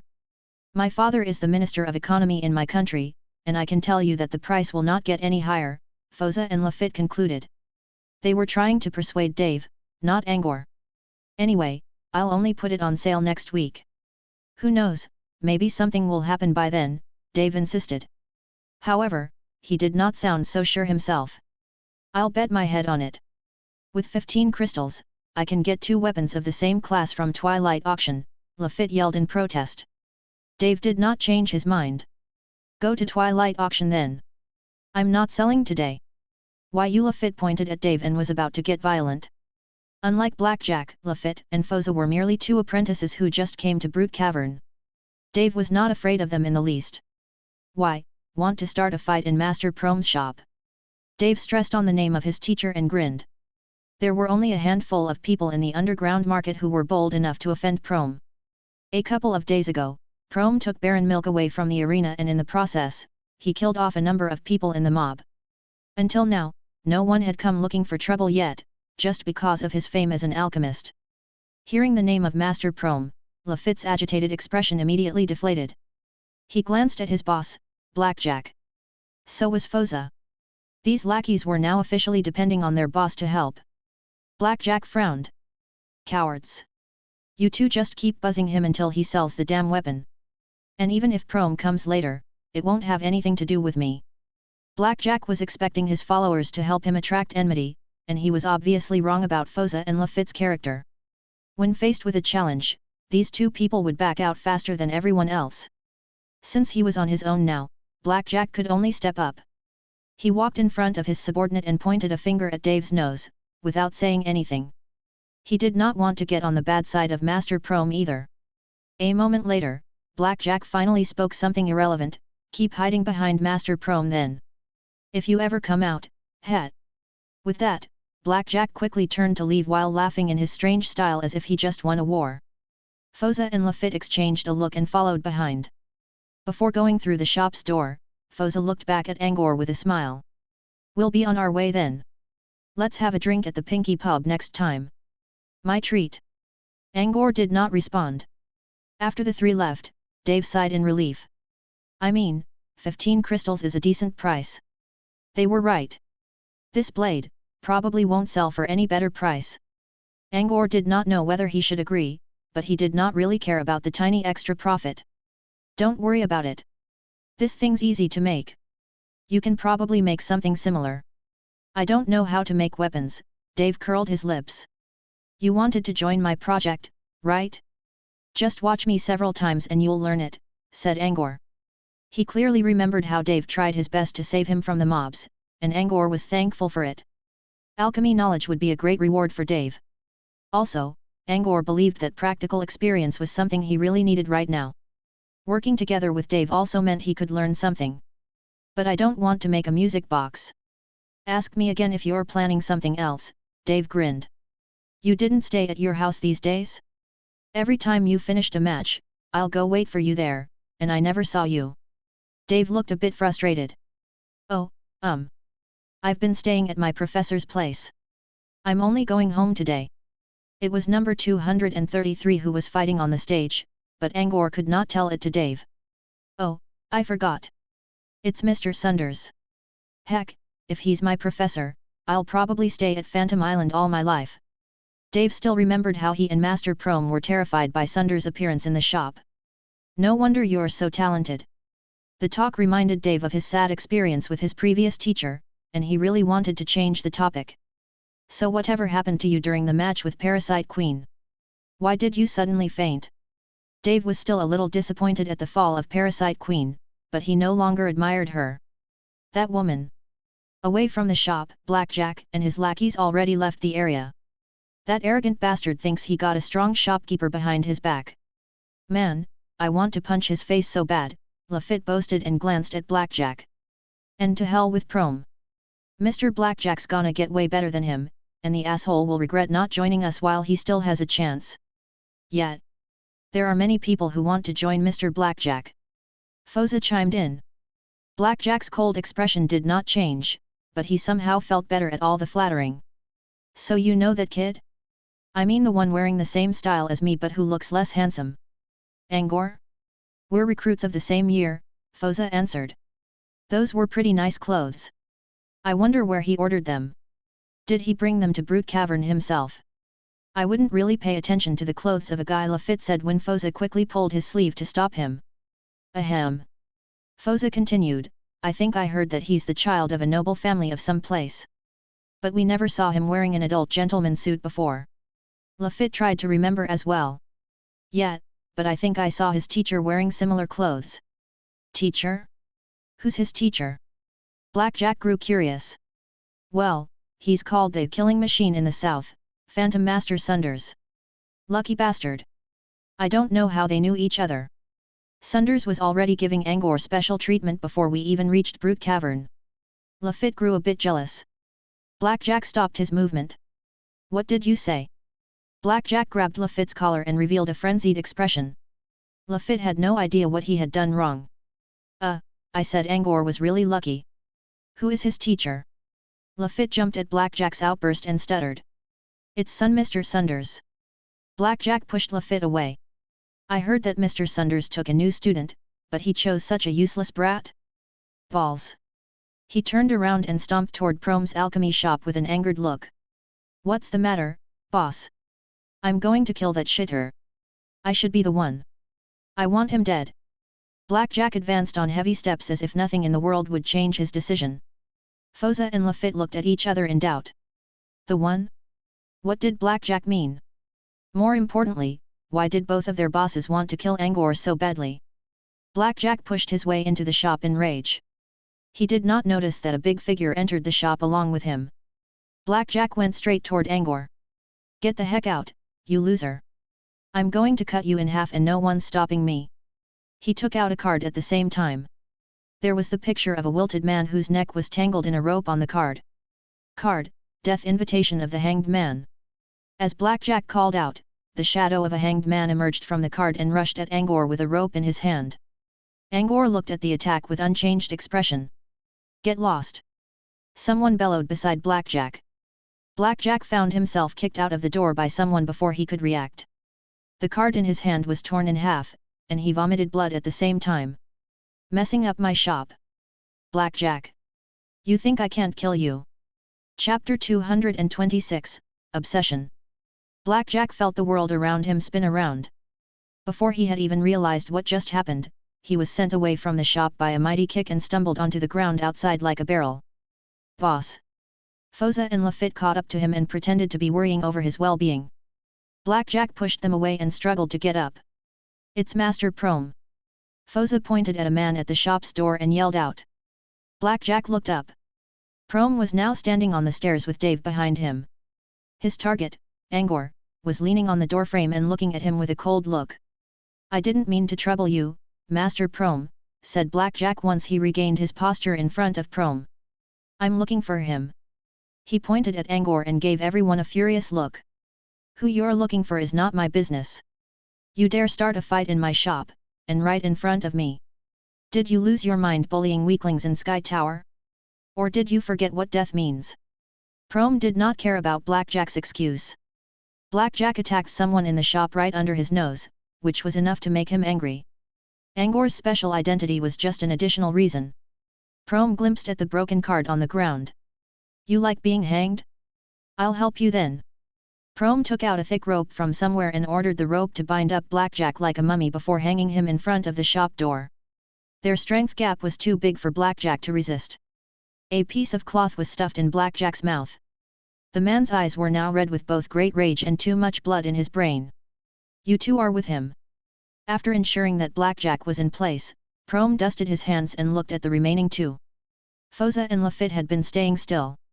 When their names were mentioned, Foza tried to speak while containing his fear. Blackjack is our boss, but we're friends with Angor.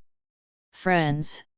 Prom was already moving to deal with them, but the second part of Foza's explanation stopped him. Prom glanced back at Angor with a questioning look. Angor looked at Foza.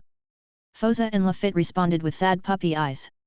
When Foza and Lafitte were about to faint due to the great stress, Angor slowly spoke out, they joined Brute Cavern together with me. Angor did not say whether they were friends or enemies. However, Prom was experienced enough to read the meaning hidden in Angor's words. Prom turned around and walked into the shop while greeting Angor with a smile along his way. Foza and Lafitte let out a breath in relief. Thank God they acted friendly to Angor a moment ago. Now they were wondering how Angor got to know Prom. Why on earth did Prom listen to Angor's opinion? As Angor talked with Prom, Dave walked outside and joined Foza. What's with him? He looked just fine back there. Now he wants to kill Angor all of a sudden? Did you say something bad behind Angor's back? Foza quickly shook his head and his fat cheeks flipped like jelly from the motion. I don't know. He asked us where Angor found his clothes, and we said we don't know. Then Lafitte said something about how Angor's clothes looked like Mr. Sunder's, and Blackjack turned all angry and rushed back. We couldn't stop him. Angor heard their conversation and slowly got an idea. However, Prom pointed out the problem first. I expected much, Prom spoke with a sneer. You know something, Master Prom. Foza knelt down in front of Prom respectfully, and Lafitte quickly followed his example. Blackjack made quite a story for himself in his year, but his classmates were either dead or proceeded into higher levels. The stories aren't so popular among the apprentices today. Prom spoke to Angor and completely ignored the two lackeys on the ground. Blackjack has a really good talent. Mr. Tree Spirit once spoke highly of him. However, when assigning teachers, this man insisted that he would go to Mr. Sunder's. He discarded all the other professor posters. Blackjack's cheeks grew red. Maybe it was because he had been hanging upside down for a while now, or maybe it was because he was simply too angry. The man kept giving Prom meaningful stares to stop him from talking, but Prom did not pay him any attention. Blackjack tried to stare at his lackeys next, but those two were now attempting to find a new boss and had no time minding him. His strength remained at the same level because he had no one to teach him. A proper mentor would have helped him achieve great things already, but he never accepted anyone. He's obsessed about joining Mr. Sunder's. See, he even imitated Sunder's clothes. But why? Is his talent about illusions? Dave asked. Prom shook his head. No. His talent has nothing to do with illusion. I can't say I know his reason. But I can tell you that he's a relative of Mr. Sunder's. Not a close one, mind you. It appears that his family came branched out from Sunder's original clan some centuries ago. He heard about it from somewhere before coming to Brute Cavern, and now here he is, a maniacal follower of Mr. Sunder's, the gentleman's wannabe. Prom shook his head again and sighed. Now you know why he acted so? You're Mr. Sunder's student, and Blackjack can't accept that. Prom looked at Angor. Angor glanced at the hanged man under the roof. I think it's not the real reason. Prom's expression shifted a little. What do you mean? Blackjack was now glaring at Angor with all the hate he could muster while mumbling something fiercely. I don't believe he can get so obsessed with another man. It's not like they're lovers. They're only distant relatives who happen to share the same root hundreds of years ago, and they're almost strangers now, Angor slowly explained. Blackjack's rage was plain on the look. He was swaying left and right, trying to reach Angor using the momentum. But of course, his action was in vain. There are no people willing to be a nameless commoner for their entire lives just because they admire someone. If I were him, instead of dreaming to become Sunder's student and staying that way for many years, I'd try to get stronger and approach Sunder's level as best as I can, and hopefully surpassing him in the end. As for rejecting other mentors and stopping the process of learning, I can't believe it. Unless he's downright foolish, his reason is just an excuse. I'll let it pass this time. I'll not hesitate to kill him should he come again. Angor wasn't confident in his first match against Blackjack. Now, however, he had enough experience after going through hundreds of matches. Killing Blackjack wasn't a difficult task at this moment. Angor and Dave walked inside the shop, while Prom took out a knife and freed Blackjack. Foza and Lafitte hurried to his side. Blackjack stood up silently and spat the cloth out from his mouth. Even outsiders can see your little problem. Stop living in a joke and being all insolent just because you're talented. Mr. Magus won't wait forever for you to mend your way, Prom spoke to Blackjack in a merciless tone. Since Angor said so, I'll let you go just this once. Cause trouble at my place again and I'll make sure you don't enjoy a good death. Blackjack silently wiped some dirt off his face. His eyes hid an emotion as dark as the deepest sea. When Prom also disappeared into the shop, Foza finally spoke out, should we go to Twilight Well, boss? Maybe the auction's already started. Blackjack stared at the three figures in the shop and fixed his gaze on Angor in the end. He clenched his fists so hard that the blood veins on his wrist looked about to burst. Let's head back. We'll come for the blade next week. Under the dim yellow light in the shop, Prom presented a bottle of wine he had been keeping and placed it on an exquisite table made of fine lumber. Exotic merchandise bought from Shampoo Coast. This is the best of sweet wines. It is said to be made from fresh grapes carefully tasted by the hottest maidens, crushed by the most innocent virgins, who bathed their perfect feet in morning dews. The liquid was then fermented by wine masters and added with moonshine grass powder, which helps smoothen your blood flow. Angor looked at the wine glass, which aroused his childhood memories. Wines produced by Padmanor used to be popular among nobles in Waterford for a time. They used to tell people that the most fragrant wines were made by innocent virgins, while the most aromatic ones were made by beautiful housewives. He wondered if the nobles would cough up all their complaints stored over many years if they learned that there were only fat or muscular dudes who crushed the grapes under their smelly feet. Thank you, but no, said Angor. When he saw Prom's embarrassed expression, he quickly added, my teacher said that I should not try alcohol before turning 18. It's bad for brain development. Angor was referring to John, but Prom thought the boy was talking about Sunders, and he really doubted whether that gentleman could say something so straightforward. Still, Prom put his wine away and accepted Angor's decision. Let's have some tea then. I have some high-quality red tea I found in the tea farm in Midnight Sovereign. No need, really. I came here today to say thanks. I would already be a corpse now if you didn't save me after that match. Angor described his match against Parasite Queen. Even Prom was intrigued by the story a little. So Parasite Queen could invade someone's soul? I'd admit it. I wouldn't have expected that if I was the one fighting her, Prom exclaimed. Dave nodded along. If we tell everyone how Parasite Queen really looks like, maybe her fans won't keep ruining your name as badly. It doesn't matter. Apart from you and Master Prom, not many people know who I am. Angor was optimistic enough. Oh, by the way, tomorrow should be my last day in Sky Tower. When I'm done, I'll have time to work on the alchemy weapon with Master Prom, said Angor. He turned to look at Prom and asked, can you tell me about the weapon you're making, sir? Such as what kind of properties you need on it. Chapter 227, Anti-Undead Rune. Dave mentioned something about the weapon to Angor before Angor went to fight Fox Master. However, there were not enough details. Angor only knew that Prom wanted his help for making a long-range alchemy weapon. Since Angor asked, Prom revealed his idea right away. He needed a tiered long-range weapon which should be able to repel undead creatures. The request is from an old friend of mine. I still owe him a favor. I've tried to make many weapons without ever finding the right way, and half a year has already passed, said Prom as he sighed in frustration.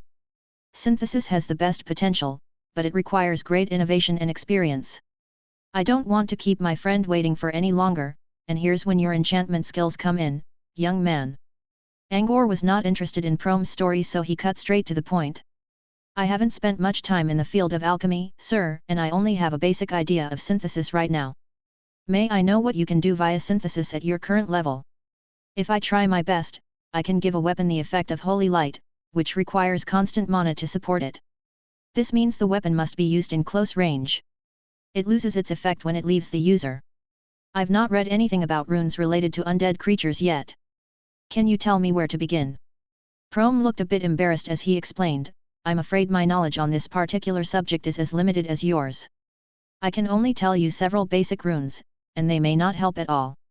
If that's the case, please tell me which runes are possibly effective against undead, and I'll see if I know something similar. Angor had read through Enchantment Cyclopedia from start to end. He probably knew more runes than the entire rune collection in Cloud Library. First, you should know what undead means. Slowly, Prom explained the characteristics of undead creatures to Angor. Such creatures were mostly fallen souls which were different from ordinary souls made of pure energy. Anti-undead spells did not have any effect on ordinary souls. However, unlike pure souls, the souls of undead creatures had fallen. Almost all undead creatures were filled with negative properties such as tainted energy, evil emotions, dark thoughts, the will to kill or bloodthirst. Such creatures could wield curses at will. Many of them also possessed various strange abilities, so getting rid of them was never an easy task. As far as spells were concerned, those with purifying effects usually worked best. Still, this did not mean that one could choose a purifying spell freely. For example, cleanse and dust removal also had similar effects, and they could do nothing against undead creatures. There were several well-known spells for repelling undead such as Expel, Dimensional Rift, Holy Light. After hearing Prom, Angor assumed that there were mainly three approaches to get rid of undead beings. First was to send them away, such as another continent, inside a sorcerer's garden, or another dimension. This was the laziest way because when someone sent a creature away, it would ultimately go trouble someone else. Another way was to decompose the creature and eliminate its consciousness. A fallen soul was still made of energy. By using certain spells to scatter, burn, or devour the energy meant erasing the undead creature itself. The third approach was purification. Here, it meant purifying the energy in the creature and returning it to its original, pure form. Most dark wizards knew how to do this. Generally, most wizards would use the first approach when facing undead beings. However, expel spells including those which sent something into darkness, into another space, another plane, or the legendary spell that pushed something into another timeline were at least level 1 formal spells which were impossible for apprentices to learn. That was why apprentices usually chose the remaining means, either eliminating the creature or purifying its energy. Elimination, purification, or expel. Angor held his chin and mumbled. "Allow me to think about it." Prom sipped his wine and waited for an answer eagerly. Angor spoke a while later. "I don't know any rune with similar effects at the moment." Prom quickly grew disappointed. "I don't remember many runes, but I can go check through the books later." "There should be something helpful," Angor said. He could only fully remember the content of Enchantment Cyclopedia, for starters, which did not yield anything useful. He was positive something might turn up in the advanced editions. "Please do. I really need to get my request done, and I have nothing else to depend on right now. My last choice was to look for a finished weapon from the Wizard Fair or one of the auctions," said Prom before he sighed deeply. "Wizard Fair?" This one drew Angor's attention. "Is it a place designed for wizards?" Prom chuckled and shook his head. "Not quite. There, people sell anything related to the supernatural. For example, alchemy items, magical plants, special mineral, books on particular subjects. But can't you find them here, from the underground market? It's different. The merchandises here are aimed for apprentices. Do you notice that most shops here are run by mortals? Most of what they sell is still considered non-supernatural. There are only a few alchemy items or materials." Prom paused a little before continuing. "Of course, the random stalls sometimes get surprises in them, so there are many wizards who come and check now and then. Still, most wizards would choose Wizard Fair. Mid-tiered and strong apprentices prefer to go there instead of wasting their time in the underground market." Angor realized why he could not even find a simple wizard robe today. Where can I find it? Is it under one of the apprentice towns too?" Prom shook head again. "The Wizard Fair is not inside the mirror world." "Oh, and there are more than one. Some of them are stationary, and some travel around. One of the closest one to us is located in a tribe area on Parmagi Highlands, about 100 kilometers away from the mirror world.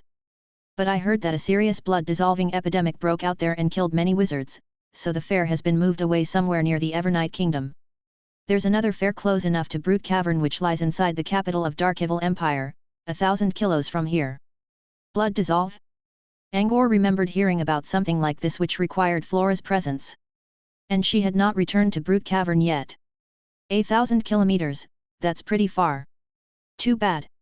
I really wanted to check it out, Angor sighed. Far? Is it? Prom and Dave both asked. It's not. Dave failed to hide his chuckle. You didn't come from a primitive tribe yourself, right? Even mortals could afford to ride steam trains now. If we board a train that goes through the core tunnel, it'll only take us 3 days to reach Darkevil Empire's capital from here. And if we can find an airship and travel above Parmagi Highlands, half a day, or less. You can also use flying spells or alchemy items that help you fly and you'll reach there in just a day. Angor was a bit embarrassed. Ever since he left Marginalized Island, his knowledge about transportation did not grow at all. He still believed that people depended on horses to travel, which would cost them a month or two to go somewhere 1,000 kilometers away. You want to see the wizard fair? Dave asked. Yeah. You can come with me next time then. Prom offered. Whether you can find an idea for the weapon, I'm going there anyway. If you have something to work on, I'll get the materials from the fair. Otherwise, I'll just buy a weapon there. The fair provides many rare materials. You'll always find what you need. Angor did need some materials right now. He collected lots of grey space microbes during the construction of Sunder's Sorcerer's Garden, which were the major materials for making a space storage. Since he started to study alchemy, Angor always wanted to get the remaining materials and try to make something himself. But he never found them in the underground market. The resource distribution hall offered some of them, at an insane price. Please let me come with you then. I need to find some materials as well. Prom nodded and agreed. He would not mind earning favor from Angor. You want some other materials? You can't find them here. Dave asked. Angor nodded. It means. Do you have a new alchemy plan? Or is it for your music box? Dave asked eagerly. No, it's for something else. But I haven't come up with the whole plan yet. I'll tell you before I start doing it, said Angor as he promised Dave. Music box? You're interested in such a trinket? With the main business done, Prom proceeded to learn more about Angor. Angor chuckled. Toby really loves music, so I want to make one for him. Toby is the name of Angor's familiar. You know, the really scary bird, Dave explained to Prom. I see. Prom was quite interested in Toby, but he managed to hold back the urge to ask. It was already something private. He would never hesitate to inquire such info from other apprentices, but he was more careful around Angor. Do you want a music box, Dave? You provided me the echo flowers after all, Angor said. Nah. It's just one of those boring toys for little girls. I've no use from it. You sure? I'm going to apply Tranquility Rune on it, you know. Despite its name, the rune could not provide absolute quietness. It only helped someone to concentrate. Dave considered and shook his head. I've seen music boxes from other people before. It only gives out really noisy metal noises. The rune won't work much. Is that so? I hope you won't change your mind, said Angor, who was quite confident in his creation. Chapter 228, End of Challenge. Ha! I'll not. Dave looked determined. Prom watched the conversation between the two kids with a grin. He was glad that Angor was a friend of his assistant. He was always satisfied with Dave's swift reactions when dealing with people. To Prom, Dave's relation with Angor only made his assistant more valuable to him. Once I get the request done, maybe I can give Dave some proper training, Prom thought to himself. Blackjack kinda messed everything up. I was going to ask, what did you come for today? And don't tell me you're here to see Master Prom. Master never planned to come today, Dave said. Oh oops. I almost forgot about it myself, said Angor as he scratched his hair. I came to thank you and Master Prom for saving me. But I ran into some problems on the way, and I need to buy a wizard robe now. Angor explained his experience in the tailor shop. Prom smiled. A wizard robe is only a basic alchemy item, but it's already considered tiered. Only an apprentice alchemist can make one. Of course, ordinary tailors don't have them. Sorry, but we don't have robes in the shop, Dave spoke, but I can lend you mine if you don't mind. Angor pondered. He found it awkward to use someone else's robe. But, he only needed the robe for a day. Since he was already wearing Sunder's clothes now, borrowing Dave's robe should not be a serious problem. Prom suddenly spoke again, I still have the wizard robe that I received from the resource hall as a new recruit, and I no longer need it. You can have it if you need one. Angor quickly waved his hands. Not for free please, I'll pay for it. Prom did not insist. He only needed to leave a good impression on Angor, and he did enough. Okay then. It's left there for over 40 years now, and it gets some damages here and there. I certainly can't ask too much for it. How about 2 magic crystals? Angor did not know how the robe usually went on the market. However, since every apprentice could claim one, it should not be anything expensive. Of course. I don't have crystals on me though, can I use my bone card? Sure. After transferring the points, Prom found a dust-covered box out of a corner. Despite its container, the wizard robe Prom took out from the box looked pretty clean. Thank goodness the robe comes with a dust removal spell, or it would have rotted away with the box. It'll be a big embarrassment for me, Prom joked while handling the robe to Angor. Angor looked at the robe in his hands and did not know what to say. The robe was freaking purple. A shiny, pinkish purple color usually seen on certain perverts. There were no other patterns on the robe, but its color already gave Angor a headache. He did not really have a problem with purple. In fact, Angor had several purple handkerchiefs because he believed purple was for someone mysterious, quiet, and calm. This robe, however, had a completely different hue on it. He had never seen such showy purple in his life. Angor looked at Prom's current robe, which was of the same color and had glittering golden and silver charms as decoration. When seeing Prom for the first time, Angor thought that this man's shiny purple wizard robe was only a special selection which did not mean anything particular. His brother Leon happened to have a pink undershirt with lace trimmings in his wardrobe. Wearing it occasionally did not give Angor any funny idea about his brother. Angor did not expect that Master Prom possessed such a bizarre taste when the man actually looked quite gentle on the outside. You don't like it? There was only one purple robe left in the hall, but I still managed to grab it. Prom's middle-aged face revealed a smile as if a kid successfully bought a limited edition game from a toy shop. It's fine. Angor forced a smile. It's only one day. I can do it. Angor could already imagine how Baron Milk would earn another word in his title, and that would probably be pervert or freak. There was no chance that this robe would earn him any good name. The bell tower announced the arrival of midnight, and Angor prepared to bid them farewell. I'll go and cheer for you tomorrow. Dave waved a hand behind Angor's back. Angor stumbled a little and turned around. No need, really. I won't fight myself anyway. Seriously, he did not want to make any movement on the stage at all in the purple robe. Dave took out a stack of tickets from his pocket. I've bought tickets for all your matches. Angor let out a silly laugh and left the shop quickly. The next day, Angor fully witnessed how Baron Milk was hated by people. Before his match, some fighters already gathered up to yell at him. When he moved closer, those people fell silent and only stared at him with either fear or disgust. And entering a match only gained Angor more invasive curses. Most seats were empty, but those who came to watch were all looking at him with killing intent. Angor did not see any female audiences who supported him according to number 233. Probably scared away by his terrible robe color, if there were any at all. Angor endured the harsh screams directed at him. He really did not expect that he would become the enemy of so many people in such a short time. Thankfully, he was always good at tolerating stress. Someone else in his boots would probably lose their sanity and cried. His opponent stayed silent during the waiting phase and did not say anything to offend Angor. It was likely that he was afraid of Toby, who would not hesitate to turn him into another corpse. There were still people who used verbal harassment, and Angor did plan to get rid of them once and for all. However, they instantly surrendered the second the match started without even giving Angor any chance to move. Also, they all left the stage while enjoying the praise and cheers of the audience as if they were the winners. Such stupidity! Under the manipulation of Sky Tower, Angor's opponents today were all weaker cowards.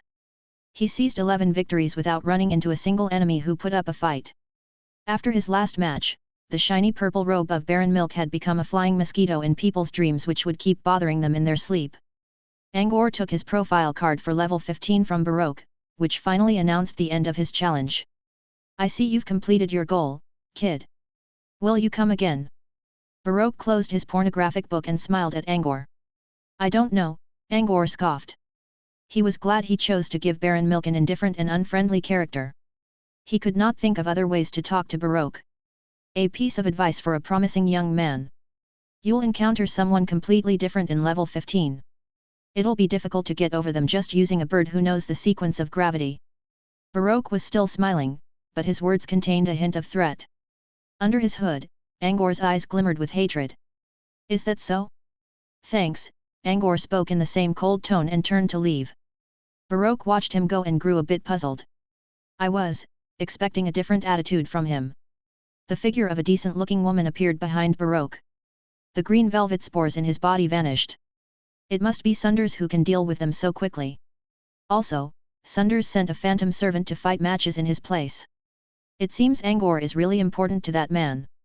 Sunders should know that we can recognize his servant, and he still did so. Maybe he's warning us as well, Baroque replied. You mean? Sunders already learned about our connection with Bowie. I don't know. He probably didn't. He was just warning us since his student got wounded so badly in Sky Tower, Baroque pondered. Well, he's on the top floor now. I don't think anything's going to happen. I see. I'm wondering though. If Sunders wants to protect Angor, why doesn't he simply give the kid a ticket to the garden instead of allowing Angor to risk his life in the tower? Who knows? Have you learned anything from your end, Melantha? With Angor's matter done, Baroque asked something else in a serious tone. A little, and I'm not sure it's related to the quarantine of that place, Melantha answered. Go ahead. Samantha sent her scout avatar to Rain Mute, and Rain went to Phantom Island yesterday. After that, Rain sealed the place up. We know what Samantha wants. Sunders' Sorcerer's Garden, Baroque scoffed. The fools want to go for the offspring of the very grand demon. Such insolence. I don't think Rain would ask Sunders to join, or they'll lose more than the lives of a few people. Baroque frowned. This has nothing to do with the quarantine though. Is there something involved which we don't know about? Angor left Sky Tower and slowly got over his rage against Baroque. It was a miserable day. He would never come to the tower ever again regardless of Baroque's taunt. It was 5:30 p.m. in the afternoon. Those who saw his matches could recognize him easily thanks to the bizarre color on him. On his way back, Angor received all kinds of attention as well as a group of stalkers who clearly did not come to show hospitality. He walked to somewhere far off and before the stalkers could even realize what he wanted to do, Angor ordered Toby to go for them. Under Toby's absolute speed advantage, they were all sitting ducks who quickly became a pile of motionless bodies in a matter of minutes. Angor did not tell Toby to hold back, and he did not know whether they were dead, nor did he care at all. Angor made sure that no one could stand up and follow him before he spat in disgust and left the area. Chapter 229, Growing Strength. 2 days later, inside Angor's soundproof training room. Angor was trying to construct a spell model in his mind space, which looked like a simple W when observed from one side. More mana was drawn from his mana pool as the model was perfected, which only took several seconds. The shape of a crescent moon showed up on Angor's palm, and it began to attract wind element from the environment. He pushed his hand forward and triggered the mana, thus allowing the inconspicuous wind blade to be released. The blade reached the touchstone in an instant and created a shallow cut on it. A single wind blade isn't so powerful, Angor inspected the cut on the stone. But this is not the original wind blade cantrip. In the next second, dozens of wind blades appeared from Angor's stretched hand and all assaulted the touchstone together. The stone could no longer stay intact this time and was quickly cut in half by the constant attacks. By the time Angor finally finished his move, he had already released 27 wind blades. Wind blade was a level 0 cantrip which created a sharp blade of wind to damage something within a certain distance. The farther it traveled, the less damage it could do. Crescent Barrage was a level 1 cantrip. It created a magic sigil which turned mana into wind blades. How much mana it could convert depended on how well its model was constructed. And Angor just successfully used Crescent Barrage. His first attempt almost created a perfect model for it. A basic Crescent Barrage could only release 3 wind blades. As the model grew better, the number of blades it released would increase. The most perfect one ever recorded released 10 times as many, which meant 30 wind blades in one cast. Angor's initial attempt just now almost reached the same level. Most apprentices only managed to use 6 to 9 blades. In other words, 2 or 3 times of the cantrip's basic power. It was usually difficult for them to get any better.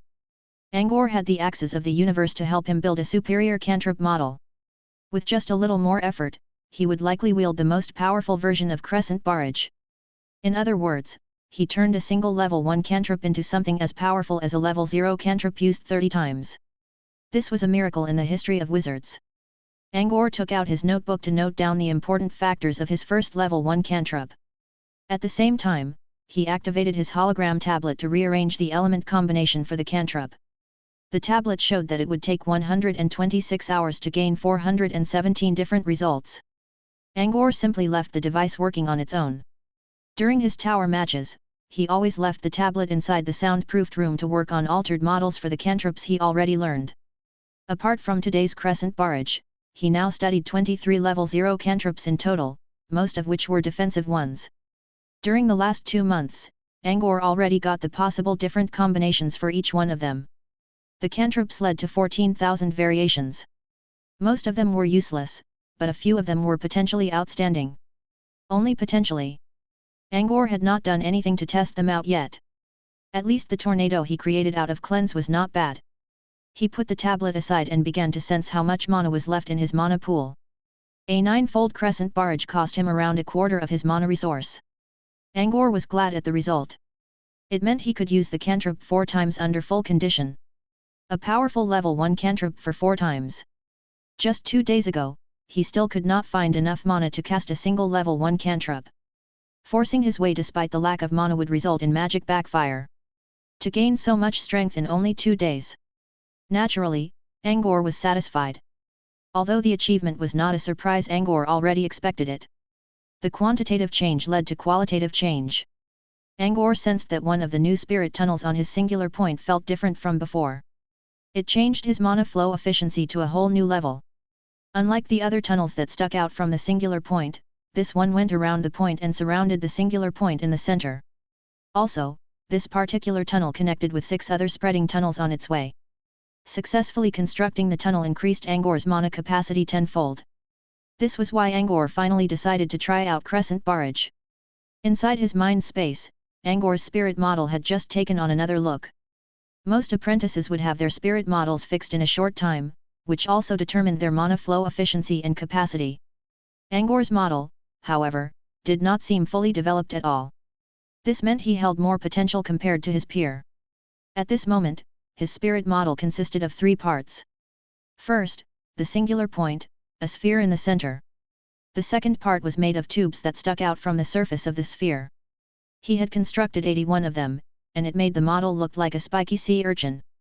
The third part was the runaround tunnel he built today. It looked like a halo around certain planets.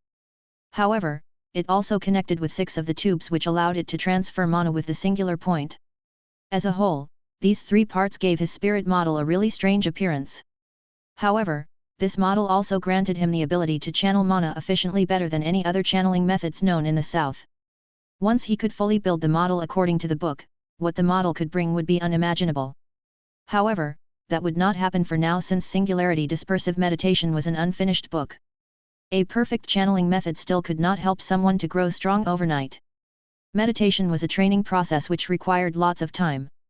After getting over his excitement of having a strengthened mana pool, Angor had to return to this slow routine. Still, his mana pool grew bigger by the day. 1 week later, he could release 5 level 1 cantrips with full mana. This was already above what an average level 1 apprentice could do.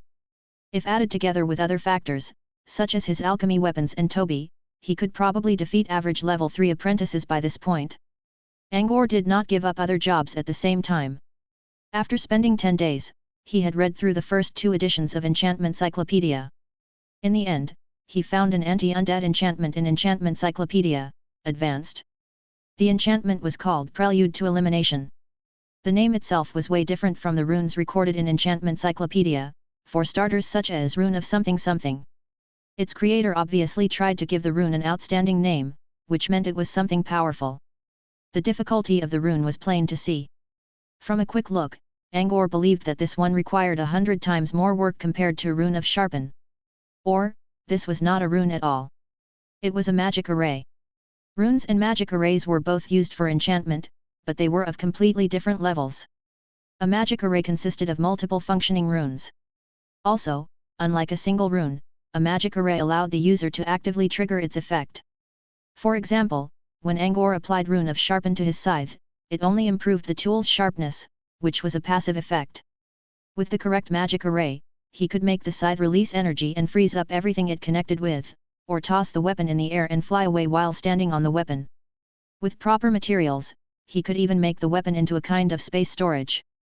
There were various magic arrays with different effects. The effects were still weaker than the result of synthesis, but they could also achieve something unique. For alchemists, rune enchantment was all about memorizing runes, getting used to them, and recreating the runes. Magic array required more than a memory. The process of making a magic array asked for the absolute concentration of an alchemist.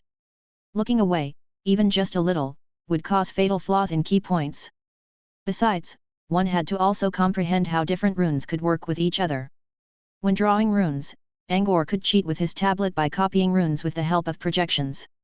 With enough practice, he could memorize them and proceeded to draw runes on himself without using the tablet. Also, drawing smaller runes due to limited space on items was not really hard for him. For magic arrays, however, Angor was not sure he could do the same. He checked Prelude to Elimination, which contained 6 runes again. Angor thought Rune of Sharpen or Rune of Frost looked complicated enough, but they were just child's play compared to what he was looking at now. He used his tablet to project the pattern of Prelude to Elimination onto a piece of paper. The 1:1 projection of the magic array looked like random ink spread on paper. Angor moved his eyes closer to the paper, and everything still appeared to be a black mess. From the messy blackness, he could barely see some really thin, congested lines which were drawn next to each other. Chapter 230, Prelude to Elimination. Copying such a complicated mess would be really difficult. From the size of the projection, Angor could tell that it was used on medium to small-sized items. Drawing a rune on a small item such as a golden bolt required Angor to shrink the rune according to equal proportion. A full-sized Prelude to Elimination already looked like an ink puddle. Any smaller, and no human eyes or pens would be useful to work on it. However, that was not a problem for now. First, Angor needed to draw Prelude to Elimination. Instead of doing it right away, Angor picked up Enchantment Cyclopedia, advanced and kept reading. Despite its complicated pattern, the outcome of the magic array was quite simple. When triggered, the enchantment would release a low-frequency sound wave which would then disrupt the already chaotic energy inside undead creatures to eliminate them. Angor remembered reading about something called infrasonic sound before. It defined sound with a frequency of below 20 Hz. Such sound had longer wavelengths, which made it persist longer in travel mediums. He took a guess that Prelude to Elimination could create something that resonated with undead energy and it could cause an imbalance, thus destroying undead beings. Of course, it was only his assumption. He did not have an acoustic spectrum analyzer anyway. Angor kept reading to see if there was anything else that worked against the undead. Hopefully, it had something easier to draw. He spent a day quickly going over the book which contained almost 10,000 different magic arrays. Now his vision felt dark even without looking at anything. The other ones all looked as complicated as Prelude to Elimination. Angor could only see their differences when he looked close enough. Otherwise, he would only be seeing black ink. In the advanced book, he found a total of 13 magic arrays for dealing with undead creatures. However, some of them were not created just for this reason. For instance, there was an array called Mass Brilliance which meant to purify polluted earth and dispel darkness, but it could also purify the filthy energy inside undead beings and cleanse their souls. Mass Brilliance could be applied to achieve a number of goals. Accordingly, it also consisted of a terrifyingly big number of runes, which was 36. Every single rune looked difficult to draw. According to the book, Mass Brilliance was used on large items, and the materials suitable to go with the magic array all cost dearly. A successfully made item with this particular magic array could well be used as a tactical deployment in a war.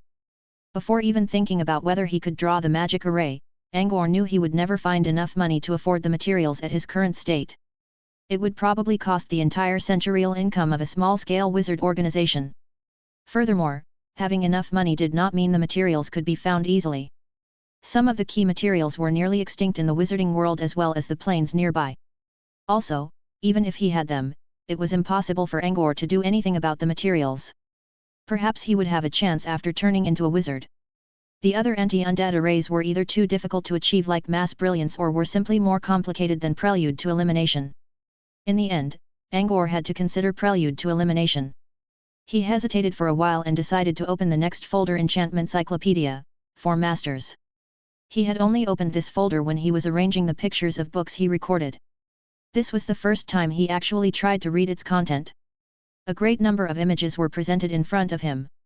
A quick look told him that there were about 2,000 pictures. One magic array usually took 2 pictures to explain, one with the picture of the array, and one with explanatory texts. This meant the folder contained around 1,000 magic arrays. It was a smaller number compared to the first 3 editions. As for the difficulty of the arrays, Angor opened one of the pictures and quickly closed his eyes in horror. He was already used to looking at congested lines drawn on a surface, but this one was a different case. Is that a magic array or solid geometry textbook? In a sense, this array did not look so difficult since it only contained 16 runes, which were aligned in a pretty loose way. But, the runes were not drawn on a surface this time. They intersected, overlapped, or mirrored each other in a 3-dimensional space. Alchemy items were 3-dimensional all right, but how did someone draw a 3-dimensional picture on stuff? Hat. Hehe, see you later. Angor tapped the X in the upper right corner and decided not to bother with this folder again. At least not before becoming a wizard. Now he was back at Prelude to Elimination. The array now looked a lot friendlier to him. Such a simple array was already a rare sight comparing to the other ones, and Angor really wanted to cherish it. Still, how to actually work on it was still a problem. Angor thought about an idea soon. Since the 1:1 pattern looks too congested, why not enlarging it? Making the projection 10 times bigger proved to be easy enough. This would be impossible for other alchemists who had not already learned the array. Changing the size of a magic array was only possible for common alchemists on condition that they had already mastered it. Now, Angor could do it with just a tap of a button. He quickly found a size that was suitable for him to practice on. This would help him learn alchemy way faster than anyone else. The strokes and blank intervals inside the bigger Prelude to Elimination were now clear to see. Looking at the picture that occupied quite some space, Angor sighed in frustration. So much work to do. I probably need a day or 2 to completely copy it. Ah, hell. I'll give it a go. He only had one thing on his mind by doing the first attempt, which was to see whether he could successfully draw the transition part between 2 runes. Due to the special functions of magic arrays, memory alone would no longer do the trick. Alchemists needed to fully comprehend the meanings hidden behind the runes and remember them as well. Angor believed that his memory would not fail since he could do it in an easier way by copying the projection. However, he still had to make sure. The first try led him to the 69th stroke. He failed when a drop of sweat dripped onto his pen, which caused the current line to stray. The second try failed at the 419th stroke. The third, still a failure. And the fourth, the fifth. He finally managed to complete a rune on his 8th attempt. Now was the important part, since he must create a smooth transit and keep working on the second rune. Left, right, turn over, a circle, and a counterclockwise arc. The transition cost him half an hour to draw. The last stroke was landed perfectly, which meant he could finally proceed to the second rune. Angor could not hold back his excitement, which caused his pen tip to tremble again, thus putting a stop to his attempt. He was still happy though. At least he could keep trying and create a complete magic array in the end at this rate. But another problem soon appeared. He could draw a complete array all right. However, it only existed on a piece of paper. Applying a functional enchantment to something asked for a stable and continuous mana output. Drawing the picture alone would take him 2 days. Suppose Angor could stay focused for that long, could he store enough mana for it? He could try getting better at drawing the array, but his best speed would still cost him a full day. Angor did a brief calculation and realized that he could maintain a stable mana flow into his enchantment for half a day, at best. Where could he find the extra mana? Also, he had to keep Thaw in Hand of spell running in the whole process, which would consume more mana. Before finding a solution, his plan had to be put on hold. After keeping himself shut in his house for a week, Angor came to Prome's alchemy shop again. He chose a time when there were fewer customers in the market.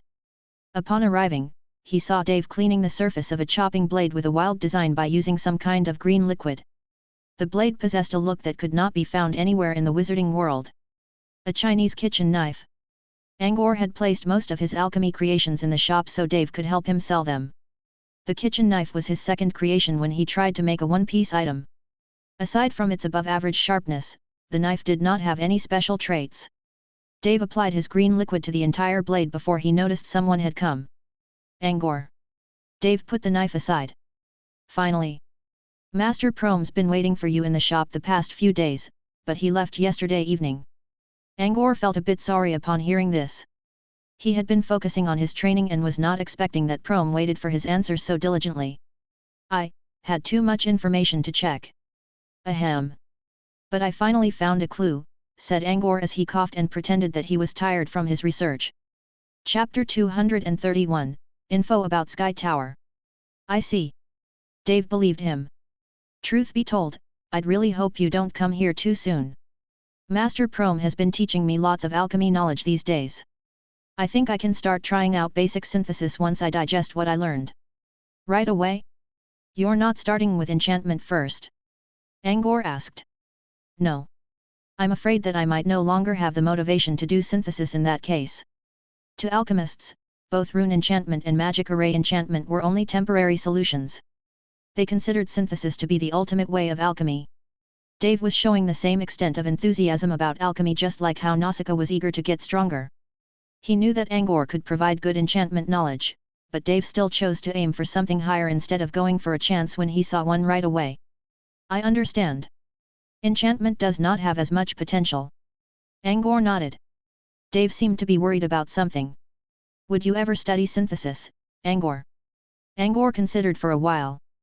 I think I will. The decision to study enchantment was only one way to help him get over imminent challenges as a new apprentice. If Angor wished to reach deeper into the subject of alchemy, he would have to learn synthesis sooner or later. Besides, most alchemy books he recorded in the Nightmare Realm were about synthesis. He could not possibly disregard all of them. Dave smiled at the answer. Nice. I was worried that you might get too obsessed with enchantment. I'm not saying that enchantment is useless. There are just too few alchemists in the south. Anything would help. What's the point of joining me then? Angor chuckled. Enchantment is the only thing I know now, and your techniques are way better. I haven't even learned smelt and freeze yet. I want to learn your ideas, said Dave as he pointed at the kitchen knife and another 3 oriental weapons on the desk. You're so creative. These weapons all look weird, but man, they're powerful. And that trigger crossbow of yours. Master Prom really spoke highly of it. In general, Dave simply wished to find out what other amazing inventions Angor might come up with. He had no idea that Angor was learning from a completely foreign civilization. Science from Earth might not look like the technologies in the wizarding world, but Angor could still use their ways of thinking. Angor never created anything till now. Everything he made followed the examples of predecessors, and he was glad he did. Finding one's own creations might sound brilliant, but doing so without acquiring enough experience first only meant empty dreams. Creation was made perfect by using the rich experience to lower potential risk. The gaining of experience was what Angor meant to do right now. Studying more would help him gain a bigger knowledge system, which would slowly become a treasure vault of human brilliance that enriched his mind forever. Angor smiled back and tried to change the topic. So Master Prom isn't here at the moment? Should I go visit his residence? No, Master only went back to get something. He said he would be here today. Dave checked a hanging clock on the wall. It's almost noon, he'll be here any moment now. What about we have lunch first in the meantime? All right. I've been feeding on rations for an entire week and I really need something better to bite on, said Angor. When he put a hand on his stomach, he quickly felt hungry. Dave closed the shop door and gave Angor a mysterious look. I'll show you a really good place to eat. I bet you'll remember and go there again. He sighed. The only problem is its price. A meal will cost nearly 100 merit points. Now Angor was curious. Eating cheap rations for a while did not hinder his taste at all. He really missed the amazing dishes cooked by John. Angor expected Dave to take him to somewhere luxurious, or at least somewhere unique. Yet he found them arriving at one of the most chaotic streets in the underground market. The street was full of dark alleys on both sides. It was not easy to find dark places here since the underground market was always bright as day, and this particular street seemed to contain every dark corner there was to offer. Every entrance to one of the alleys stood there like a giant maw of a beast that waited to devour someone who dared to venture inside. Last time, Angor caught Chloe brothers in one of such alleyways. You sure we can eat in this place? Angor grew doubtful. Come on. Trust me, I know the place better than you. Dave responded while nodding to several mean-looking apprentices that walked by, who also nodded in return. They all looked pretty violent for some reason. About 5 minutes later, Dave dragged Angor into a small alley. It grew darker and darker until they saw a small light spot around the end of the path. The light came from a sign hanging on the wall which read Butterfly Pub. A pub? Angor frowned. Going to a pub at midday? Seriously? I don't drink liquor, just you know. Angor said something similar to Prom the other day. He had another 3 years before he was allowed to drink alcohol. It was only an excuse though. Angor used to drink milk wine brewed in Pad Manor, and he loved it. He never touched any alcohol drinks ever since he left his home. You don't have to. We're having a barbecue here. Just follow behind. Despite its location, the pub was actually bustling with customers. Angor even had to get registered, and he had to enter the pub with a membership card. They took a corner when Dave ordered himself a glass of Penang rum and explained the pub to Angor. You need to get a card on your own. An iron card costs 1 magic crystal. There are better ones such as bronze, silver, and gold. Better cards allow you to take better orders and use more luxurious rooms, Dave explained. He showed his own card to Angor as he continued, I only have an iron card, so I can only order a few things and eat them here, in the hall. This reminded Angor of something. Tiered membership cards. Isn't that what Candy House usually does? You know Candy House? Dave's eyes brightened up. I heard that the chef here is a neighbor of an apprentice who happened to be Lady Gria and Felicia's student, and he brought the card system here. Oh, hat. Gria's Barbie's Restaurant and Felicia's Butterfly Tavern were the 2 most renowned dining spots run by gourmet wizards. So the owner of this pub mixed those 2 names together and created the Butterfly Pub? Smelled like a cheap copycat. So is the chef a gourmet wizard? Angor asked. Dave shook his head. You don't find those people in random places. He's not. But I tell you, the dishes are good. A plate of roasted meat was soon served. Angor took a small bite. Not bad. His bias about the pub quickly disappeared when he realized that the sauce on the meat was made of honey and milk. Dave looked proud when he noticed Angor digging in his meal. What did I say, right? As they completed the meal and prepared to leave, a man wearing a costly-looking suit suddenly rushed out from one of the private compartments and whispered to another bulky man with a sword, who exclaimed aloud, Are you sure? Yeah, it's confirmed. The bulky man dragged the speaker as well as 2 other individuals around his table and hurried out of the pub. Dave was just trying to leave through the door. The big man yelled out of my way, and simply hauled Dave aside before the poor boy could react. Dave was unharmed, but he failed to hold back a curse behind the man's back. You got a problem, son? The big man looked back at him with an angered expression. Dave quickly flinched. When Angor tried to help, the man in beautiful clothes dragged his companion away. Stop wasting time. Let's get back to Sky Tower and get as many wins as possible before the info goes out. The bulky man nodded, spat on the ground, and turned away. He did not spit at Dave, but Dave still looked furious. Neru. Angor heard Dave mumbling something when helping him up. What did you say? That's Raging Blade Neru. I'll get him. Dave revealed a grieving expression as if he wanted to physically put a curse on that man. You can use my trigger crossbow. No, thanks. I'll make my own weapon once I learn synthesis.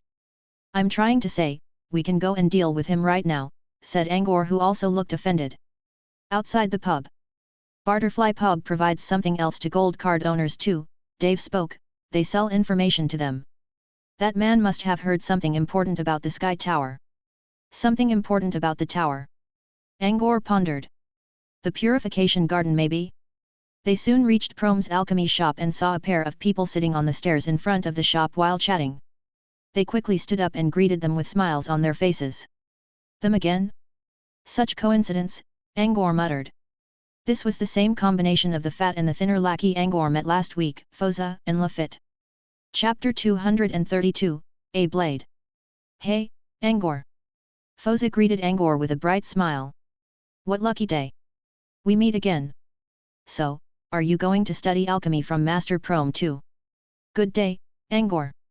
Lafitte also showed politeness. Angor never figured out why Foza suddenly changed his attitude, and he already believed that Foza was planning something. Nevertheless, since the man was being polite, Angor decided not to respond with hostility for now. Good day to you too. I have something to ask of Master Prom. Did you just say Master Prom is taking students now? Angor glanced at Dave, who looked as puzzled as himself. They never heard anything like that. You don't know? People have been saying that Prom is planning to accept a new student now. He's been staying in his shop for a week just to find a potential apprentice. Dave realized something and spoke, I was wondering why so many people came for apprenticeship these days. Someone's been spreading the false rumor. False rumor? Foza looked at Lafitte in surprise. Lafitte was the puzzled one now. Is it? But Mr. Blackjack. Ahem. Foza interrupted him and turned back with a grin. Mr. Blackjack sent us here to buy an alchemy weapon. You know, the rapier we talked about last week. It's called a Tang Dao. Oh. Right, Tang Dao. Dave went to unlock the door and spoke to them, you two wait outside. I need to get something arranged with Angor. Foza and Lafitte nodded. They had Blackjack to boost their ego last time. Now they had to stay put. Inside the shop, Dave curled his lips. You see that pimple man mentioning Blackjack? I guess Blackjack wants to be Master's student too, but Master's never going to accept that arrogant fool. I think Master said something about how Blackjack always refused to become someone's student unless it's Sunder's. Why did he change his mind? Did you say something on that day? No idea. Angor did not really care. He did not believe he could convince such an obsessed man anyway, so there had to be another reason for it. You're not letting them inside. Dave removed the Tang Dao from the wall. I need to ask you this, Dave. So do you want to sell it at a higher price? If not, I'll just agree to their offer. Did something happen during the week? Angor asked instead. Something? What exactly? Such as, something that might raise the price. Pfft. No way, something like that always happens. The Moonfrost Passage is already a really rare chance. Well, you told them to come back 1 week later, just do what you agreed then. It's not like the weapon's anything valuable. See? Told you we have to accept that price. Man, I went along with you and said that the price would keep raising. That was embarrassing. Since it was decided, Dave called the pair inside and displayed the weapon to them. You want this thing then? How much will you pay? Price is still the same, right? Foza chuckled. Dave looked away. Just give me a price already. Lafitte rolled his eyes a little and spoke. 10 magic crystals. Dave slammed the desk. He would not accept the sudden decrease in profit. Before he could say so, however, Foza glared at Lafitte and dragged him behind. It's 15 crystals. His tongue slipped. Lafitte seemed pretty irritated and tried to protest. Stop it, Foza whispered to Lafitte. The favor will cost more than 5 crystals. We don't need to save the small money. Both Angor and Dave heard him. Funny, Dave grinned. You wanted us to hear that, didn't you? Foza waved his hands. I'm just buying the weapon for my boss. Nothing else, really. Dave glanced at Angor and saw Angor still calm as ever, so he decided to strike the hammer. All right then, 15 crystals it is. Foza smiled again at his success. Just as he took out the money from his pocket to pay, another voice suddenly came from the door. Hold it. I'll take the sword. I give you 20 crystals. The visitor was wearing exquisite-looking jackets and pants. He also had a short sword decorated with gems hanging on his waist. It seemed that he came in a hurry since he was panting a little. Who the heck are you? We already took it. Lafitte grimaced. They just humiliated Dave since the weapons prices did not change, and someone came proving them wrong so soon. Foza frowned and wondered if the shop just hired a shill. He glimpsed at Dave and did not notice anything that proved his assumption. Rather, Dave's expression turned darker when looking at the newcomer. This meant it was someone not welcomed here. Also, the man used the word sword, which further proved that the visitor was not with the shop. But why the heck would he offer more? Get lost from my sight, peasants. The visitor taunted and tossed a money bag onto the counter. 20 magic crystals. It's mine. He proceeded to take the Tang Dao. Foza held it down. What the heck's wrong with you, peasant? Get your filthy hands off. Foza grimaced harder. This man was obviously stronger. But he already agreed to bring the weapon back to Blackjack, and he could not back out now. The shop already agreed to sell us the weapon. Do you know what manner means? Foza spoke with a hint of uncertainty. He needed Dave to back him up on those words. Otherwise, he would absolutely lose the weapon. You want to pay 15 and you haven't, while I already paid 20. Use your brain. Do you think he's going to choose an inferior offer? The sumptuously dressed man taunted and pointed at Dave. Foza also knew that the wizarding world did not go around manners. He still needed to wait for Dave's decision. Both of them gazed at Dave, whose shifting expression suggested that he was also hesitating. 20 magic crystals meant big profit. But this man, he was the one walking alongside Raging Blade Nera back at Barterfly Pub. Dave was not hurt during the small conflict, and he probably would forget it in a day or two. But the incident just happened a little while ago, and Dave was still angry about it. Looking at this man instantly made him feel disgusted. However, that was not a reason to reject money. Sure, Dave wanted to humiliate the man. But Angor, who was the owner of the weapon, happened to be watching nearby. Foza grew more and more embarrassed since Dave did not answer him. The visitor pushed Foza away. Money talks, you know? Only poor bastards depend on reasons. Don't expect others to be kind. Yeah, I'm talking to you, peasant. When you earn enough money, you'll find it a joke reasoning with people. The words struck the vital point in Foza's mind. Before coming here, Foza was the son of the Minister of Economy in a nation, and he never experienced a shortage of money. At that time, he regarded the world just like how the man in front of him did. Now that he no longer had money in the wizarding world, he began to seek reason. Foza's face blushed in frustration, while Lafitte glared at the intruder in rage. What? You have a different idea? Prove me wrong with your wallet then, said the man as he kept lecturing them. Why, you, Lafitte bellowed, but Foza quickly dragged him back. They only brought 15 magic crystals. They did save up some money by doing quests together, but 5 crystals was not a small number to them. When the brightly dressed man scoffed, another person entered the shop. It was a woman with curly hair in a wild style which covered half of her face. The exposed features gave her an attractive look. She was wearing a tattered black robe. Several holes on the robe revealed an armor on her body and a pair of charming, white thighs. What's the problem, Tesla? Grab the weapon and let's move. She approached the man on pigeon steps. Tell you what, Queena, a peasant is trying to teach me manners, Tesla sneered. Queena glanced at Foza and Lafitte, then at Angor and Dave. She tried to speak, but her attention was attracted by something shining with an arc-shaped light. What is that? Queena pointed at the tool bench behind Dave.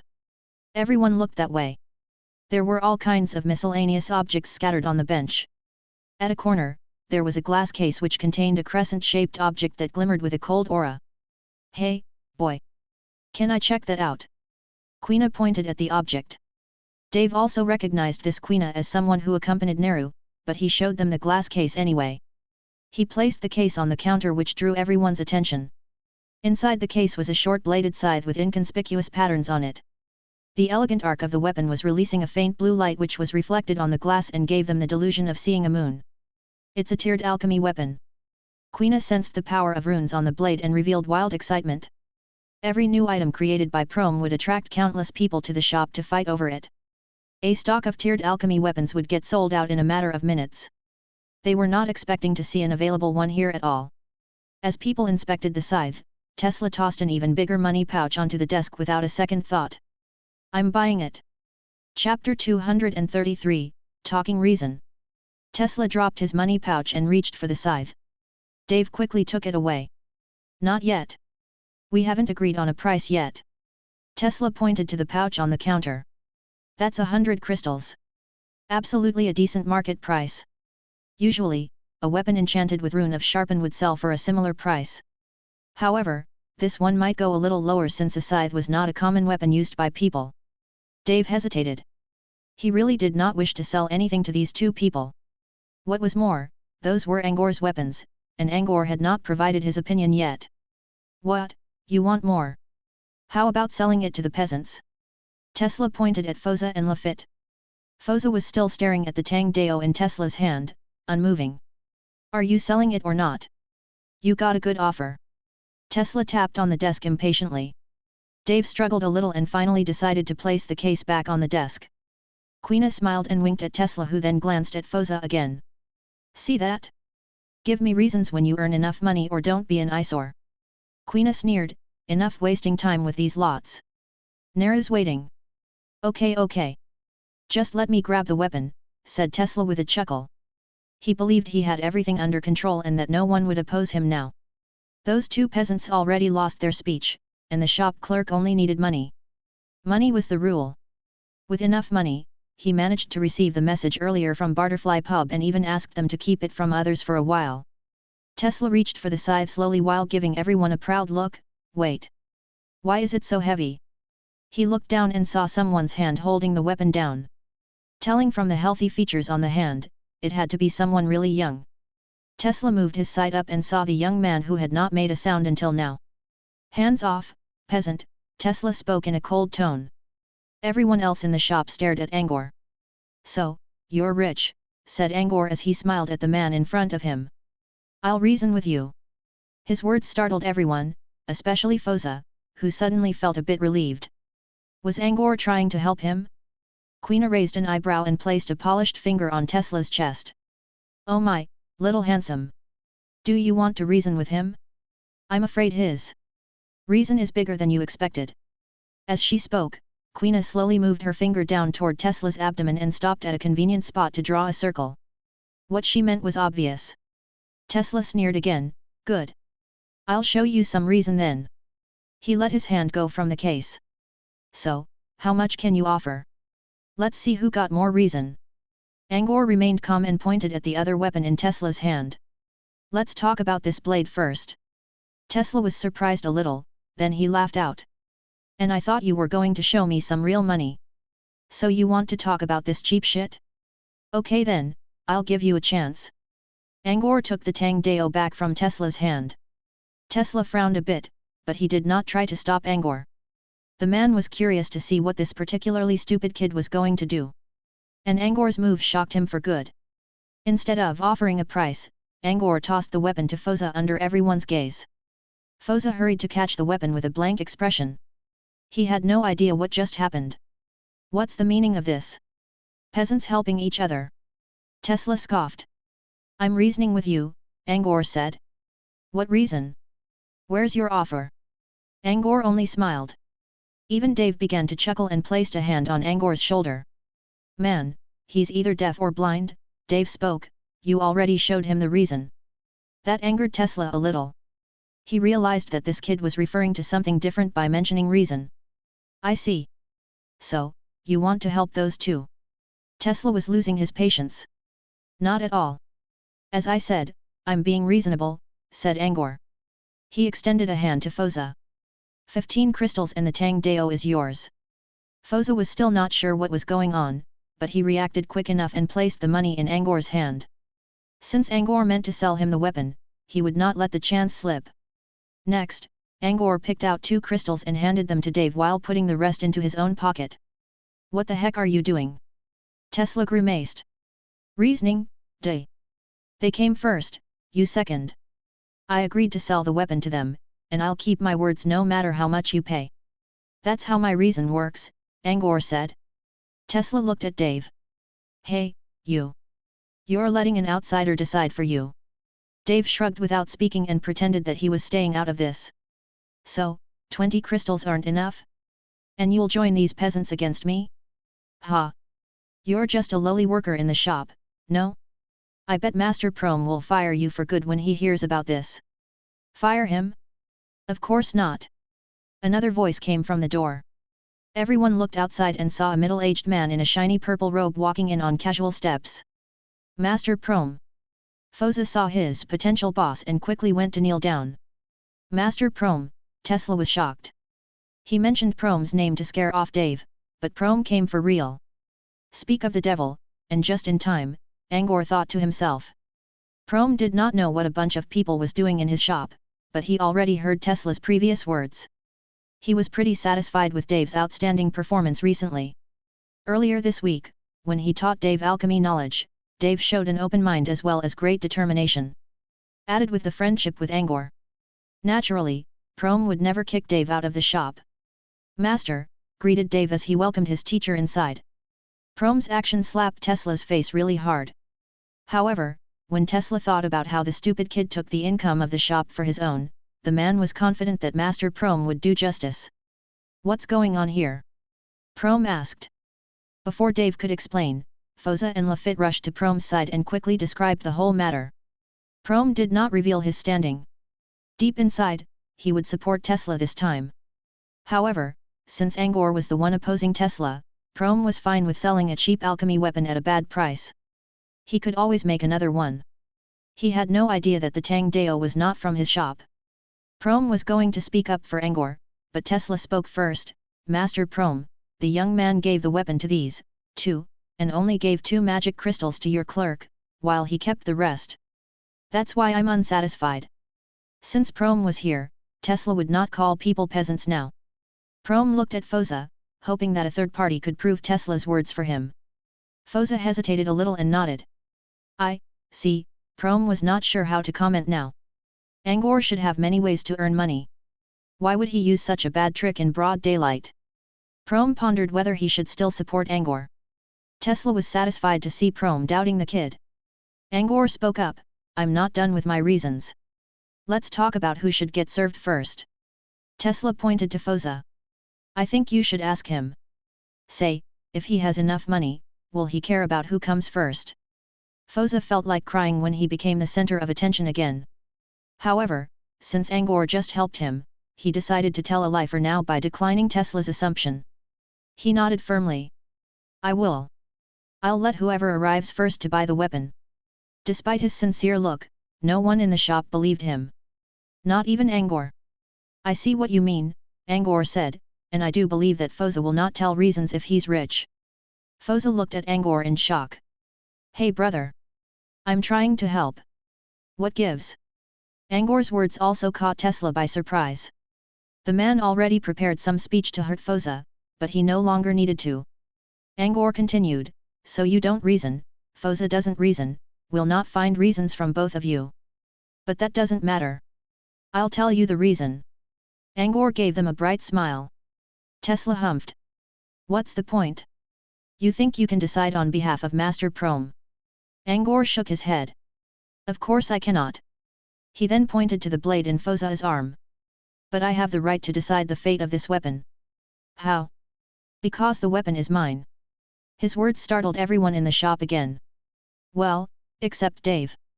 Prome carefully looked at the weapon and wiped some sweat drops from his forehead. He thought people were arguing over something he made before, and he was glad he did not say anything like that or that would be so embarrassing. Tesla was taken aback. If what Angor said was true, then yes, Angor should be the one deciding how to sell the blade. And Angor had all the reason to be reasonable with them. Tesla's heart sank when he realized that neither Dave nor Master Prome said anything. So the blade really was from this damn kid. No wonder the clerk gladly accepted 2 magic crystals for the weapon. Tesla only felt great shame troubling his mind now. Every word he said until now, which all meant to boast about his wealth, only deepened his embarrassment. As he tried to think of an excuse, Angor's voice interrupted his thoughts again. Angor picked up the scythe and smiled at Tesla. Okay, I finished telling my reason. Now it's your turn. He handed the scythe to Tesla. I hope you have a reason to convince me to sell this to you. Oh right, just so you know, the scythe is mine as well. Chapter 234, Reason Puzzle. Tesla's hand twitched a little when hearing Angor's words. He looked at Prome, hoping for a proof. Prome smiled. The scythe is enchanted with Rune of Sharpen, a very typical enchantment technique. Almost everyone in the underground market knew that Prome was a synthesis alchemist. He was clearly trying to tell them that the scythe had nothing to do with him. Tesla was too surprised to get surprised again now. The only thing he wanted to do at this point was to achieve his goal of buying a weapon. He did not care who the kid was. You're the seller. Sell it if you want. Enough with your reason bullshit or whatever, said Tesla as he slammed the scythe on the desk in rage. Angor was calm as ever. But you're the one trying to talk reason, right? I placed the weapon in the shop, so obviously, I'll sell it. Look, I just gave it to you. Do it fast then. We don't need no reasons. You don't understand me? Guess I have to say it again. I don't need a reason. It was you who need a reason. Angor acted calm even though Tesla was getting furious in front of his face. What the heck? What do you mean by your reason and my reason? You trying to mess us up with your tongue twisters? Angor could not help sneering.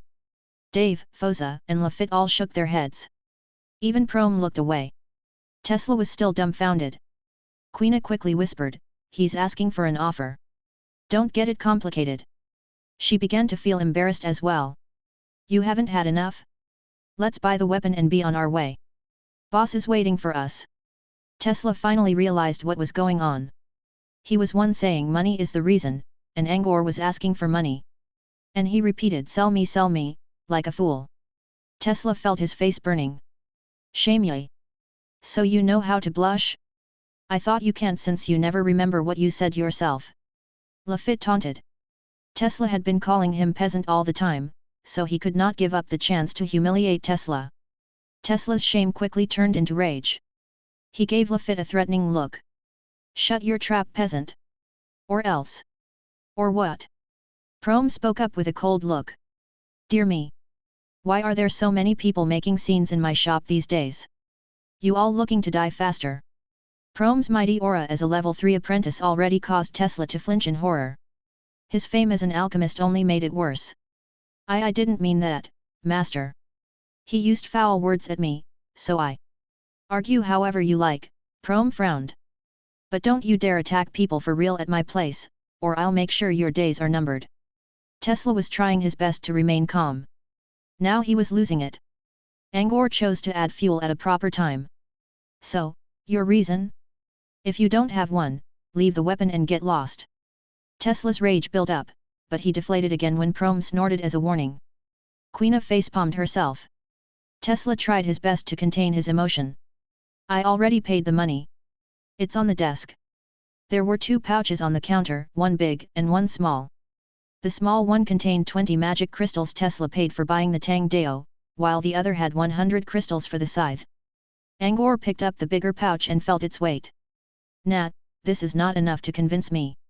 That's already a common market price. Ask people if you don't know the market. Ask the clerk. He must have sold lots of weapons like this. He should know." Dave had been feeling really satisfied with Tesla's misfortune. He did not know how to respond right away when addressed by the man's question. Tesla was right, that the current offer for the weapon was pretty decent. Actually, it was more than decent, considering how a scythe was not a commonly used weapon. Tesla calmed down a little when he did not receive an answer from Dave. He felt his ego returning again. However, he could not show it in front of Prome.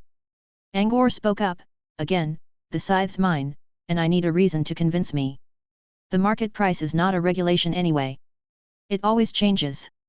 Foza spoke along Angor by using his experience as the son of an economy minister. Supply and demand greatly affects something's price. The market price may also be manipulated by people. Angor gave Foza a thumbs up. "So don't give me the market price. I'm expecting your own price, and it's not enough yet." Tesla, as someone who always knew how to spend money, was just as experienced in the economy as Foza. "We consider supply and demand on condition that there is at least some demand for the item. Your short scythe is such an uncommon weapon. I don't think people will buy it at all. Aren't you here for it?" Angor asked. Tesla choked a little. "Don't be irrational. It's your honor that someone actually wants to buy it. And of course I can raise my price if someone needs the weapon badly. This is how the market works, no. I don't need it badly. Is that so? See you next time then." Angor did not care whether the weapon was sold at all. Tesla was only trying to gain himself some room for bargaining. He did not expect Angor to end his attempt so fast. Queena, who had been watching their conversation, leaned down toward Angor to let the boy see her breast area through her collar. "I apologize for Tesla, little handsome boy. He's too rash a man, and he tends to cause trouble for all of us. I'll buy the weapon, is that okay with you?" "Of course. Your offer." Queena put a finger on her chest and spoke in a timid voice, 100 crystals from me. Is that good for you?" Usually, a kid around the age of 14 or so would easily lose his temper against the temptation of women. At least Queena believed so. She had no idea that the boy in front of her did not even hesitate for 1 second when killing Red Butterfly, who was someone who would not lose when it came to beautiful looks. No, Angor was firm. Queena quickly stopped her seductive movement. "So what price are you expecting?" Angor did not drag the matter for any longer. 300. Everyone looked at him in surprise. That was 3 times the original offer. A similar weapon made by the hands of a master would probably cost the same price, and this one obviously was not a masterpiece. Damn! Angor's so bold. But I like it. Dave thought to himself. 300, hey? Really? Just tell us if you don't want to sell it at all, Tesla sneered. The other people were thinking in the same way. Angor's price was completely unreasonable. Of course I'm selling it. Why else would I place it in the shop? I'll sell as long as you pay enough. But it ain't worth 300 crystals. Hell, even 100 is a bit overpriced. Angor grinned. Really now? Let's see, your boss, what's he called? Raging Blade Neru. He's waiting for you guys in Sky Tower, right? Tesla and Queena both had their pupils constricted when Angor mentioned Sky Tower. Queena let out a pretentious chuckle. What are you talking about? I don't get you. You don't? It's fine, said Angor as he placed the scythe back into its case. I think the weapon will sell better if I wait several days.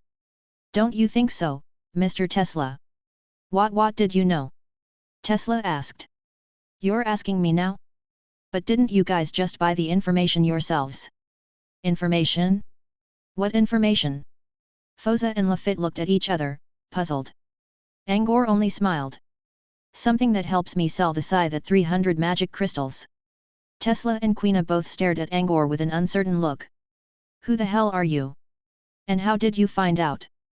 So, you aren't buying it? But you want to buy it low before the information goes out, right? What, 300 is too much for you? Not knowing what Angor was referring to, the remaining people glanced at each other. Someone who believes money is the reason, can't afford to pay mere 300 crystals. Tesla's face grew red again at Angor's sarcasm. He was criticizing Foza in the exact same way, and someone used the same trick against him so soon. To make it worse, Tesla did not have so much money on him. Besides, for ordinary apprentices, that kind of money was not something easily collected. I think you're on the point. They don't have the money, Dave spoke along.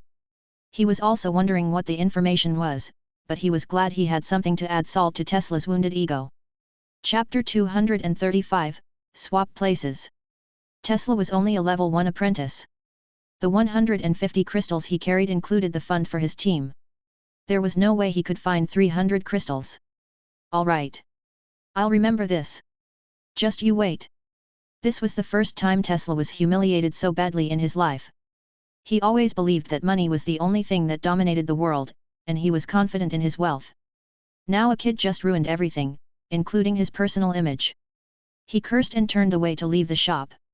Prom suddenly spoke, is your information about how the purification garden in Floating Mech City is about to open up? Both Tesla and Queena jumped a little. Then they looked away with uncertainty.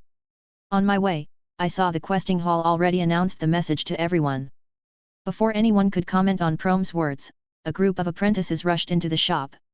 One of the apprentices walking in front of the group was also wearing very bright clothes. Despite Tesla's decorative clothing, this man was dressed in a real wizard robe. He swiftly went through all the shelves and bought all kinds of weapons, then asked his followers to carry them.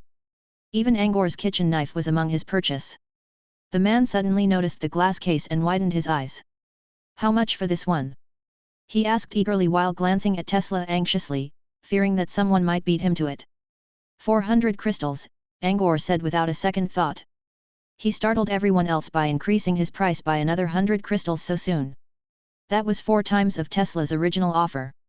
Smelled like a scam. Next, they carefully glanced at Tesla. If someone actually accepted the price, it would be another huge insult to Tesla. The new customer frowned a bit. Okay. He took out his bone card right away and paid 40,000 merit points. He paid on the spot. Together with the other alchemy weapons he already bought, this man had spent over 600 magic crystals in the shop. No one was expecting that kind of money. Even Prom could not help giving the man several more curious glimpses. Just several minutes ago, Tesla was yelling, "You just don't want to sell it to us," into Angor's face, and Angor's price was 300 by then.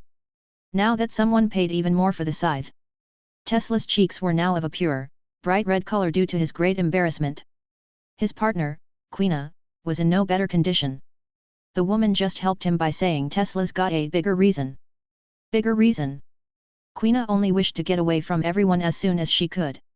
She could no longer hold back a hint of hatred when she looked at Tesla again. The wealthy customer, on the other hand, was inspecting the scythe in his hand and felt very satisfied. Aha!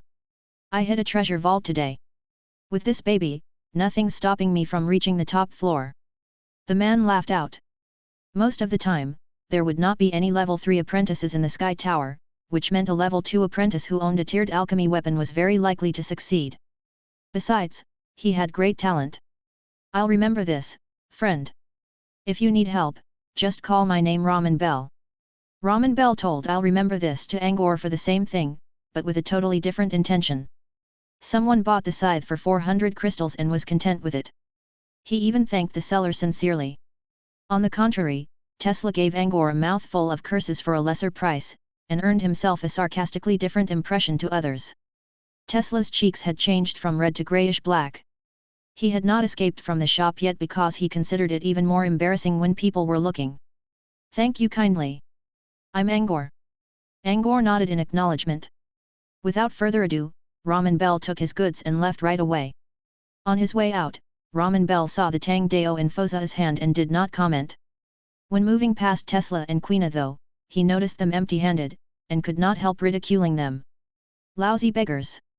Tesla and Queena did not make a sound since Ramen Bell's group of company was still waiting nearby. Ramen Bell humphed and walked away. His men followed behind, creating quite a scene on the street with their sheer number. The remaining people in the shop all stayed silent for a while. A series of laughter broke the quietness. Beggars? Bah ha ha! What a joke today! Foza was laughing so hard that his eyes were hidden behind all the flesh on his overgrown face. Lafitte gave Tesla a disdainful glance. That's what you call rich. Angor already gave a better price, and someone didn't know how to appreciate it. Poor bastards wanted to act big. Ha! Tesla's ego was too broken to keep arguing. Ramen Bell's taunt at the end had ruined his spirit for good. What the heck are you waiting for? Just go already so you don't invite more trouble. Queena quickly dragged Tesla away. At the door, she glanced back at Angor with a pair of eyes shining with cunning violence like a viper. After those two left, Dave also laughed out loud. You're awesome today, Angor. Too bad it's just Nara's henchmen. Ah, why didn't Nara come with them? I wasn't awesome before. Angor raised an eyebrow. You were. That woman, though. Did you see her face? I think they do remember you now. Dave looked worried. Angor waved a hand nonchalantly. It doesn't matter. If they get in my way, het. Foza approached them and bowed to Angor. Thank you, really, or we would be the ones in trouble. If we can't get the boss request done, we'll have to find another boss. The fatty glanced at Angor next. Angor quickly backed away. I didn't do that for you. Don't get me wrong. If your business is done, just go away.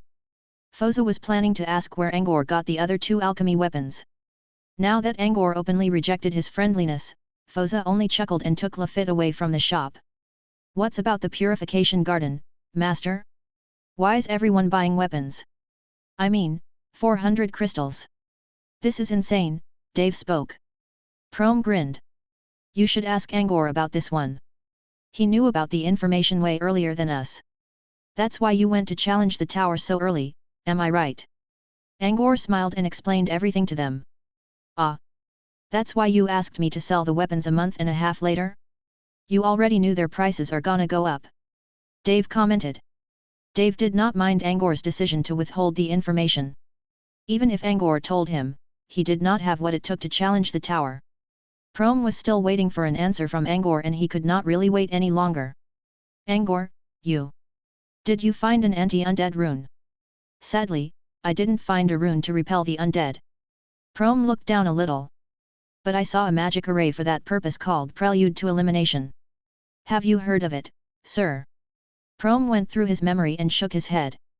I've little knowledge about rune enchantment, let alone magic arrays. I only know several common ones. As for the one you mentioned.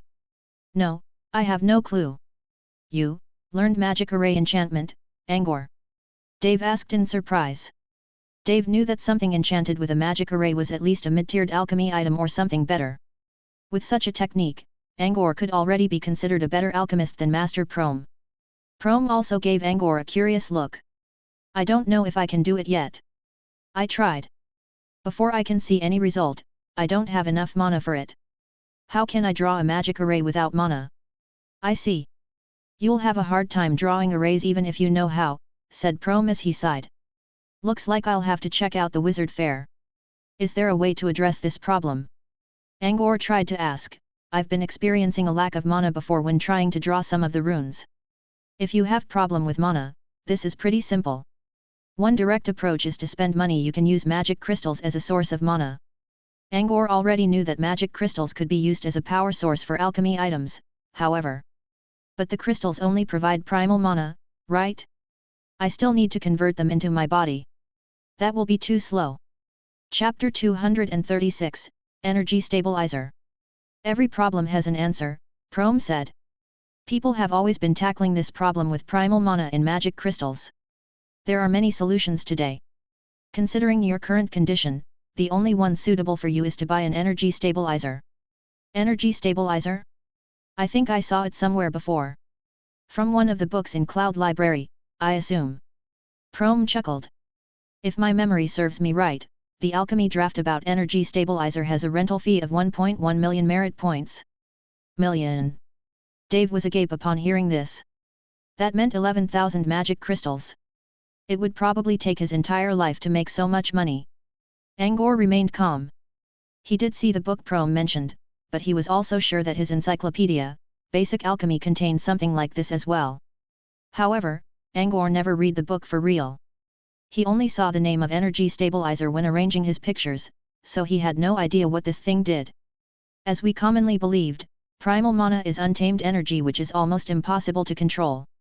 In order to store it into mana pool and use it, wizards construct spirit models to filter the energy into pure energy, Prom explained. As for energy stabilizer, it is a tool that divides energy. If you put unstable energy into the device, it condenses the unstable part to a lower level while leaving pure energy on top, just like what happens if you put oil and water into a glass. Primal mana is also considered unstable energy, while an energy stabilizer can be used to extract pure energy out of it for you to use. When hearing this, instead of considering how to use the item to draw magic arrays, Angor's first thought was whether he could gain more pure energy in this way to strengthen his own mana pool. If he could, he would be able to develop his power a lot faster simply by consuming magic crystals. And this was exactly what most people who learned about energy stabilizers thought about. Dave helped him by asking the question out loud. Master Prom, can we enlarge our mana pool by using this stabilizer? My mana flow is pretty slow, so if I can gain pure energy in this way. Prom interrupted him. Only in your beautiful dream, my boy. Dave scratched his nose and let out a silly chuckle. Prom continued, a spirit model is the foundation of a wizard, and the mana pool is his core. The energy in your core depends on yourself to convert primal mana, even slowly. Foreign energy cannot enter your mana pool, no matter how pure it is. However, you can inject foreign energy directly into your spirit tunnels. But such energy still needs to go through the conversion process, which won't help you gain mana in your mana pool faster. Also, an energy stabilizer does not convert energy. It condenses violent energy to a lower level. Primal mana contains both violent and pure energy, while an energy stabilizer extracts the purer part of the energy, leaving the violent one out. This is unlike your spirit model, which converts all primal mana into pure mana. And here's a problem. As I said, this approach means spending money. A magic crystal contains a good amount of primal mana, but an energy stabilizer can only filter out a small part of it. No matter how much pure energy you gain in the end, the magic crystal used in the process will shatter and go to waste. A single magic crystal cannot provide enough pure energy for even a level 0 cantrip. Angor frowned. How many magic crystals do we need to cast a level 0 cantrip, if we only use an energy stabilizer? Prom considered. I've never tried something so wasteful, but I can give you a vague answer. Prom took out several magic crystals and sensed them using his spirit feeler. They all have similar primal mana, but with different purity. I'd assume that a level 0 cantrip must use at least 2 or 3 crystals. More, if the cantrip is a continuous one. Angor went over his own calculation. If one level 0 cantrip consumed 3 magic crystals, he would need somewhere like 510 of them to apply prelude to elimination to an item during an entire alchemy process.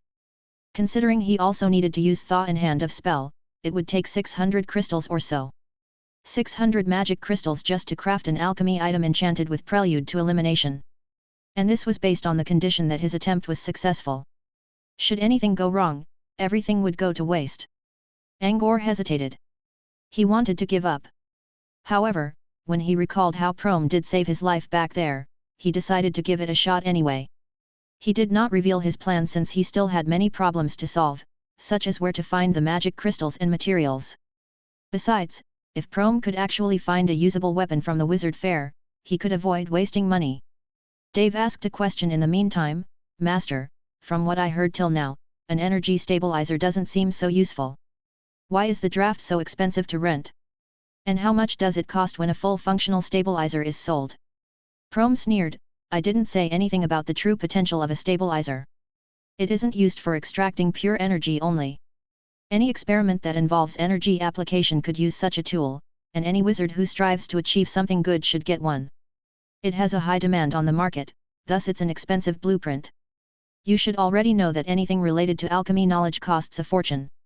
As for a full functional stabilizer, it actually is affordable. I think Floating Mech City provides them at less than 200 crystals.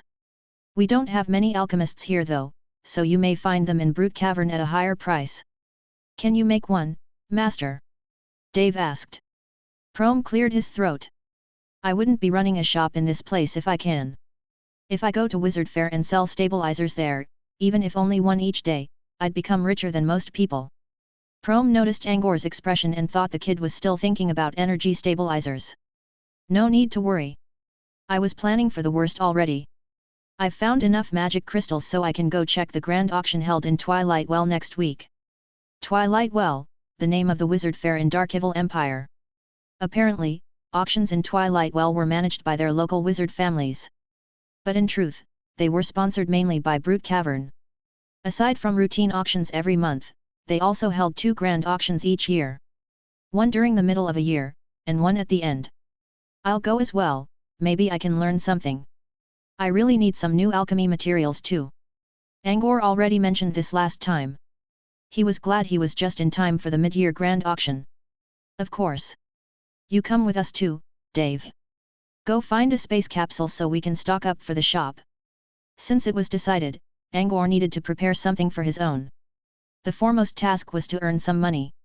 If Prom failed to find anything useful from the auction, he would need to spend money and make one, and he currently did not have enough money for that. Besides, he also needed some other materials for his space storage, which would probably cost him more crystals. The mid-year grand auction would start in the middle of month of Soothing Wind, which meant it was only 10 days away. Master Prom, do we use a steam train or airship? Angor spoke. I plan to take an airship. But a ticket costs 2 crystals, which is a little more expensive than a train ticket. There will be a lot of people going for the grand auction, so we better go pre-order the tickets now. Angor offered to take this job, but Dave asked to go instead since he earned 50 magic crystals today. Ramen Bell bought all of Angor's weapons. As promised, Angor shared 10% of the income with Dave, and it was about 50 crystals. When Dave asked whether he should give a share to Prom, his master declined. Dave earned money equal to his salary for 2 months in a single day. With Dave away to buy tickets happily, Angor and Prom exchanged all kinds of tips about alchemy. Exchange might not be the right word for it, since Prom was the one talking most of the time. Angor was also interested in synthesis, so he gladly listened to Prom's lecture as a student and asked several really childish questions of his own, while Prom did not mind enlightening him. Chapter 237, Orlando, Showing Off Friend. Prom already made up his mind that he would build a good relationship with Angor, so he tried his best answering Angor's questions. If something involved his unique technique, he would just explain in an implicit way. By the time Dave came back, Angor had already learned the basics of synthesis. Angor took his ticket and prepared to leave. I'm going to make some weapons and make some money to attend Wizard Fair. You want to tag along? Angor spoke to Dave before leaving. His intention was to make money this time, so Angor did not have specific plans for the weapons. Dave considered. All right. I have to keep the shop during the day, so I'll join you in the evening. After leaving Prome's alchemy shop, Angor headed toward Cave Field instead of his villa. He had been concealing himself during his tower challenge and did not contact Salem and Nausicaa in a long time. Now that he was done, Angor planned to say hello, while telling them about the Twilight Well. Angor felt a bit sorry when he failed to fulfill his promise of taking his friends to the underground market. He still felt bad even though they went there by themselves. Now he wanted to compensate them by inviting them to Twilight Well instead. Angor believed that his peer did not know about Twilight Well just like him. Truth to be told, by shutting himself away from everyone else like an old wizard despite his young age, he had always been the exception among people. The caves welcomed him with hot and damp air. Angor saw many of the room doors were wide opened, and the apprentices inside had all left their upper bodies bared. These people now looked more like laborers working in shipyards rather than talented supernaturals. The mirror world always had a moderate environment, but it still had different seasons. It was the month of soothing wind, July. The outside still felt nice, yet the interior of these caves was moist and frowsy.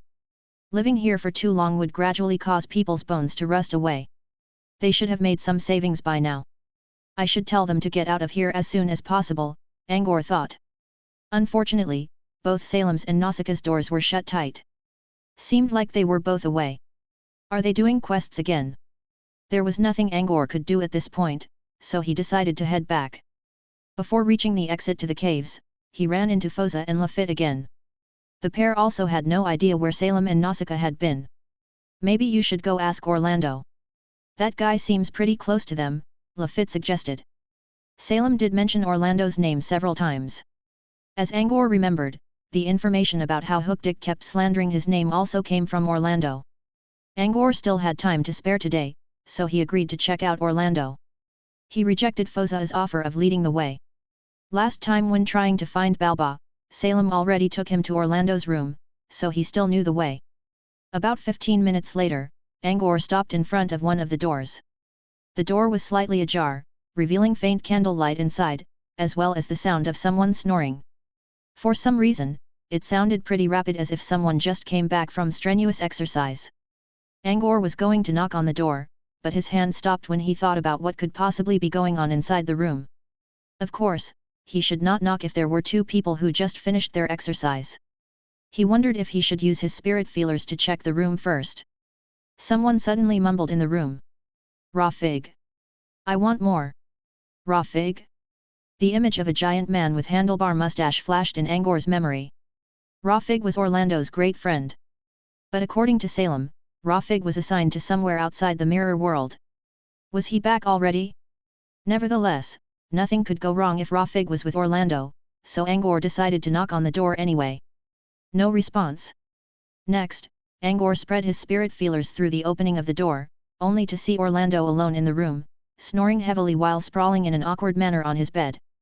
His moving lips suggested that Orlando was dreaming of eating something delicious. MMFF, roast lamb, so nice. Raw fig, more please, Orlando's nose twitched. He was probably enjoying the smell of his non-existent feast. Angor facepalmed himself outside the door. He could not believe what he just thought about. Maybe he needed to do something to cleanse his mind of funny ideas. Since the man he was visiting was sound asleep, Angor decided to leave for the time being. Not. He cast Hand of Spell and picked out a sock from Orlando's boot. It was a greasy, yellowish sock which obviously was of a brighter color when it was in its better days. Ugh. And I thought he was a composed and cultured young guy. Well, at least his sock is cultured for good. It seemed studying Hand of Spell was a really good choice since Angor could move a hazardous object around without worrying about getting affected. While still outside the door, Angor moved his Hand of Spell and placed the stinking sock on Orlando's nose. Orlando was still inside his sweet dream of enjoying his roast lamb, but his olfactory already did its job by sending a terrible signal to his brain. And his sweet dream instantly turned into a nightmare. Orlando's body twitched a little. His eyeballs began to move around madly behind his eyelids. Angor noticed Orlando's reaction and quickly hid the sock back into the boot. In the next second, Orlando bounced up from his bed while panting heavily like someone who barely escaped the fate of drowning. Angor felt a bit sorry while looking at Orlando's overreaction. Using a chemical weapon was not really a good way of greeting someone. When Orlando's breathing finally calmed down, Angor knocked and pretending that he just arrived. Orlando looked toward the door with a blank expression. His eyes were still watering a little. Come on in. Good day. Am I interrupting something? Angor pushed the door open and surprisingly saw Orlando's condition. Oh. Angor decided not to ask what happened since he was not really good friend with Orlando yet. Orlando rubbed his nose, still not sure what just happened. Ah, Angor. Something you need. Angor was finished with his performance and put on his usual smile. I want to ask something. Do you know where Salem and Nausicaa went? They aren't in their rooms. Orlando was still torturing his nose until it became red. Those two? On a quest, I guess. I haven't seen them for days. Nausicaa always goes to the underground market now and then. I don't know what she's up to though.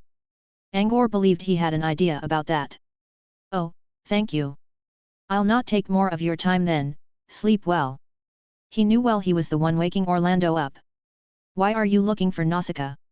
Orlando asked before Angor could leave. Angor briefly explained the auction which was about to start in Twilight Well, and Orlando suddenly brightened up. You're going to the grand auction too? Nice. But I heard the tickets for the seats are pretty expensive. I'll have to watch from the screen outside the hall. It's fine though. I'm not really buying stuff anyway. I'll go there because I get to meet with my partner. Partner, you know. Raw fig. His dishes are so good. And he's so kind to me. Orlando began to chatter non-stop. Angor never found a chance to cut in again. It seemed that as long as someone was listening to him, Orlando did not care who he was talking to. Salem mentioned something to Angor before. Ever since Orlando was separated from Rafig, this guy had been harassing others with his teary speeches all day long. Even Hookdick was not spared from it. When Orlando asked where Angor lived, Salem did not tell him, which saved Angor a lot of trouble. Now Angor invited trouble by coming here on his own. He really regretted replying to Orlando's question. He should have left when he could. Angor felt really relieved when he finally left Orlando's room. He would rather chat with a flock of squawking crows than talking to Orlando again. At least crows would not expect answers. Orlando, on the other hand, always assaulted Angor by asking whether Angor agreed with his comment on Rafig. Angor had to keep his attention so as not to give the wrong answer, which would cause Orlando to repeat his prolonged speech again. But the experience was not harmful. Angor was glad he found Orlando becoming friendlier with him. People tended to keep away from that man.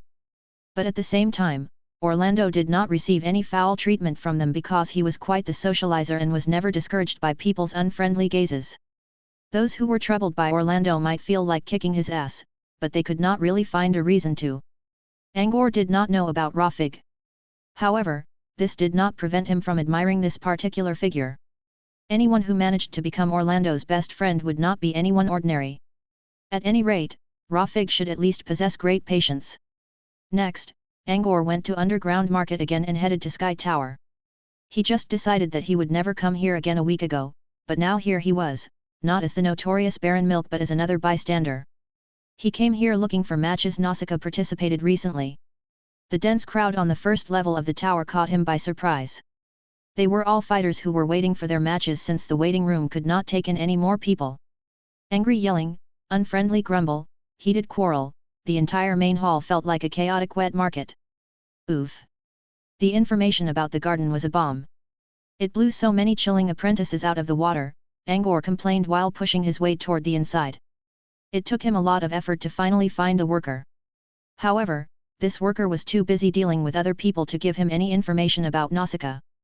Before he could do anything else, the crowd slowly forced him outside again. Angor looked at the terrible human wave in the tower from outside and sighed in frustration. Geez. Guess I'll come later when the effect of the news dies down a bit. As he turned around, a familiar voice suddenly came from behind him. Fate has guided us together. Chapter 238, Fate Walker. Angor glanced back at the funny man in a white bear costume who just showed up from a path nearby. He had a black painted cane in his hand. Angor frowned a bit. He was not dressed as Baron Milk today, so this man probably did not recognize. Hey wait, he's coming right this way with a smile. The white bear stopped beside Angor and still smiling innocently. Fate let us reunite. His chubby face revealed a joyful expression. The word reunite probably meant White Bear knew who Angor was. Excuse me, what are you talking about? Angor turned to face the man. Oh, nice. You finally spoke to me like normal. Do I know you? I'm afraid you've mistaken me for someone else, said Angor as he kept up his good manner. It cannot be. I do not find people with my eyesight. Fate has always been guiding me, said White Bear as he bowed down. I believe you got the wrong idea about me last time, mister. I simply want to befriend you. Last time? Which time? Before your match against Blackjack, of course. Trust me, I know who you are, Baron Ahem. Pray rest assured, for I'll not tell anyone about it. White Bear lowered his voice when mentioning Angor's title. Now, Angor was certain White Bear really found him out. Unlike before, Angor was getting curious about this individual. This man always talked about fate this and fate that. Was there really fate in this world? Angor neither admitted nor declined White Bear's assumption. He only tried to observe the man's expressions carefully. Guidance of fate, huh? What did it tell you? White Bear scratched his head embarrassingly when Angor stared at him with scrutinizing eyes. Fate told me that my life is full of troubles, and the only way to escape from all the trouble is to become supernatural. Following the guidance, I've arrived here. Here. Angor was not sure if this man was referring to him, or Brute Cavern in general. I was birthed in Goman Kingdom. Following the guidance of fate, I spent 13 years on my travel and finally came here. 13 years? From a quick look, Angor believed White Bear should still be in his 20s, which meant, he had gone through quite a journey, and he had to have run into many incidents, either good or bad. However, none of these had anything to do with Angor himself. Then, White Bear expected Angor to at least say something about his story, or maybe show disbelief. Yet Angor did not. In fact, Angor did not seem interested at all. Then, I'm out of trouble. White Bear chuckled in a silly way. I joined Brute Cavern, thus avoiding troubles. What White Bear said still did not concern Angor. Since Angor was no longer the unfriendly Baron Milk now, he tried to respond just to show courtesy. I see. Good for you. White Bear noticed that Angor was losing patience. Once I've become supernatural, fate guided me again. It told me if I wish to proceed farther on the path of supernatural and return to my home, I need to meet someone. And that someone is me. I don't know. Fate never showed me clear images. I only saw someone unclear, as well as a bird, your bird.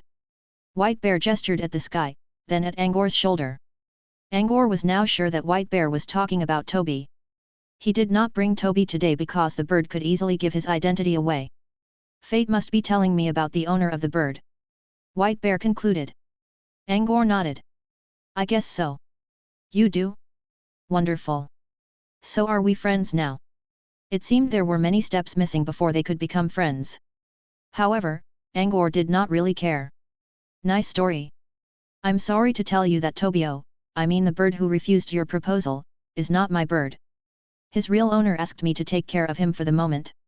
White Bear was taken aback when he failed to find any will to lie in Angor's eyes. Had he been looking for the wrong person?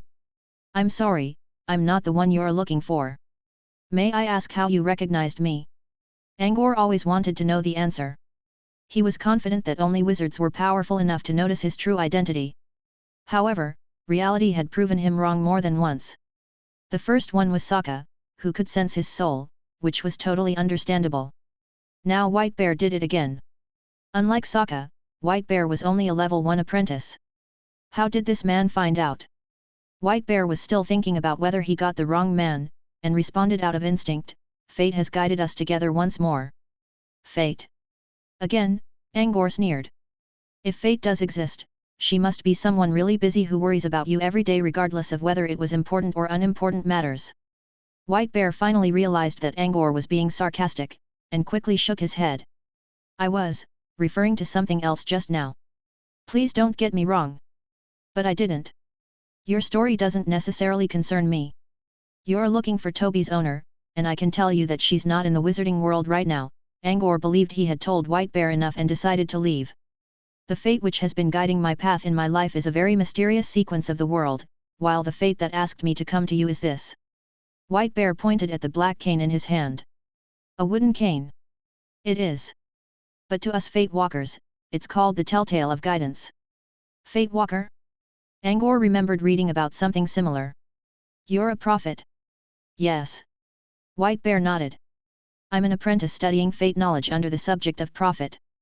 I used a prophet cantrip to locate you. It's called Guidance of Fate. Angor finally figured out what was going on. I see. Still, you came for the wrong guy. The one you're looking for is a real wizard, while I am only an apprentice who just came here. Please don't use your Guidance of Fate on me again. It felt like I was being constantly stalked. With that, Angor turned away. Can we be friends? White Bear yelled. Angor pondered. Toby seemed pretty agitated around White Bear, while Angor himself did not really mind. A prophet apprentice as a friend might be able to help him predict disasters. Of course. Name's Angor. Angor's voice came from afar since he already walked some distance. Hobson. I'm Hobson Seeley. White Bear shouted back. Angor was already nowhere to be seen, and White Bear did not know whether he was heard.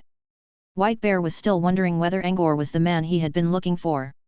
Unintentionally, he used his Telltale of Guidance to inspect Angor's fate string. It's grey, he frowned. Looks like this new friend of mine's having a tough luck today.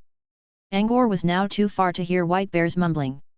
Since he failed to learn anything about Nausicaa, he could only return to Apprentice Town. It was nearly dusk.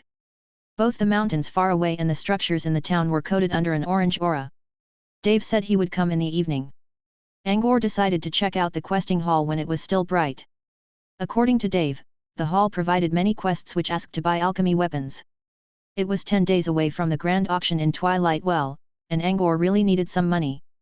He did not wish to keep asking Dave to help sell stuff, so he planned to see if he could accept some quests on his own. Speaking of questing hall, Angor never went there since he joined Brute Cavern. The questing hall was located in the middle of Tree Spirit Garden. Angor took a sky bus.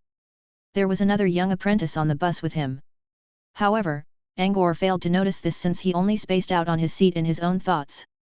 The young apprentice drew Angor's attention by exclaiming loudly as the bus climbed high in the sky along the tree and was surrounded by clouds. Angor looked his way and noticed the apprentice was looking outside the bus through the window. He was exclaiming when a middle-aged witch in a black wizard robe and moon-tattooed wizard hat flew past the bus on a broomstick. Nice. I wish I have a vehicle like that too. But it's so expensive, the young apprentice deflated a little while he stared at the flying witch. Vehicle? Angor listened to him and considered whether he should get one of those as well. He could use a sky bus in the mirror world to travel around, but there would always be a time when he had to go outside. Chapter 239, Alchemy Quests. He still remembered how Leon once told him that a mighty steed was the romance of men. To most hot-blooded gentlemen, a vehicle always held irresistible charm. Angor was not an exception. But at the same time, he also needed to think about whether a vehicle was necessary. It was, at least before he could learn any flying spells. More buildings appeared as he approached the center of the Tree Spirit Garden. There were high-leveled apprentices everywhere. Angor could also sense the prowess of someone suddenly show up now and then. This was where people usually gathered, which meant there would always be fights and conflicts, as well as someone's painful screams. In several minutes, Angor already saw multiple individuals flying past the bus, escaping from something. People in this violent district all tended to regard everything with indifference. Not long ago, Angor saw a man covered in his own blood reaching out a hand to a passerby for help. As expected, the passenger never lifted an eye. Seeing such a sight, Angor suddenly got a feeling that the apprentice town he was living in was such a paradise. The questing hall was right in front of the central plaza. Compared to the smaller houses nearby, the hall looked exceptionally big and majestic. The entire building was decorated by golden bricks, shining painted glass, and a pointy red rooftop like the tip of a mountain. The place looked like a religious church. Crowds kept shifting in and out of the building. Everyone was walking on hurried steps. The first thing that drew Angor's attention when he entered the hall were a dozen giant, round-shaped counters. Each counter had a 360-degree curved screen above it, which showed all sorts of information to patrons. Meanwhile, the workers at the counters swiftly noted down different records about ongoing quests. The information on the screens was all about quests. There were also large glass screens placed on the walls on both sides, which displayed similar info. Angor also noticed that there were different sections on them. Quests issued by Brute Cavern and Wizards were placed on top, while those issued by apprentices were located at the bottom right. As for the bottom left area, it showed some other important notices. This was only the first time for Angor to come here, so he was unsure of how to accept quests. Angor simply moved to a less crowded corner and began to observe the other people. He learned the basic workflow after watching for a while. Most apprentices would check the screens for quests they were interested in and note down the code number of them. They would then ask one of the workers to register the quest. People could also directly ask for quests according to certain criteria. Angor followed their example and looked at the screen. Most easy-to-do quests would disappear as soon as they were published, while those that persisted on the screens were mostly time-consuming, less rewarding ones. For example, there was a quest that asked someone to go looking for talents in other continents that had been scrolling on the screen for years. There were also difficult quests with great rewards such as ruin exploration or guard post for plane expeditions. They were still meant for apprentices even though most apprentices knew that the quests expected them to be expendable cannon fodders. There were some other seemingly easy jobs with great pay but still discouraged everyone from taking them. Angor quickly learned why when looking at their issuers. Miniature creator Dumerden Bear, a wizard known for his brutal experiments in which he extracted the brains of live creatures. There was a quest issued by Dumerden. Looking for an apprentice to join my experiment. The collaborator must have a spiritual power indicator of 15 or above. Reward, 100 magic crystals, daily. Some of the difficult quests had great reward because they required knowledge from a certain profession, such as magic array or alchemy. These were the ones Angor was looking for. Due to the lack of alchemists, there were always quests that required alchemy skills which all provided insane rewards. And the rewards were still going up by the day. Angor saw a quest that asked to buy White Orchid Potion. As he looked, the reward changed from 200 crystals to 230. The issuer already prepared the materials for making the potion, and he only needed an apothecary alchemist now. Angor had not learned about apothecary yet. He recalled something mentioned by Mara that the Morning Dew had similar properties as White Orchid Potion, which helped apprentices break through their bottleneck. He still had some Morning Dew leaves, but he was not going to give them out. Next, Angor checked for tooling quests. Most of them asked for the necessary components to be used in wizardry experiments. There was such one asking for an energy stabilizer while providing 300 magic crystals in return. Of course, there were people looking for alchemy weapons. 1 month ago, Dave mentioned that a tiered alchemy weapon could at least sell for 200 crystals. At this point, however, most such weapons already went beyond that price. There was even someone willing to pay 1,000 for a weapon. This was unsurprising to Angor since he had already expected it. When the message about the purification garden was announced, a simple scythe he crafted sold for 400 crystals. Naturally, there would be better ones. Angor started from the most rewarding quest and looked down to see if he could accept one. He found several of them doable, and they provided nearly 1,000 magic crystals. However, when he thought about the time they would take, combined with his own intention to lay low among people, Angor decided to put them aside. In the meantime, he also noticed that those asking for customized weapons usually had higher pay. There was someone asking for a non-tiered custom weapon for 50 magic crystals, while tiered ones all paid 500 crystals or above. He only had 10 days to spare so he could not possibly meet with everyone and negotiate.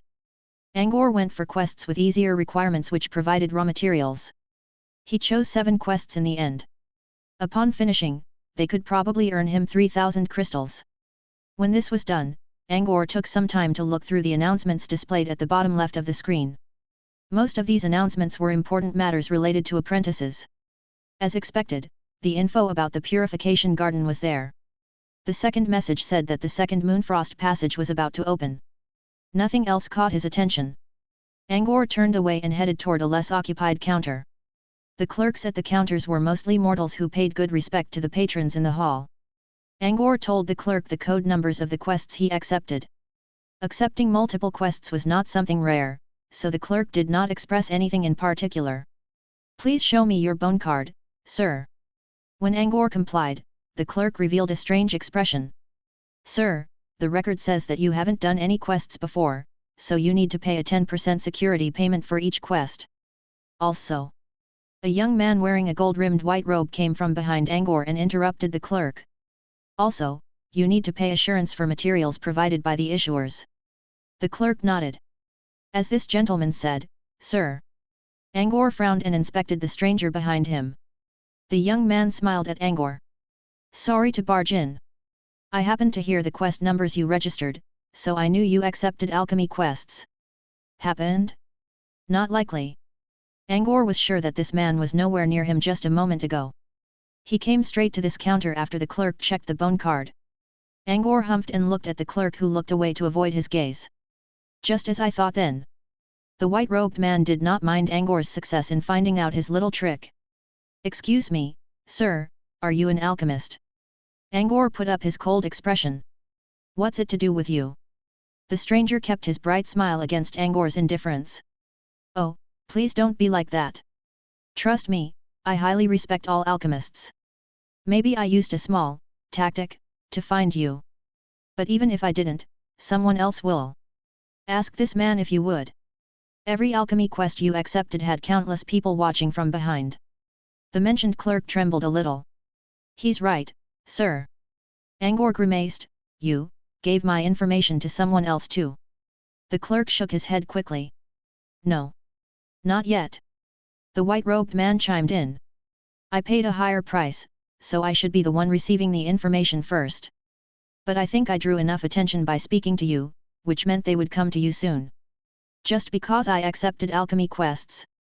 Angor frowned hard. Correct. You probably know how valuable an alchemist is in here. My quest is up there for half a year now, and no one took it.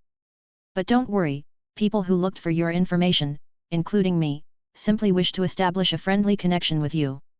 Most people will not actually do harm. Are you one of the most people? Angor asked. The man was taken aback by the question. Those who meant harm to this kid would never admit it. Now that he looked at Angor closely, he realized he was looking at a really young man at the age of 16 or so. Someone so young had not succumbed to the darkness of this world. The kid asked such a childish question because he still believed in humanity. Of course I am, replied the man. He then asked, so, can you listen to my offer, sir? What do you want? The same question. Are you an alchemist, sir? Angor considered for a while and nodded. Brilliant. I'll get to the point then. I saw you accepting quests for making tiered alchemy weapons. Are you interested in quest 5428? Chapter 240, A Chain. Angor was glad the white-robed man did not drag the conversation unnecessarily longer with useless courtesy. He looked at the screen and searched for number 5428. As expected, it was a quest asking for a customized weapon. It did not say the exact type of the weapon, but the reward of 1,100 magic crystals was good. Are you interested, sir? The man asked again. Angor did not reveal his decision. It didn't say anything other than the reward. I'll not accept a quest like this. I need a customized weapon, and we can always negotiate. It's fine if you decline after hearing me out. There's a guest room on the second floor, shall we go there? And just in case, there's a safe exit on the second floor for you to leave this place. Angor glanced around and realized that many people were giving him curious gazes now. Some of them were using their transmitters to send messages. Hold on, said Angor. He then turned to the clerk and said, I accept those quests. Take any security payment from my bone card.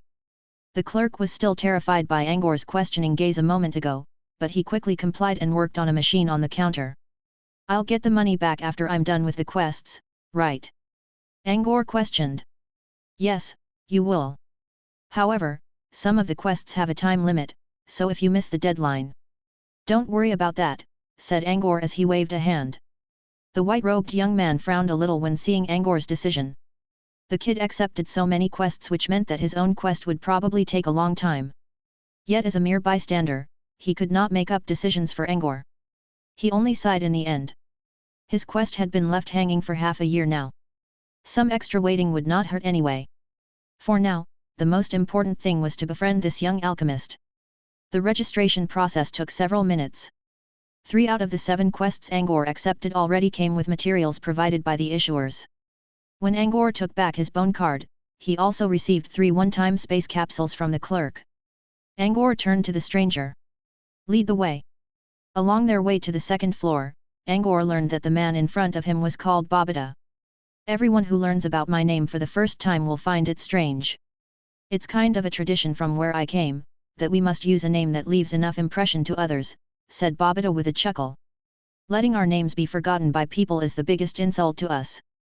We used to use ordinary names a long time ago, but the ancestors decided to use this new approach so as to obey our clan motto. My name is already a better one. You should know about my young sister. A fringilla sparrow is the signature bird of my country. To give her an impressive name, my father called her Spaperau. Funny, et. Using the interesting names as an opener, Babida explained his home traditions to Angor. Angor found Babida's stories quite interesting. The names were surely easy to remember, which also helped them melt down the barrier between strangers without the need for finding other topics to initiate a conversation. Man! Their ancestors were so smart. Hey, Babida, long time no, who's this gentleman? Your new friend. A bulky man showing chunks of shiny muscles on his body suddenly yelled at them from a distance. Babida curled his lips. See that? Someone's coming for you already. Let's move. This will only get worse. The second Moonfrost passage is about to open, and people are looking for alchemists like wolves hunting for meat. Babida began to jog toward the guest room. The muscular guy was still too far for Angor to see his face, and he was already introducing himself. Hey, mister. Name's Hercules. It's nice knowing you. Can we shake hands? But they were still hundreds of meters apart. Thanks to the distance, when Babida shut the door to the private guest room, Hercules was still far away. Bam! Bam! Open up, Babida. We've been away from each other for some time. Let's get together. And hey you! Mr. Alchemist, or are you?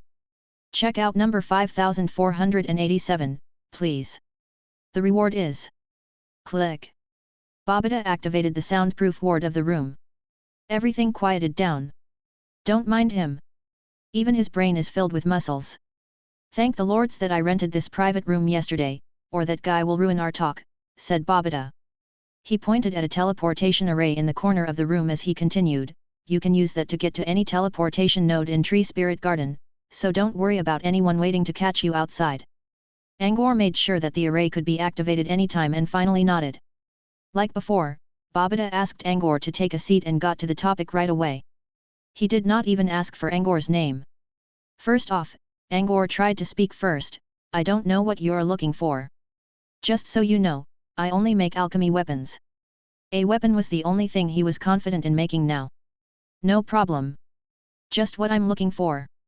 It's just that it has a weird shape. Also, I need to use an altar of blood. Altar of blood. Angor gave Babida a strange look, but he did not say anything. An altar of blood was another artifact related to a grand demon in Abyss Plane. It was as foul-named as items granted by Crown Clown. Looks like you know about the altar, Babida commented. I do.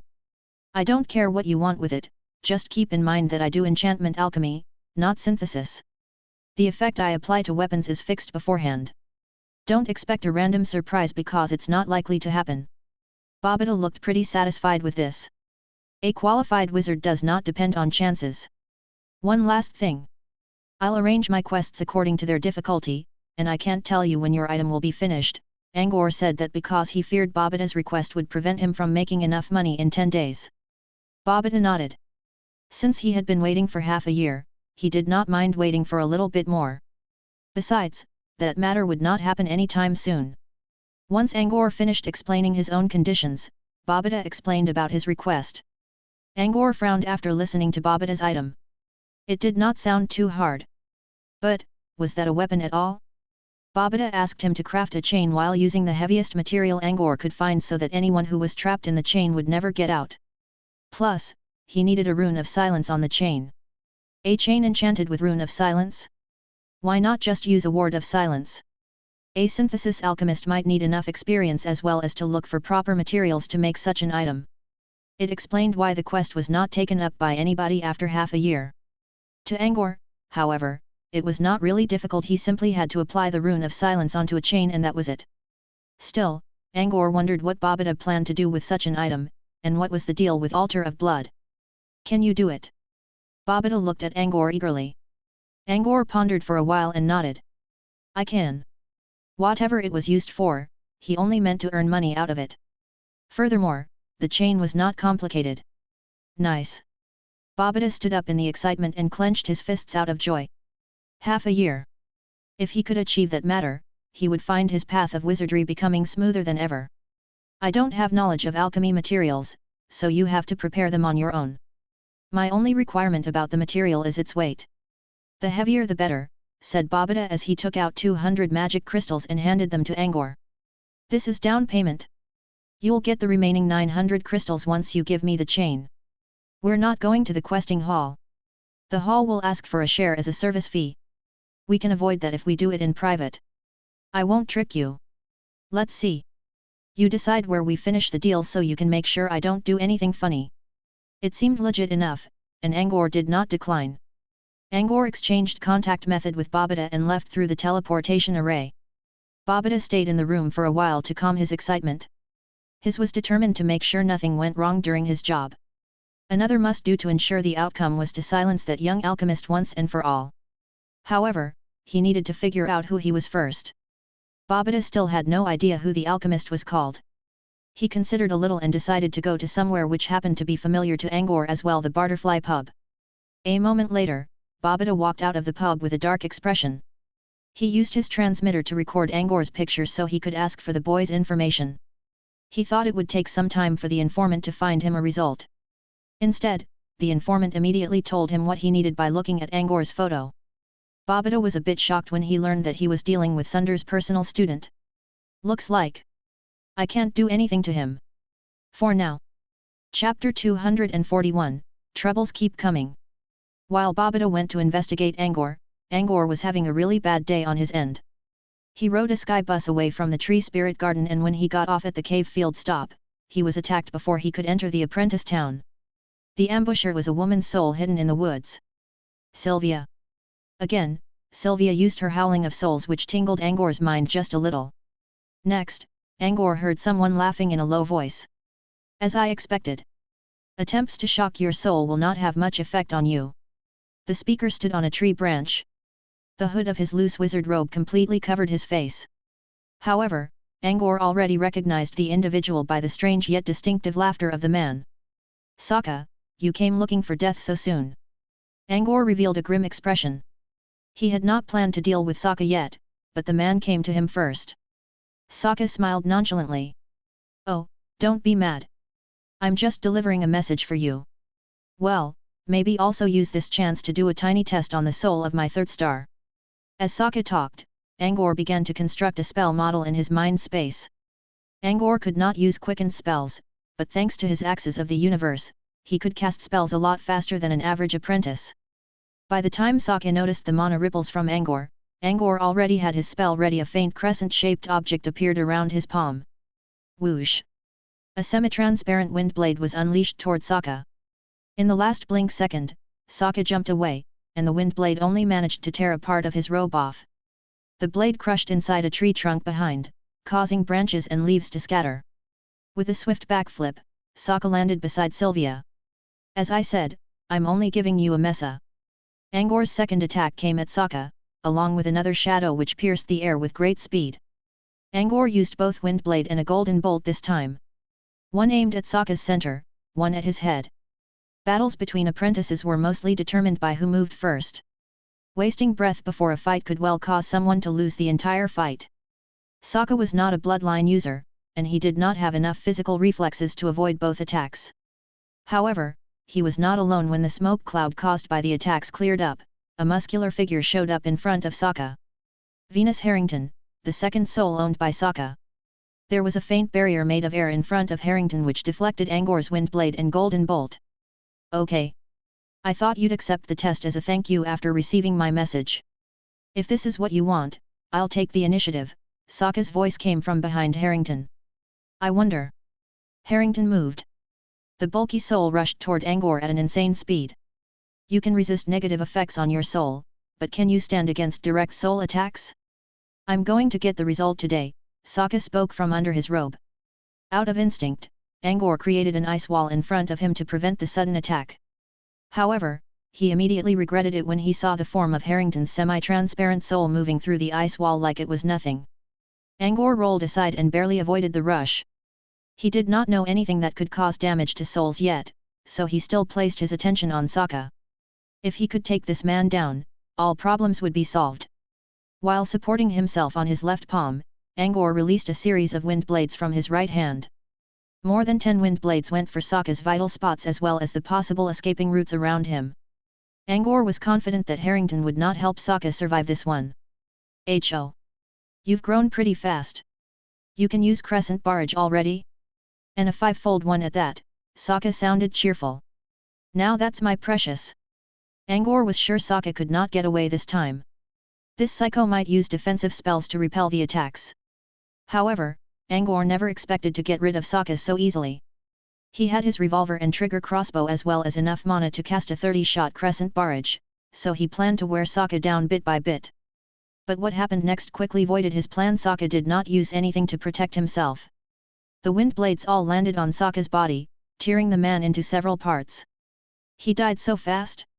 No, not likely. Angor regained balance and frowned at the sight. He could not find any trace of illusion. The blood stains on the ground and blood streaming out from the damaged arteries seemed so real. While Angor had his attention on Sokka's corpse, something suddenly covered him up from above. Harrington dropped from the air and punched at Angor with a mighty fist covered in light. Angor tried to move away. It was too late. Harrington's fist hit his chest in the dead center. And no, Harrington did not mean to punch. When his fist almost landed on Angor's body, Harrington spread his hand open and unleashed a beam of light into Angor toward the depth of Angor's soul. Inside the borderless soul space, the beam was as small as a trail of dust, but it went direct at Angor's soul as if something was guiding it. Without particular means, Angor's soul was fixed in his soul space and could not move around at will. Before the beam could hit his soul though, several green petals moved in front of Angor's soul as protection. The beam landed on the petal barrier and easily breached them. The beam was obviously weaker after going through the protection, yet it still managed to reach the soul. Angor sensed a sharp pain coming from the depth of his soul, which was quickly reflected on his body. Cold sweat instantly covered his forehead. His eyes grew bloodshot, and his muscles began to convulse. The terrible condition lasted for several seconds. When it ended, Angor collapsed on the ground, exhausted. Inside the soul space, his soul gained a fresh wound from the beam attack. At the same time, the green velvet released streams of green light which covered the wound up. Under the green light, Angor's damaged soul began to recover. However, Angor knew nothing about what happened inside him. He only panted heavily on the ground. The soul of Harrington had vanished after that attack. Angor turned his head weakly and saw Sokka's remains still leaking the smell of fresh blood into the air. Did I win? Angor still had a lot of questions regarding the fight, but the result seemed comforting enough. The comfort did not last long as Sokka's voice came from somewhere nearby. Test result, a direct attack against the soul worked wonderfully. But it was weakened to almost 20% of the original power. What a brilliant soul you have, my dear. Angor's pupils constricted. Sokka? You're still alive. Sokka sounded as if trying to hold back his laughter with great effort. To soul wizards, death is only the beginning. But I'm not strong enough to throw away my bodies just yet. We had a good time today. A brief reunion will lead to another beautiful encounter. We shall meet again. Sokka's voice grew more distant until it was muffled by the sound of the wind. Angor stayed on the ground for a while to regain strength. Sokka did not show up again when Angor could barely get up, which meant the man probably left for good. But how? Angor looked at the broken body on the dirt and wondered. He suddenly noticed a round-shaped object laying beside a body part entangled in broken wizard robe. It looked like a crystal ball transmitter. He could walk now, but his steps were still unstable. He decided to check out the object. To be safe, Angor intended to use Hand of Spell to pick it up. But as he limped closer, someone else suddenly laughed in an eerie voice. Tisk! The arrogant fool was talking all big just a while ago. Now, look at him. Poor bastard. Angor looked around and saw 3 men appearing from a bush nearby. It was Raging Blade Neru, accompanied by the pair of customers Angor met in Prome's shop the other day, Quina and Tesla. Unlike before when Neru threw Dave away like picking up a kitten, the man looked injured all over his body like a defeated dog in a ring fight for animals. Hey, boss, that's the one I was talking about. If he sold you the weapon at a better price, you would have won. Tesla pointed to Angor and yelled. Quina chuckled and nodded along. Neru stared at Angor with hatred. You, hey. Angor sighed. This day was miserable. Come at me and be done with it. Unlike you lot, I have important matters to do. Time's a waste and dot. Angor did not show the slightest of fear, which worried Neru a little. They saw the fight between Angor and Harrington, so they planned to be the collector of spoils. However, Angor's reaction gave Neru another idea. Hat. Still acting strong? You two, get him, Neru ordered his company while taking several steps back himself. Tesla looked at Angor with a malevolent and cruel grin. Aren't you a big seller? Ha! Serves you right. I was going to find time to deal with you, but man, I ran into such a good chance when walking on the street. Tesla stepped toward Angor, but Queena dragged him back. The woman let out a timid chuckle. Boy, you can't get away anyway. Tell me where you found your alchemy weapons. Maybe I can persuade boss into sparing your life. This was exactly what Neru was hoping for. The three of them all perked up their ears and waited for Angor's answer. What, you want to kill me? Angor spoke. Yes, if you don't tell us the truth, Tesla warned. Angor sighed again. Pity. You aren't really my enemy and I didn't intend to kill you. But... Angor's tone worried Neru even further. The man stepped back more out of instinct. Angor already lifted his hand at them and several wind blades went for Queena and Tesla, cutting the unaware pair's heads off instantly. Blood rushed into the air from the clean cut on their necks, suggesting that these two people were still alive just a second ago. Crescent barrage? Again! Neru exclaimed in surprise. He saw Angor cast a five-fold crescent barrage just now. How can he still have enough mana? Neru turned tail right away. As a bloodline wizard, his superior body helped him escape dozens of meters in only a second. Wind blades would not do much damage to him at such a distance. Angor shook his head. His took out his revolver and pulled the trigger. Along with the noise of a sonic boom, a bullet shining with rune of precision sunk into the back of Neru's skull and went out between the man's eyebrows. One shot, one kill. Angor did not feel any happier after killing the three people. Neru, who seemed to be the strongest of them, probably was someone who could only make a living on level 7 or 8 in Sky Tower. Angor was not interested in their lives at all, but they should stay away from him first. After making sure no one's alive, Angor walked to Sokka's corpse and used Hand of Spell to flip Sokka's robe open. As he expected, the round object was a crystal ball transmitter. While puzzled, Angor injected some mana into the object, and a line of characters slowly emerged on the item. To my precious star. Chapter 242, Darkness and Hope. Instead of reading the message, Angor found the head of the broken corpse and removed the hood covering it, while bearing the stink of blood. Just as he thought, it was not Sokka's corpse. He killed a total stranger. He checked through the other corpses without finding anything useful. He only took several random objects, including some money pouches, from Neru and his partners. He put the money away and proceeded to burn the bodies up. Several apprentices walking past by saw his action, but no one spared the effort to care. Those who were going through this path all tried to avoid the crime scene by taking a small detour. Just like how it was within Tree Spirit Garden. Every apprentice had learned to avoid unnecessary trouble. Angor waited until the bodies turned into bone chips before leaving. The moon was already high in the air. He had a complex mood. Too many incidents happened today. Cold, merciless incidents in which he even had to kill a total stranger who was used as a pawn. Angor began to feel more determined about the way he would live in the wizarding world. When he was leaving Gru Town and Old Earth behind, he only told himself to stay cautious. After reading all kinds of sad stories from books, he thought he was prepared enough to face the world. Now he realized that he had to personally go through certain matters to learn the way of people. Books or stories only provided experience from someone else. He had to walk his own path. Orally commenting on matters as a bystander was always easy, but people all had to experience their lives on their own sooner or later. Angor walked through the quiet town and wavering lamplights while he dragged his fatigued body back to his villa. He saw someone leaning against the entrance door and fiddling around a metal object under the faint light. The sight gave him a smile. The cold truth in the wizarding world could not stop eager learners. Light and shadow were always two sides that existed on the same coin. Darkness could help people see light better. Angor. The figure noticed Angor and looked his way. Just in time. I've got a genius idea. Listen, I call it the mechanical wizard eye. It uses machinery to imitate the function of a wizard eye. Check this out. Dave showed the metal object to Angor and began to rattle endlessly. Angor listened to Dave's ideas and nodded along while providing his own opinions every now and then. Once they finished discussing, Dave noticed Angor's unusual pale face as well as the smell of sweat and blood. What happened to you? Under the lamp, Dave found several blood stains on Angor's robe. Nothing serious. Some unreasonable assholes found me, and I did a little revenge for you. Angor unlocked his door and invited Dave inside. I'll go get washed. Man, this stinks. Dave realized that Angor's spirit was fine and quickly grew relieved. Revenge? What revenge?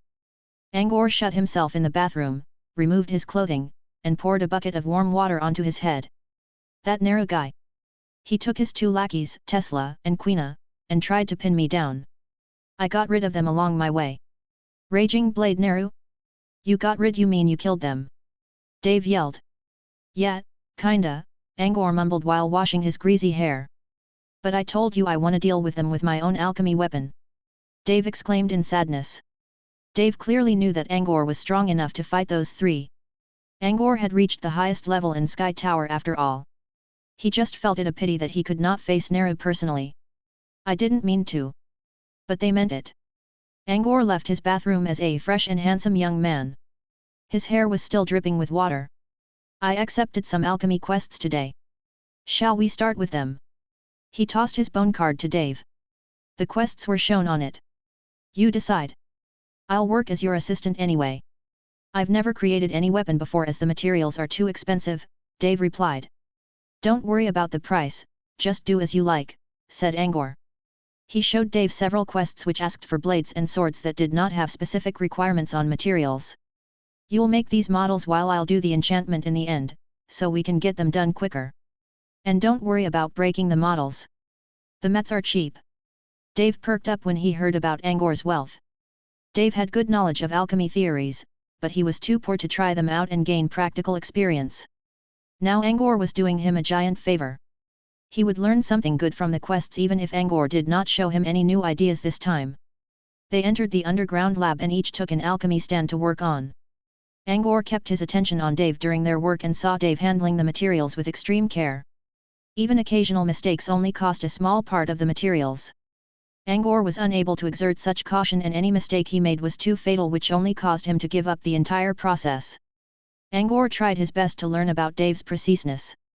He successfully made less mistake this time and finished something overnight when it would usually take him 2 days. The horizon began to glow, announcing a brand new day. Angor had finished crafting 2 alchemy weapons, a broadsword and a fencing sword, both of which shined with runes. From a quick look, people could easily tell that these 2 weapons were way better than the scythe Angor sold yesterday. In the meantime, after several failures and listening to Angor's advice, Dave successfully made the billet of a crisp blade. Inside the area of thaw, the billet already displayed the shining sharpness of a fine weapon. I did it, Angor! I did it! Dave could not contain his excitement now.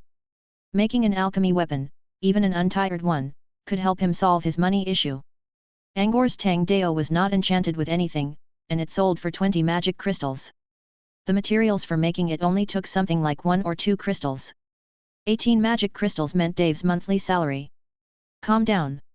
Keep your spell up, I'll do the enchant, Angor comforted Dave. Unstable mana flow could easily disrupt thaw, which was very likely to happen when Dave did not have the axes of the universe to help. Dave nodded quickly and used Hand of Spell to move the weapon closer to Angor. Angor draw his rune. The crisp blade needed Rune of Frost on it. He was familiar enough with these basic runes to draw them quickly without relying on his hologram tablet. A moment later, a freshly made tiered weapon came into existence in front of Dave's eyes. Angor was extremely satisfied. He created 3 alchemy weapons in one night. If this kept up, he could finish the 7 quests he accepted in 2 or 3 days. Those quests worthed almost 3,000 magic crystals. As he enjoyed the happiness brought by the future income, he heard someone snoring loudly. After a night's labor, Dave fell asleep on the working bench while still smiling in his dream. Angor decided to get some snack and rest as well. Before doing so, he saw Dave walking out from the underground lab while rubbing his eyes. I need to get back to the shop. You can catch some shut-eye here if you want. I have some ration here, need them? No, said Dave as he waved his hands. I still need to go back even if I'm to sleep. It'll be big trouble if I miss any important orders. Thank you, really. I gained a lot of experience last night. Dave bowed to Angor sincerely. Likewise. The quests are too hard for me to do all by myself. I'll give you half of the reward of any quest that involves your effort. Dave tried to refuse, but Angor stopped him. You see how I need little time enchanting the weapons? Making the billets was a harder job. I should give you more. Dave was too tired to think over Angor's words. Before he could register what happened, he was already leaving Angor's garden. Dave decided to remember the debt for now and headed back to the underground market.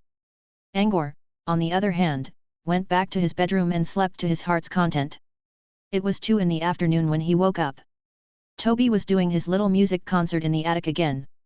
Angor took some time in his soundproofed room to meditate. When finished, he remembered that he still had Sokka's transmitter on him. And Sokka mentioned something about sending a message yesterday. He injected mana into the crystal ball and more texts appeared on the object. To my precious star. Angor sneered at how Sokka addressed him. You must have already killed my body by the time you read this message. Such a pity. I went through a lot of trouble finding a container most suitable for my soul. But well, it's still an honor to witness you killing it. I really did plan to give you a message, beware Hookdick has returned from Soul Soil. I know you hate each other. So how about it, am I being helpful? Hat. I hate Hookdick as much as I hate you. There's something else. My mentor had given the blood of succubus to Hookdick. It went smoothly. I hereby attach a picture of Hookdick's current condition to you. Enjoy. Angor scrolled the message down and revealed a pink-themed picture. He looked at the man inside the picture, widened his eyes, then rubbed his eyes, and looked again, more carefully this time. This is Hookdick. Chapter 243, Level 1 Cantrip. According to Angor's memory, the man called Hookdick was a big, rough character with a spiky hairstyle and clothes which looked like tribal rags. However, the individual shown up in the crystal ball was a slim lady with a finely curved body, abundant breast, and round buttocks who only had semi-transparent silk covering her body. As for her face, she still had unshaved remains of beard around the cheeks, which kind of gave out the unspoken truth behind that pretty face. This person looked completely transgender now. However, one thing was for sure, none of Angor's peers would easily recognize Hookdick again. Angor pressed a hand on his chest to calm his breath. He was really glad that he rejected Ness' offer back there. Rather than becoming the effeminate monster he was looking at now, Angor would rather do something to completely shift his gender, if he must. He put the transmitter away. Hookdick's current image troubled his mind, but he still found the information useful since he could now avoid getting caught off guard by Hookdick. At the same time, this could be an interesting joke during a social conversation. Who knew, maybe it could come in handy someday. Angor rested a little and proceeded to do his remaining quests. When the clock on the basement wall announced 8 o'clock in the evening, Angor had just finished making another weapon when Dave came to visit again. Like last night, Angor asked Dave to make a simple weapon billet on another working bench. Dave was smoother at doing his job now. He only managed to make the billet for one weapon overnight, but he had already learned how to perfect the shape of the weapon. Dave read the illustrations of a monster in his crystal ball. He then tried to carve the weapon model by following the picture. In the end, Dave made a dagger which had its handle sculpted with a flame raven. He also embedded several gems on the handle. They were only decorative gems, but they did give the dagger a better look. Angor found Dave's extra work to be relatively simple, yet it was better than nothing. Angor finished making 2 alchemy weapons on his end.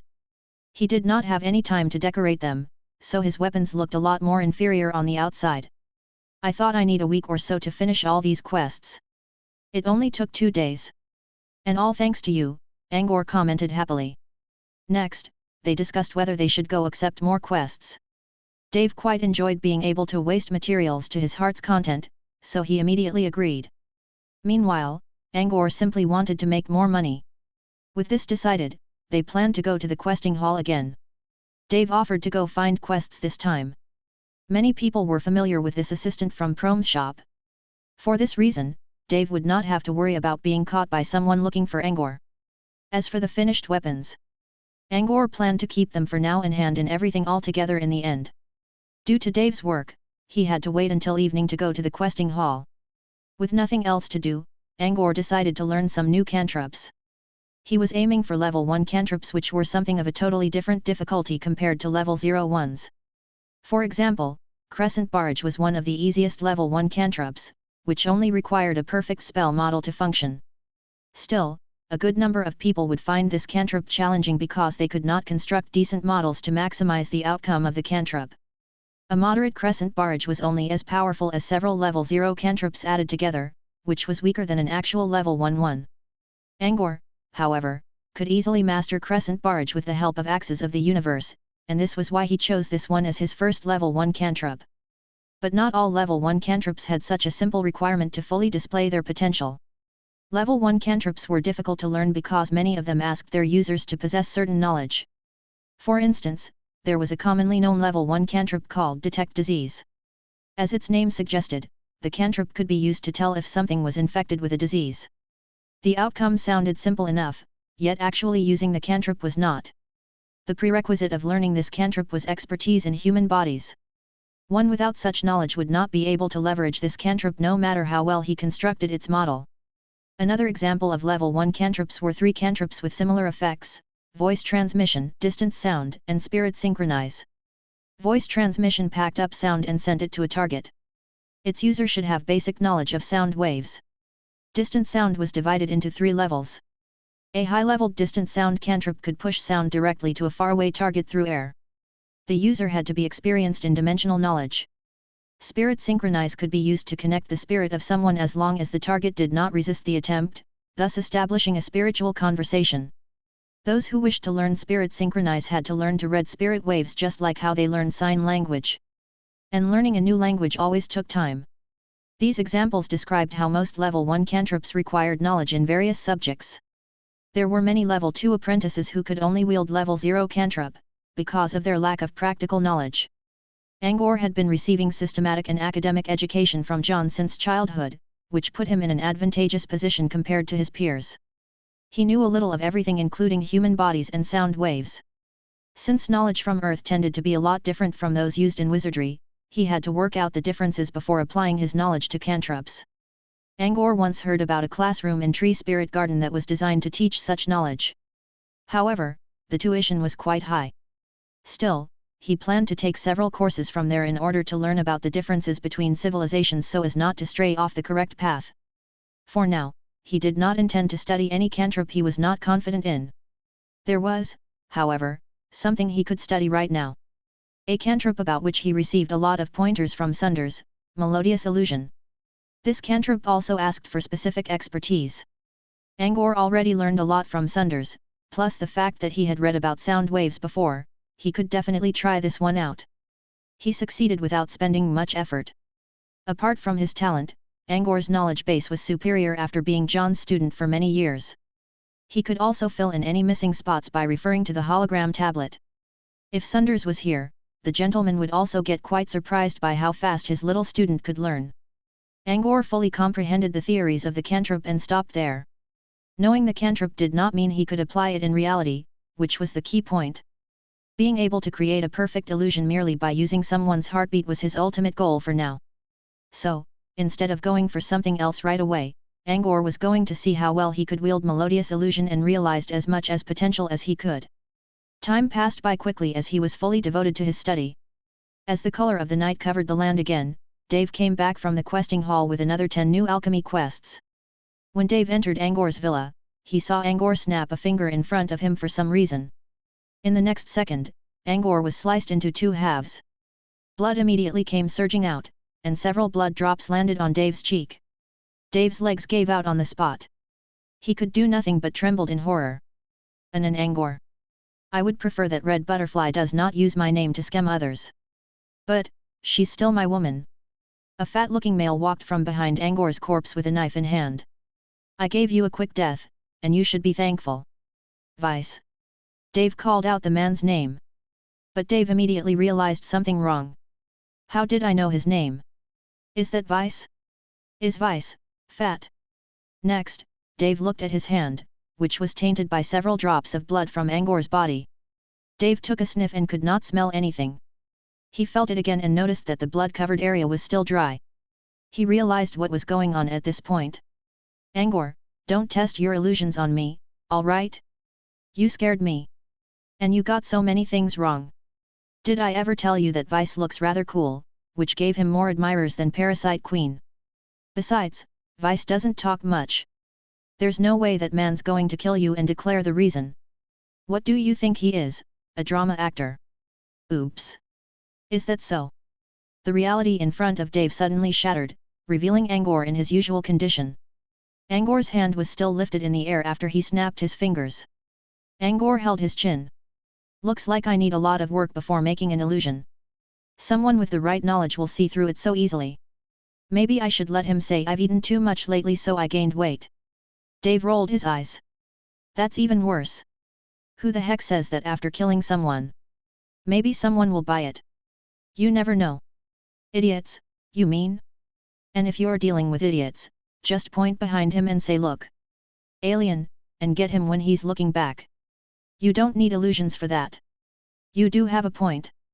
I guess I should avoid using people in illusions, or just create someone strange who's wearing a mask, Angor considered. The beginning was pretty good though. I almost fell for it.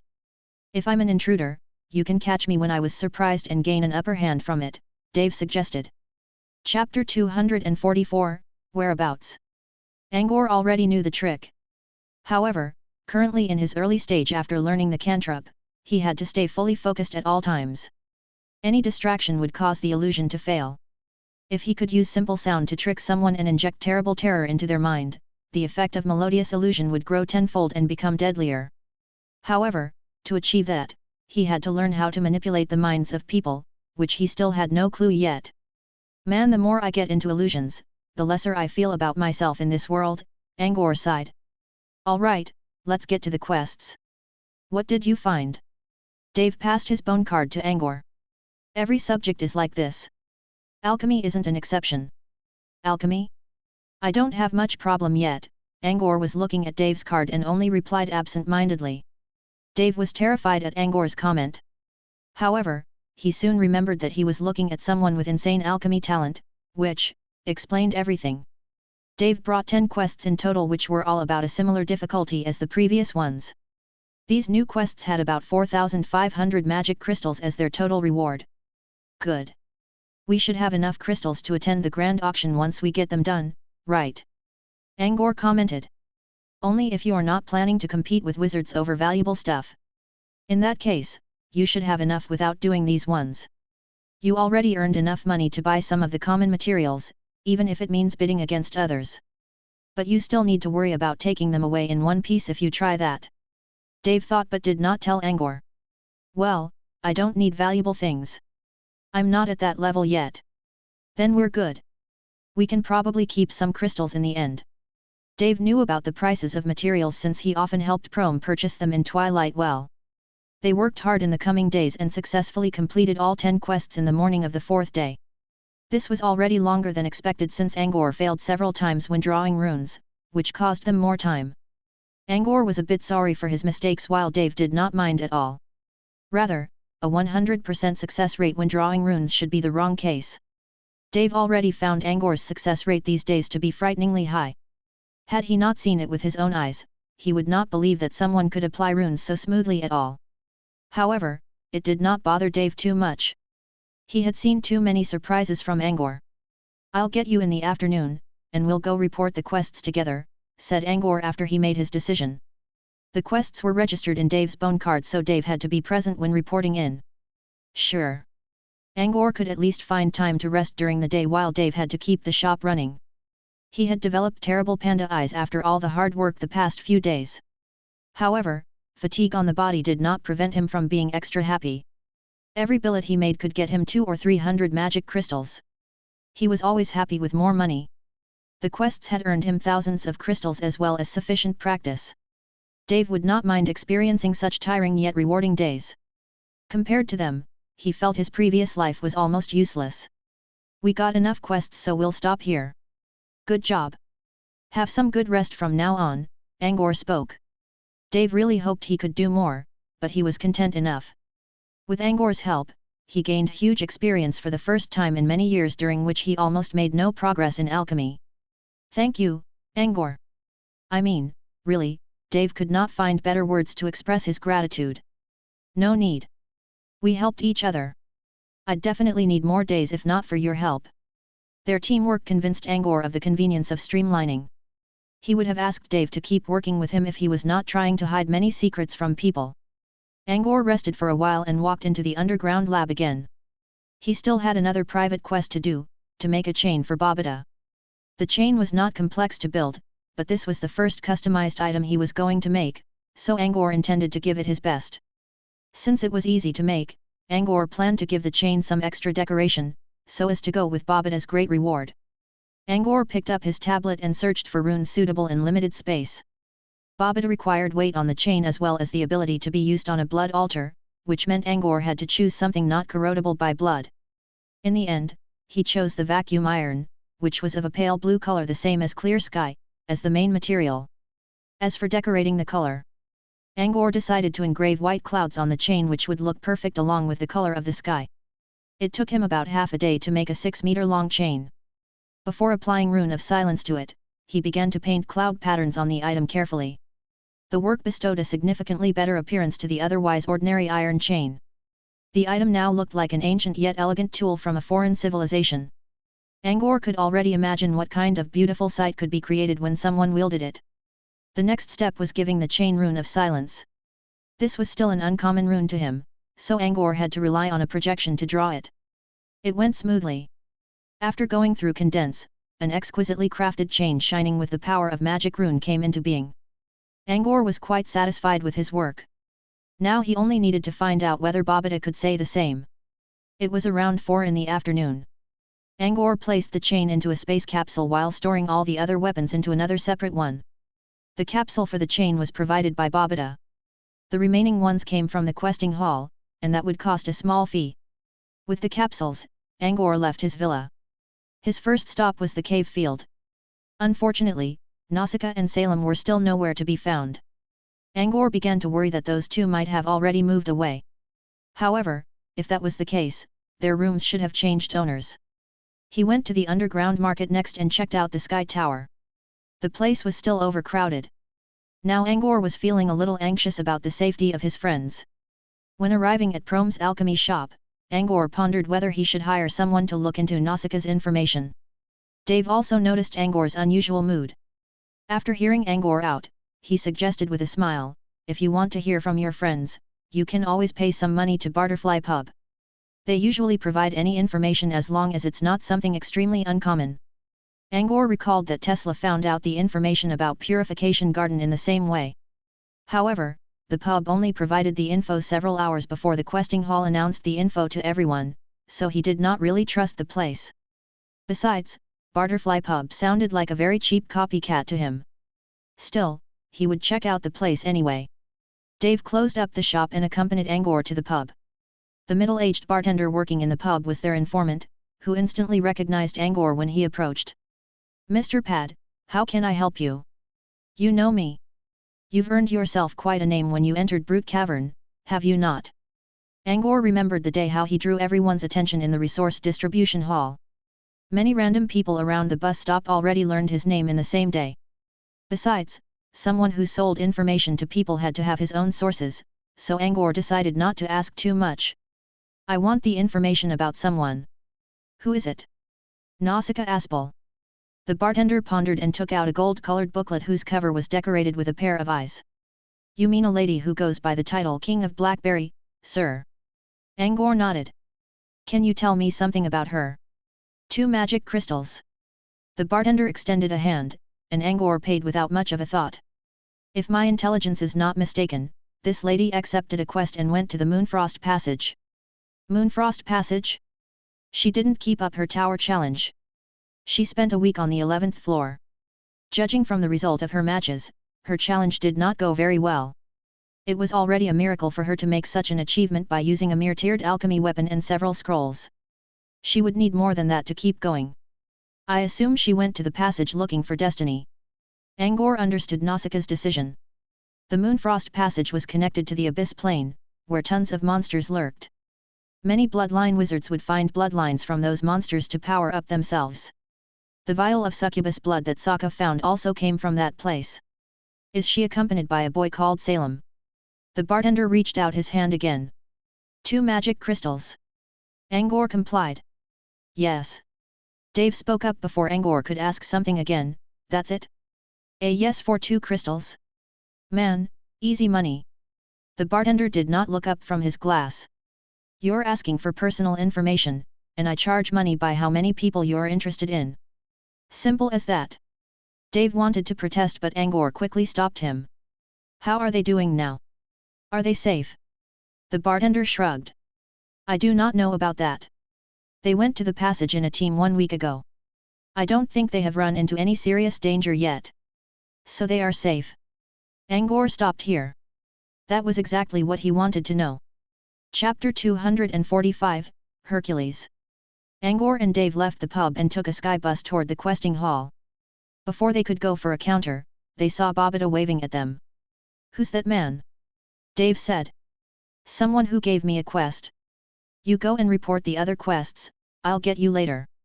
Angor sent Dave away and approached Babida. Wanna check it? Angor took out a space capsule.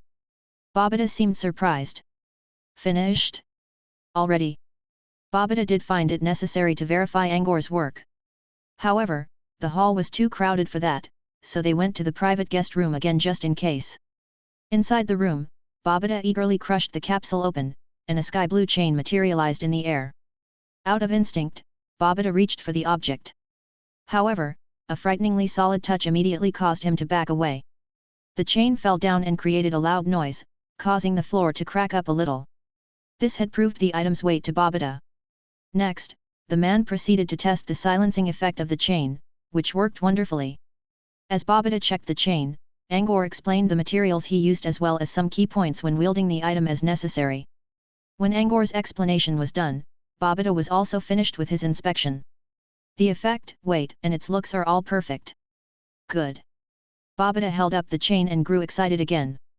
This artifact would almost ensure his success in his coming task. The man was always straightforward about everything. Since the chain was fine, he immediately paid the remaining reward to Angor. Now that we're done, I'll take my leave. Without further ado, Angor bid goodbye as well. You're not using teleportation? There must be many people who saw us coming here. My friend is still waiting outside.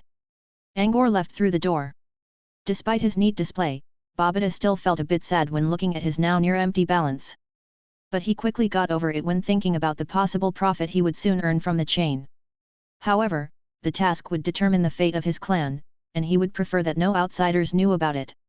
He could not do anything to Angor right now due to Angor's particular identity in Brute Cavern. Otherwise, he would not hesitate to ensure a more perfect outcome. Outside, Angor, who was on his way to meet Dave, was caught by someone, just as how Babida assumed. Someone he saw before. Hello, sir. Name's Hercules, we met last time. Hercules moved in front of Angor. His greasy and shiny muscle chunks jiggled on his giant body. Angor sighed in his mind and put on his usual indifferent expression. Something you need? Hercules' eyes glimmered with joy. Are you an alchemist, mister? Can I ask you to help me make a weapon? I'm busy right now. Hercules realized that Angor did not deny being an alchemist. When will you be free? I don't know, Angor said and tried to move past Hercules. The bulky man did not do anything to stop him, which surprised Angor a little. Angor thought that Hercules was one of the bothersome figures who could not leave him alone, but it seemed he was mistaken. His eased mood did not last long though. When he joined Dave and made sure all the quests were handed in, Hercules showed up again before they could leave the questing hall. Are you free now, sir? Hercules blinked innocently. No, Angor shivered a little. He could not accept the fact that a big muscle man was talking to him in the same way as a young girl trying to act cute. Again, Hercules let them go just fine. About 10 minutes later, when Angor and Dave were on their way to the bus stop, Hercules appeared again. Are you free now? Can you hear me at all? I said no. And stop following me. But you didn't tell me when you'll become free, Hercules spoke in the same innocent manner. Not today. Just go away. Tell me where you live, I'll look for you tomorrow. Hercules asked in an as a matter-of-fact manner. Angor began to understand why Babata said that this man only had muscles in his brain.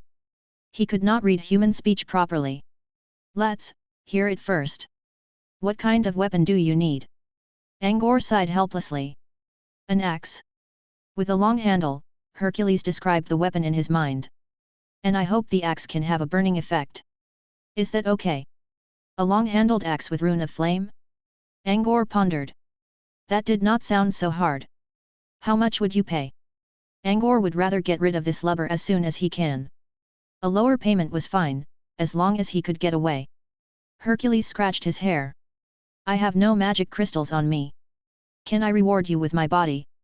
No, thanks. Angor turned to leave. Hercules followed on their heels. I'm good at fightin'. If I get the axe, I promise I can keep you safe. For a year. I don't like being followed, so sorry, but no. I won't accept no matter how strong you are.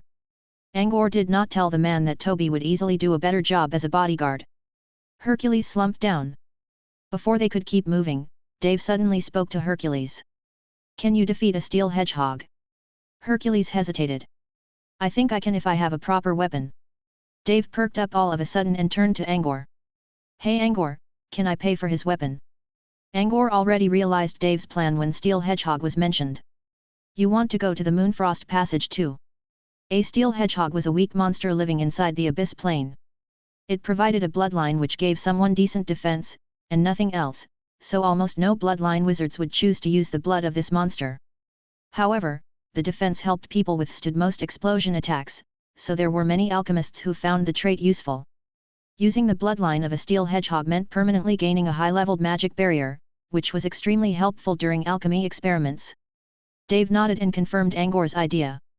The monster's blood can help me study alchemy better. Angor frowned. So you've decided you'll keep going down this path. Bloodline could be removed, but not completely. The bloodline of steel hedgehog basically had no merit except for alchemy. Dave was firm. Yes. I don't think I'll ever find anything other than alchemy to prove myself. Angor thought about it. The favor was easy to grant, and it would help his friend realize his ambition, so why not? Angor turned to Hercules again. I'll help you then, on condition that you must sign a contract with Dave, that you'll protect him for 1 year while helping him get the blood of steel hedgehog when at it. If you agree, I'll start making your weapon today. Angor's condition was a little more than what Hercules offered. A steel hedgehog was weak, but its blood would still sell for 1,000 crystals in auctions, while Hercules' axe probably only cost several hundred. But without the axe, Hercules would never be able to defeat the monster. The whole matter was kind of a paradox. Hercules was sulking in despair when Angor refused him. When he saw another chance, he answered without giving it much thought. I agree. The two of them created a 1-year contract in the name of the world's consciousness. Back at Angor's villa, Angor and Dave worked together and finished Hercules' request in one night. Dave was the one forging the original weapon, so Angor only asked for 100 crystals, which was considered a payment for his effort in enchantment. Angor's bone card now had a balance of nearly 800,000 points, which meant 8,000 magic crystals. Very few level 1 apprentices could possess such a fortune. In fact, many wizards would find it difficult to gather so much available fund in a short time. The grand auction in Twilight Well was 3 days away. With no other quests to do, plus that he had mostly comprehended melodious illusion, Angor decided to use the remaining time to craft the music box which he had been neglecting. Maybe he could also pay Lady Mirror a visit in the meantime. He already made up a detailed plan for creating the trinket. His music box was going to have 2 special effects. One was to trigger a melodious illusion using the music that it played. There were many problems to consider here, such as choosing the best illusion to go with the music, whether the illusion should be animated, and how much space it should cover. The second one was applying tranquility rune to the music box, which would help people calm down with the help of gentle music. Dave mentioned that music should be something that disturbed meditation. Angor did several experiments on himself, during which gentle music did not hinder his meditation. However, he was not sure whether other people would not be bothered by the same music. He still needed to find out the result. Before everything else, he had to first determine the appearance of the music box. Chapter 246, The World of Films. Originally, Angor was making the music box as a gift for Toby. However, since Sunders mentioned to him that Lady Mirror loved interesting trinkets, Angor decided to make a second one for her. Lady Mirror did save his life, and Angor currently had nothing else to repay such a big favor, so he had to rely on his innovation. Since it was a gift, the music box had to at least look good on the outside. Even if Lady Mirror would not mind it, for good faith, Angor was still going to try his best. He took out his pen and paper and began to design. He learned how to sketch before. Soon enough, the basic shape of a music box appeared under his pen tip. A small, golden box which revealed a black stage inside, where a dancer dressed in white danced on her toe tips. It was the same music box Angor saw in his mother's bedroom during childhood. When wound up, the music box would create crystal tones, while the dancer would dance around along the melody. Angor inspected his sketch and frowned. It looked like a typical music box that one would find in any toy shop. A child might find it fun, but Lady Mirror should be a real aged being who existed for gods know how long. Angor did not believe that Lady Mirror would be tempted by such a simple doll toy. He quickly drew several more designs. Heart-shaped, round ones, square, he found every available music box design in his memory. And no matter how he looked, something always felt wrong about them. He rubbed his hair and tossed the paper away. Typical music boxes all needed a certain space to contain the necessary components such as cylinders and springs. But the one he was trying to make was based on echo flowers, which did not need all those. He could try to make something a lot different. But how? Usually, alchemists who sought new ideas could easily do it by traveling around the world and seeing new things. Angor, however, did not need to do so.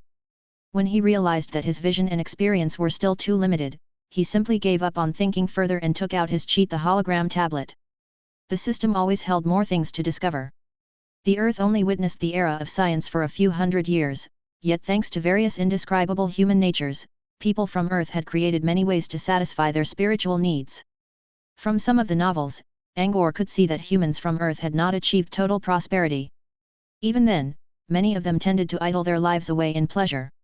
One of the authors from the novels created a world in which everyone admired young idols, while the main character, or the author himself, became the one that owned the idols in the end, and he began to show off his wealth and ego to everyone, gaining much self-satisfaction. The novel might be exaggerated stories. However, Angor could tell that people from Earth knew a lot of things to entertain their spirits. The wizarding world also had similar concepts, such as entertainment magazines, adult books, and various story collections. However, they only had limited audiences, unlike what was offered during the era of information explosion on Earth. Angor found the entertainment section and looked through the folders one by one. He never checked these files much.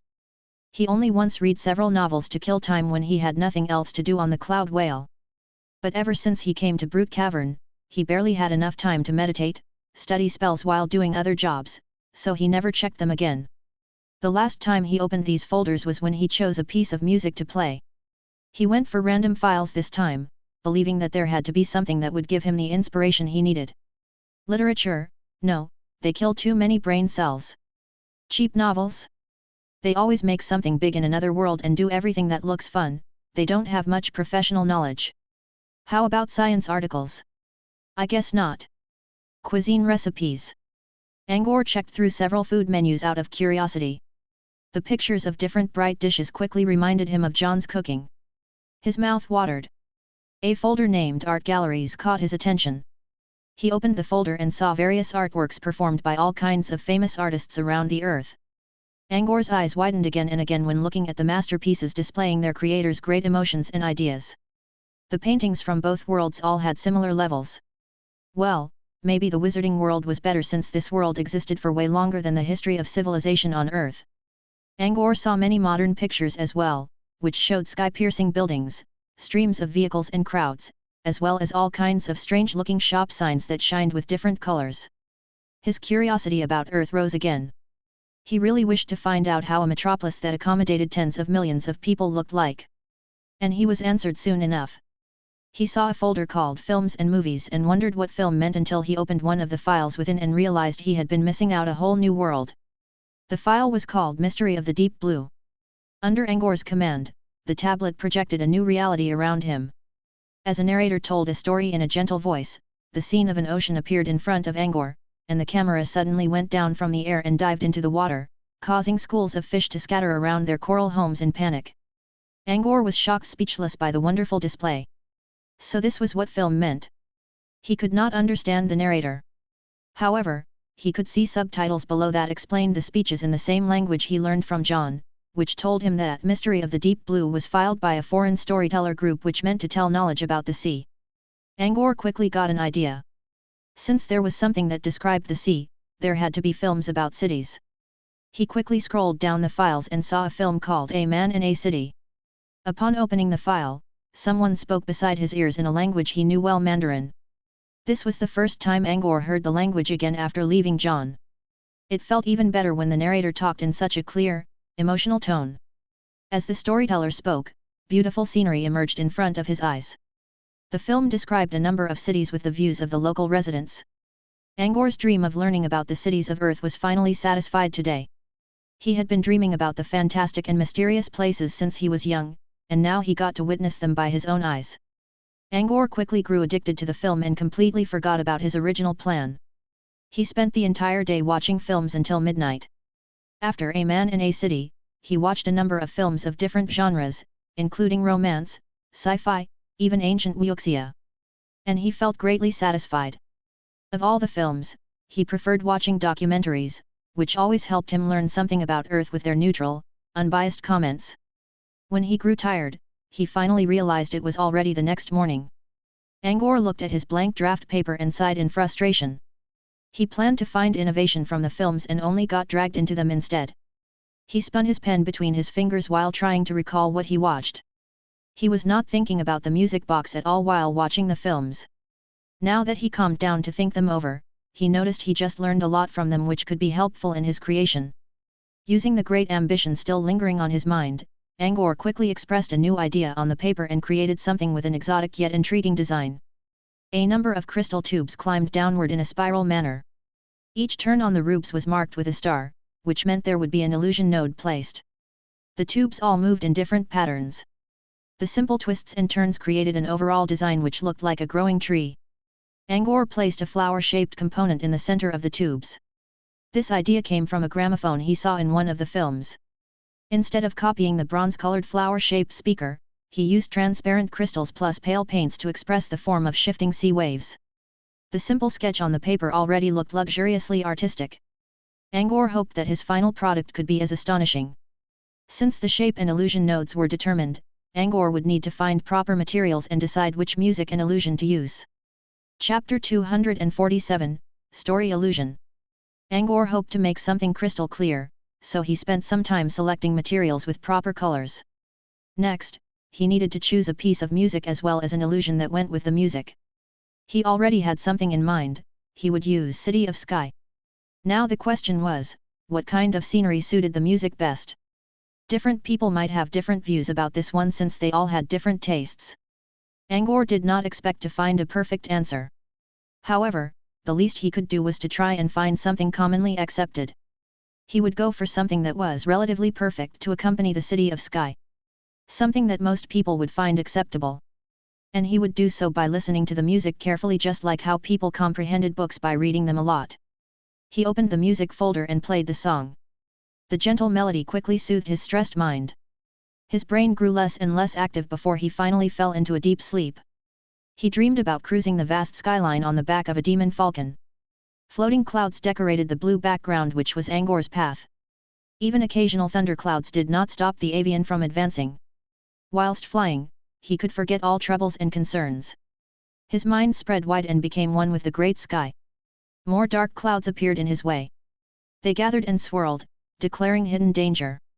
The demon falcon kept flying and dived inside the clouds.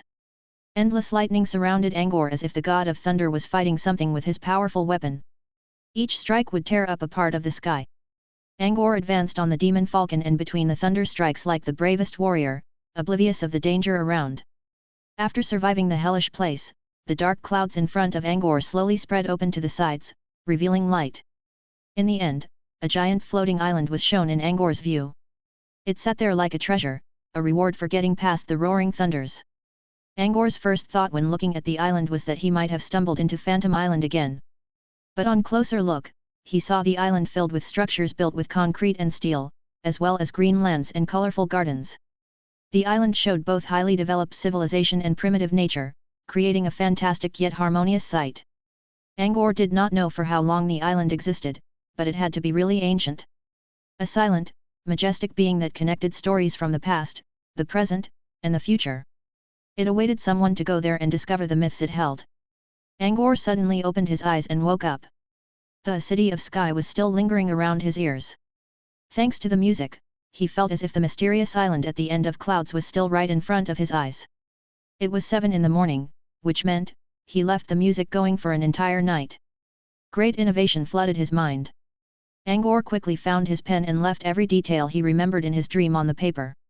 As he believed, few people could resist the thirst for new adventures, and he was going to fascinate people by creating a scene above the clouds, where an unknown city waited for eager explorers.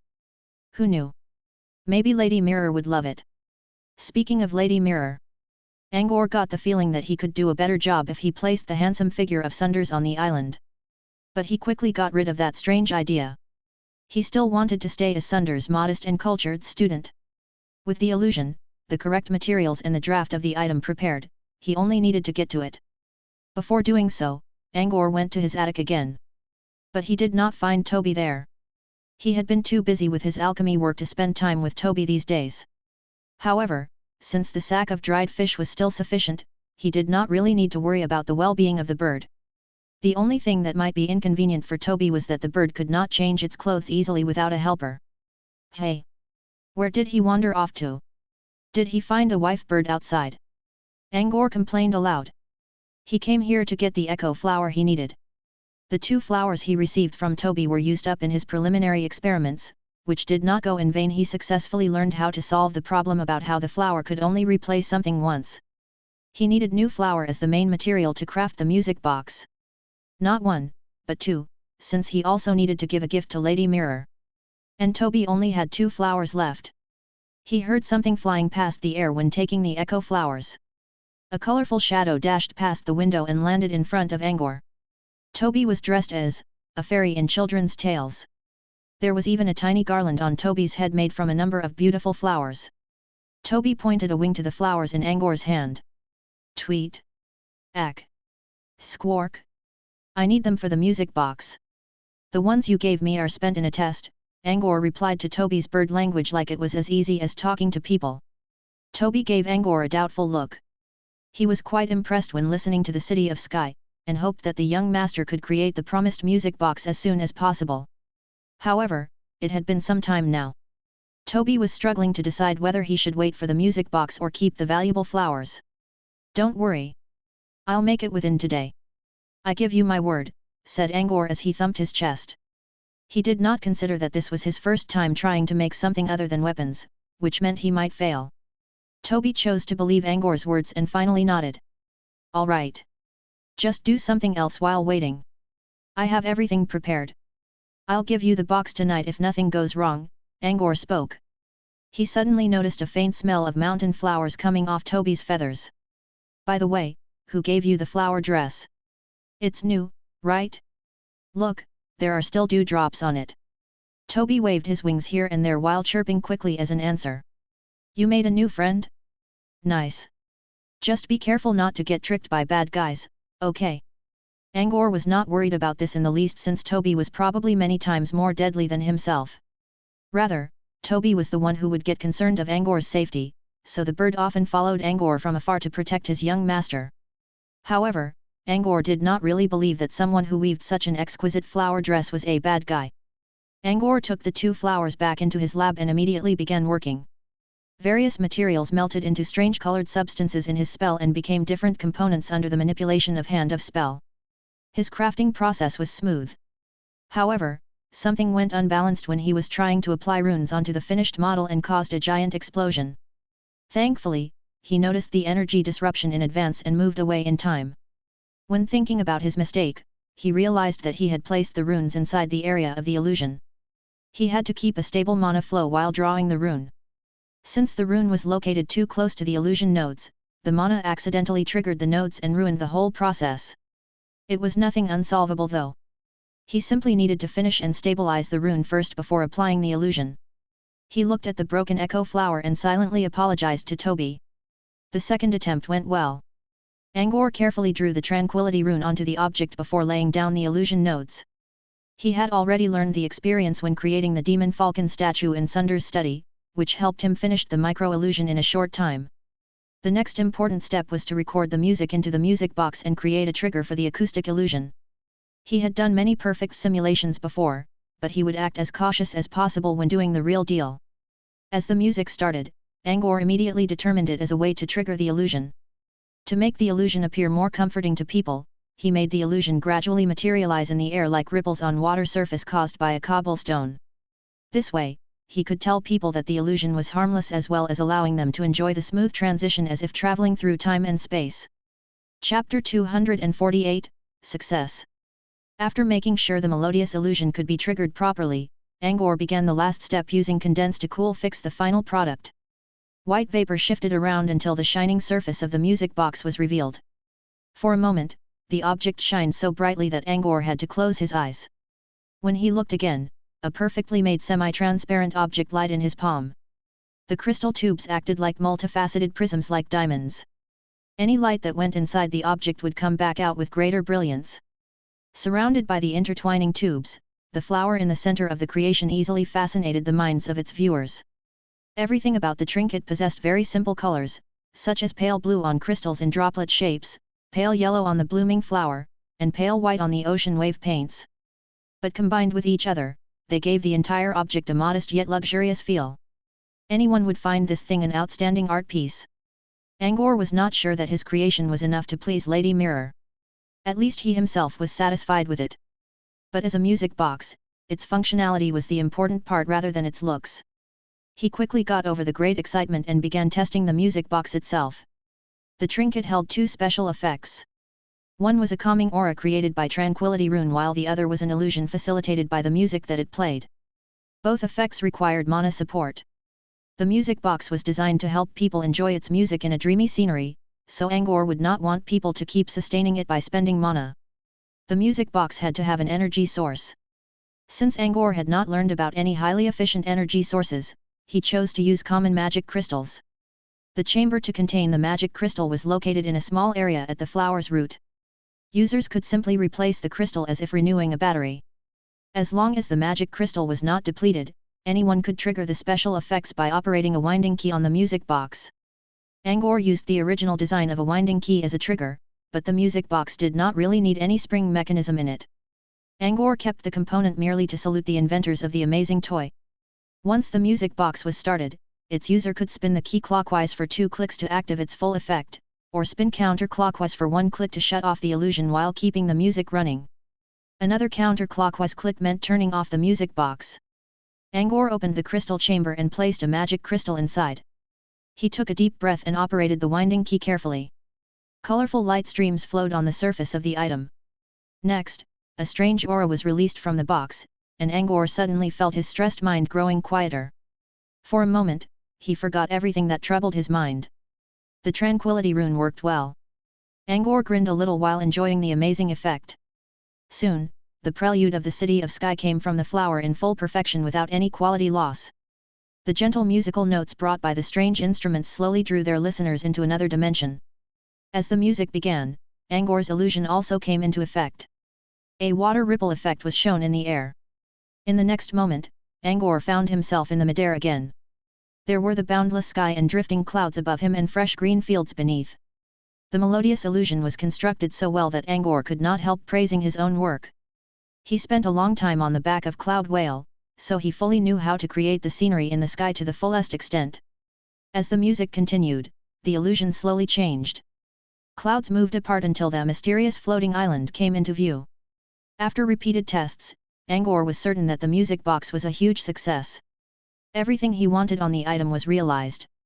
Common artists expressed their emotions and their ideals on flat surfaces, sometimes even through sculptures. Angor, however, managed to break the barrier and indulge people by their eyes, ears, and minds. In this way, even those with less taste for art could easily read Angor's great innovation. He might not have the same level of artistic senses as the masters, but his music box was creative enough to attract more crowds. The only pity was that he only created one music box. The other echo flower was ruined. Should he give the creation to Lady Mirror or Toby first? Angor's first thought was to satisfy Toby since the bird was his true partner. But again, Lady Mirror saved his very life, and he already promised to pay the lady a visit. He had yet to fulfill that promise. He struggled a little and decided to present the gift to Toby anyway. He just said that he would get the work done tonight a little while ago. He could always go buy another flower from Dave later. When leaving the underground lab, Angor was welcomed by a colorful figure dashing through the air. Toby, in his flower dress, landed on Angor's shoulder and gave his master a gentle peck on the cheek. Then it looked at the interesting item in Angor's hand. As a creature created by Griya, Toby already learned how to appreciate beautiful creations such as art pieces and human clothing. Toby flapped its wings happily and looked around the music box in curiosity. Angor smiled. "Here, the gift I promised. Told you I'd get it finished today." Toby nodded madly, causing his bird body to shift up and down in the air, like a butterfly fluttering above a flower. Angor explained how to use the music box as well as its effects, before handing the trinket to Toby. The music box was a lot bigger than Toby. However, the bird did not seem bothered by the size difference. He held the box in his beak and returned to the attic immediately. Soon, City of Sky began to play upstairs, followed by Toby's own chirping. Angor chuckled and shook his head. He would go find Dave to buy another echo flower now. Instead of finding Dave in Prome's shop, Angor ran into the bulky guy called Hercules instead. According to the man, Dave asked him to watch the shop while Dave himself went to do some alchemy work down in the storage. Angor thought it fine to leave Dave be and tried to buy the flower from Hercules. However, the muscle guy could not understand a thing about alchemy, so Angor had to go looking for Dave in the end. Inside the storage, Angor saw Dave working on a model of a fencing sword using Thaw. And Dave looked pretty adept at this, after spending all those days working with Angor. Angor stayed at a distance and waited. The shape of the sword was soon made under the manipulation of Hand of Spell. However, Dave did not use Condense to fix the shape next like Angor expected. Instead, he took out some extra materials and began to chant something before a stream of mana was injected into the materials, causing them to glitter. Synthesis. Angor realized what he was looking at. Before he could observe more of Dave's work though, another mana stream sank into the sword, and the weapon was completely shattered to waste. Damn! Again, Dave complained. He already saw Angor coming. That was my third try today. Angor looked at the remains on the floor and noticed that they came from more than one weapon. Are you always so hard-working? Angor teased, or did I flip a switch in your head? Dave lifted his head proudly. I was too broke to buy materials before. Now I have money. And I better put it to use. Enough about me. What are you here for? You accepted more quests. Nah. I came to buy an echo flower, said Angor as he checked through the shelves. You still have them? You still going on with your music box? Did you fail? Yeah, but I didn't fail. I already made one for Toby. I still need to make another though, as a gift for my helper. Angor decided not to reveal his incident with Lady Mirror. Helper. Dave realized what Angor meant and did not push. You're in luck. I just have one flower left here. After getting scammed by Toby, we never restocked them again. It's not like many people need them. Dave checked through several crates and finally took out a flower from a corner. Then he refused Angor's bone card. I think I got this one for a mere 30 merit points. I never spared the effort to account it yet. Just take it. In Angor's memory, the man called Dave used to be someone stingy over every merit point. But now, such a change in character was expected though, considering how Dave had earned like 1,000 crystals already. Angor complied and accepted the flower. Alright, I'll be leaving then. I need to get it done tonight and send it out tomorrow. Dave nodded. Don't forget that our tickets are for tomorrow afternoon. If you miss it, you'll have to attend the second grand auction at the end of the year. Chapter 249, Visiting Lady Mirror. Angor was planning to check out Toby and ask if the bird had any feedback for the music box, so he could do something on the second box accordingly. Surprisingly though, he did not hear anything in the attic. Usually, at this time, Toby would be holding his personal concert. Why was he suddenly all quiet? Angor walked into the attic and did not find Toby there. The music box was also gone. Angor frowned. Did he take his new toy to his new friend? He would not mind Toby's decision to visit new friends. However, when thinking about how many wizards were cunning enough to trick the bird, Angor grew a bit worried. He had to keep Toby safe for Gria's sake. With that in mind, Angor decided to wait for Toby and have a good talk with him, while hopefully checking out who Toby's new friend was. He was not going to get any comments on his music box now, so he simply followed his previous example and spent the night making another one. The finished product glimmered with the same vivid color. After making sure that nothing was wrong, he put it away in satisfaction and prepared the head for Lady Mirror's place. When leaving the door, he heard City of Sky being played in the attic again, so he quickly called Toby's name in the yard. Toby poked his tiny head from the attic window. "We're leaving for Twilight Well in the afternoon, stay home today so you don't miss the trip." Angor decided to put his question regarding Toby's new friend for later. Maybe he could ask the question while on the airship. Toby nodded and returned inside. More bird chirps came about along the music. Angor chuckled at Toby's terrible voice and turned to leave. It was Lady Mirror he was going to visit, so Angor put on his best appearance today. He chose to wear a customized noble attire Leon gave him, which was decorated by his family emblem. He also spent some time to carefully comb his otherwise messy hair into a neat slicked style. Combined with his smooth skin and sky-colored pupils, Angor now had what it took to charm a good number of women. The only problem was the dark circles around his eyes after all the days during which he worked so hard. He did not really mind since he was going to spend a lot of time on the airship soon, and he had plenty of time to sleep. Lady Mirror lived at the entrance of the mirror world, which was located at the bottom of the abyss, through which Angor and his peers came here. There was only one entrance to enter the mirror world, while there were many teleportation arrays to leave the place. Angor was heading to one of these arrays. The teleport node he went for was inside the Tree Spirit Hall.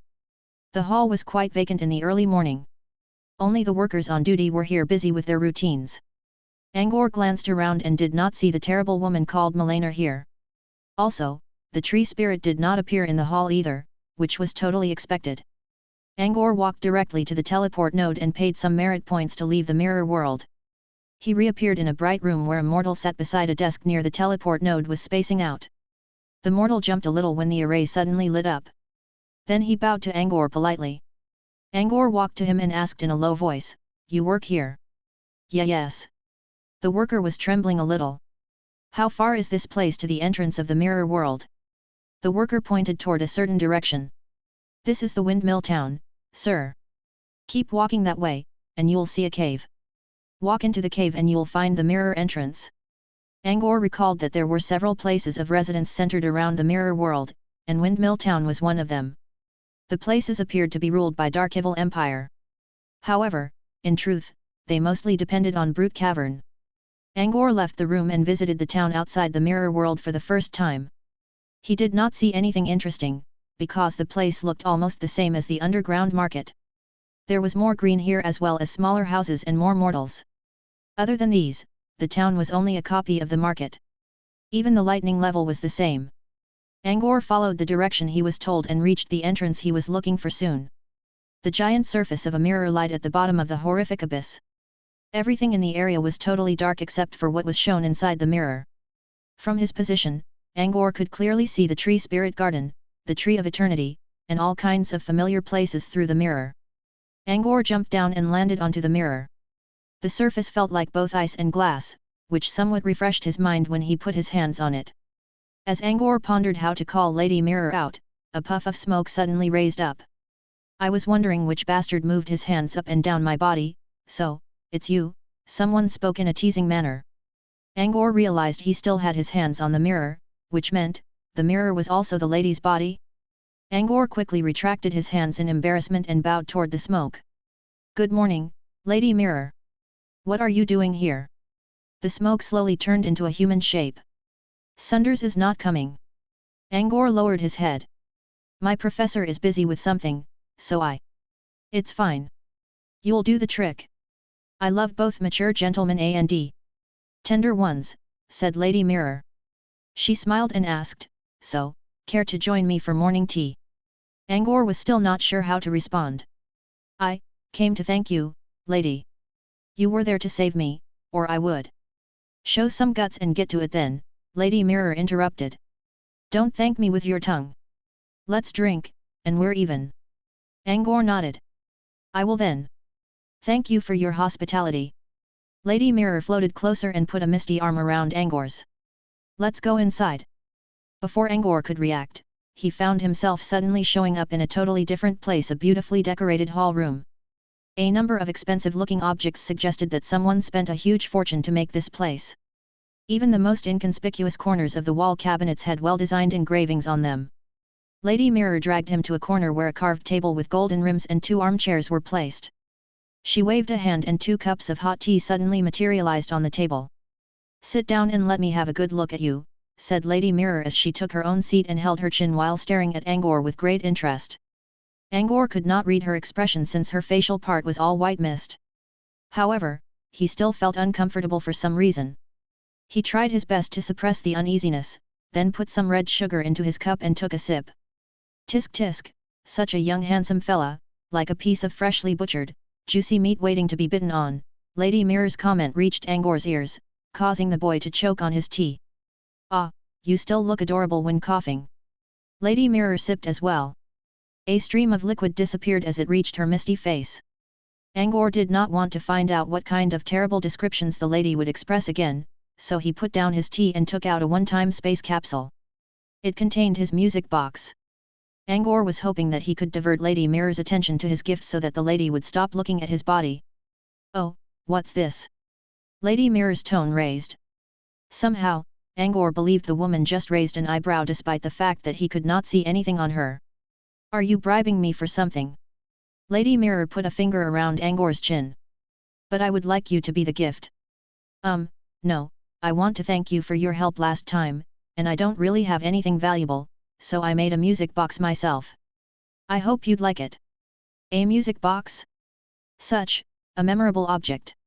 How many centuries have passed since I heard about such a thing last time? Lady Mirror fell into deep thought. I think it was about 10,000 years ago when some noble visitor tossed one in front of my door. God, how it hurt my ears. And I can still remember the terrible noises it created. I crafted this one, lady. It has a tranquility rune, so the sound won't hurt. Tranquility rune? You know enchantment alchemy? Angor nodded. Oh, nice. We Brute Cavern does need more alchemists. Lady Mirror seemed happy. But tranquility rune and a music box? They don't sound a good combination. Anyway, let's check it out. Be prepared though, if it turns out to be another junk, I'll simply discard it into the void. With that, Lady Mirror broke the capsule and released an object onto the table. She was surprised a little when looking at the crystal-clear art piece. Her impression on music boxes was still traditional, and she was not expecting something so pretty. After staring at the object for a while, Lady Mirror spoke again. An interesting design. I must admit I've never seen anything like this before. Strange, yet, well made. You created it yourself. Angor nodded again. Yes, lady. Good. At least I'll give you a pass considering its looks. Still, when it came to a music box, the music it played was the most important. Lady Mirror still wanted to find out about it and toss it away if it proved to be inferior. Following Angor's instruction, Lady Mirror found the winding key. Click, click. Chapter 250, Journey in Heaven. The prelude of the City of Sky gently came about, along with the soothing aura of tranquility rune. Lady Mirror slowly nodded as she listened. She already decided to keep this little charm since it did not release those awful metal clinks she expected. The start's pretty good. Lady Mirror enjoyed the calming effect brought by the rune and forgot about teasing Angor again for the moment. As she prepared to enjoy the music to its fullest, she suddenly saw ripples surrounding the space around her. Melodious illusion. When the ripples were no more, she saw herself traveling through clouds in the endless sky. Along with the tranquility rune, the beautiful scenery gave her a strange yet comforting sense. For the moment, she only wished to join the dreamy game with all the clouds and birds above the boundless earth. Both the music piece and the illusion were created by masters of their own fields. They combined perfectly together and aroused even more fantastic effects, immersing people within. Lady Mirror had forgotten about all distractions in the musical journey. Only the purest and the most relaxed mood remained. It was rare for her to find such a pleasurable moment in her prolonged life. She was expecting the music to finish while traveling in the sky, but Angor provided her with yet another surprise at the end of it. A floating island was hidden behind raging thunderclouds, which only the bravest adventurers could find. On the island, primitive jungles and concrete buildings coexisted strangely well. To her pity, time seemed to be frozen on the island. Every single structure was covered in thick moss. Only the occasional traces on the buildings suggested the island's previous prosperity. However, it seemed to be how the City of Sky meant to tell the story in the first place. Beside Lady Mirror's ears, the music whispered and slowly depicted the history of the island like a dedicated storyteller. Whilst listening to the story, Lady Mirror could see how the island once came into being. Residents worked together to create majestic buildings on top of the ground, then they danced around the campfire in joy, celebrating their great achievement. During the dance, those who shared a common emotion found their lovers and joined. A shallow cut on the bricks, a damaged monolith, a dirt pile, everything was telling a different story to the audiences. Lady Mirror felt the corners of her eyes watering for some reason. The now deserted island seemed to be reminding her of something, yet she could not tell why. As the music came to an end, clouds moved into their views and hid the island behind them once again, locking it back into history. Ripples appeared, suggesting the end of the illusion. Lady Mirror remained still for a long time, trying to recall the mysterious island lost in time. She let out a deep breath in the end. Strange, it's just an empty island. The mirror world had many better islands for you to see, better buildings and magnificent touring spots. But none of them ever triggered my deepest memory like this one. Angor did not know what kind of story Lady Mirror thought about in the illusion, but he could understand how the lady appreciated the music box. Maybe this is the potential of music. Angor carefully suggested. Lady Mirror grinned gently. Not only that. Maybe the author of the music did tell us something through his work. Author? Angor realized he never checked who the author was. However, he did want to tell the story he saw in his dream by creating the illusion. It was the music City of Sky that helped him weave such a beautiful dream. What's the song called? Lady Mirror asked. City of Sky. That gives us a lot to imagine. Lady Mirror sipped her tea. This is the best gift I've received in the past 1,000 years. I'm not expecting such a big surprise from you, boy. Angor smiled. It's nothing, really, compared to how you saved me from doom. Ah, if you put it that way, yes. Angor was surprised a little. He said that just to be polite. Yet. It seemed being too modest would not always work in the wizarding world. So, to repay my favor, you must give me yet another surprise, Lady Mirror asked. Angor was not sure if she was being serious this time. Another surprise? No problem. I'll be honored to. He already began to think about what to give the lady. Maybe a new music piece? Lady Mirror was quite satisfied with Angor's swift response. The kid knew how to play the game. She never wanted any payment from Angor, and she almost forgot about the incident the other day. But now, she was really curious about Angor's potential. Upon realizing that the kid in front of her was much talented at both illusion and enchantment, she could not help thinking about gaining a little more profit. I'll tell you what I want later. For now, I have some questions about this music box. Can you indulge me? Angor nodded. Of course, lady. Does it have a name? Lady Mirror picked up the small artistic piece and inspected it. I've not given it a name yet. Please feel free to do so. Lady Mirror considered. The Journey in Heaven then. I enjoyed the trip very much. Angor nodded in acknowledgement. Tranquility Rune, City of Sky, and a melodious illusion. The rune soothes the mind, the music calms the spirit, while the illusion sends our imagination wild. Each element required great talent and expertise in the respective subject, and you did a perfect job. Tisk. People will be jealous of you, Lady Mirror did not hold back when praising Angor's excellence. The music box was only a low-leveled alchemy item. Supernaturals with great longevity would keep seeking truth in their lives, true. But they would not mind some additional, colorful decoration along their way. Journey in Heaven was such a decoration for Lady Mirror, something that gave her spiritual enjoyment. I'm glad you like it. Angor smiled back. The uneasiness for visiting Lady Mirror out of the blue had completely vanished. Rune and music are fine. More importantly, how did you construct such an illusion? Lady Mirror was still curious about how the floating island reminded her of so many emotions.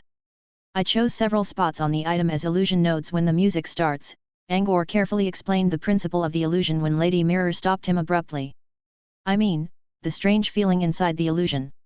How did you do it? Most illusionists can create realistic illusions, but there's something in yours that reached my heart, and triggered something I've hidden in my memory for a long time. Angor was really puzzled now. He simply followed his dream to create the illusion. There was nothing else. Lady Mirror looked at Angor's dumbfounded expression and decided to ask in another way. What's in your mind when making the illusion? She really wanted to find out about it. Aged beings usually had colder natures. She could not remember when she felt so moved last time. My mind? I made the moving clouds because I know how. I spent many days on a cloud whale, during which I'd watch the cloud. What about the island in the end? And everything else on the island? Lady Mirror wanted to know how everything on the island hid a story behind it. When I drew the floating island, I was thinking about, Angor tried to remember. Nether City. He was referring to what he saw in the nightmare realm. When creating the remains of a campfire on the island, he even thought about a sad couple he read in a diary, a one-sided lover called Augustine, and an elegant young lady called Margaret. Of course, there were other elements he collected from the films from Earth. Since he could not really explain the films or the nightmare realm to Lady Mirror, he could only give her a name: Nether City. Nether City? I heard about that somewhere. You mean the ruins in the Garden of the Labyrinth? Yes. Lady Mirror's eyes, or at least where her eyes should be, suddenly glimmered. You've been to Nether City in the nightmare realm? Angor looked up quickly in shock. Lady Mirror immediately understood Angor's thoughts. Sunders took you there, right? You already know about it, lady. Because Flora visits me quite a lot. By the way, the little red behind her back came from Nether City as well. So that's why your illusion looked frozen in time. Isn't that how the nightmare realm looks? Lady Mirror nodded. Still, it's very interesting that you can actually express such a special element in your illusion, along with more personal feelings. Maybe you illusionists all know the tricks? Oh my! I wish the Elder of Books is here so I can ask him. Too bad the old fart never steps out of his library. Well, so much about my questions. Lady Mirror downed her tea and put on a mysterious look. Now, let's talk about the other surprise you are going to present me.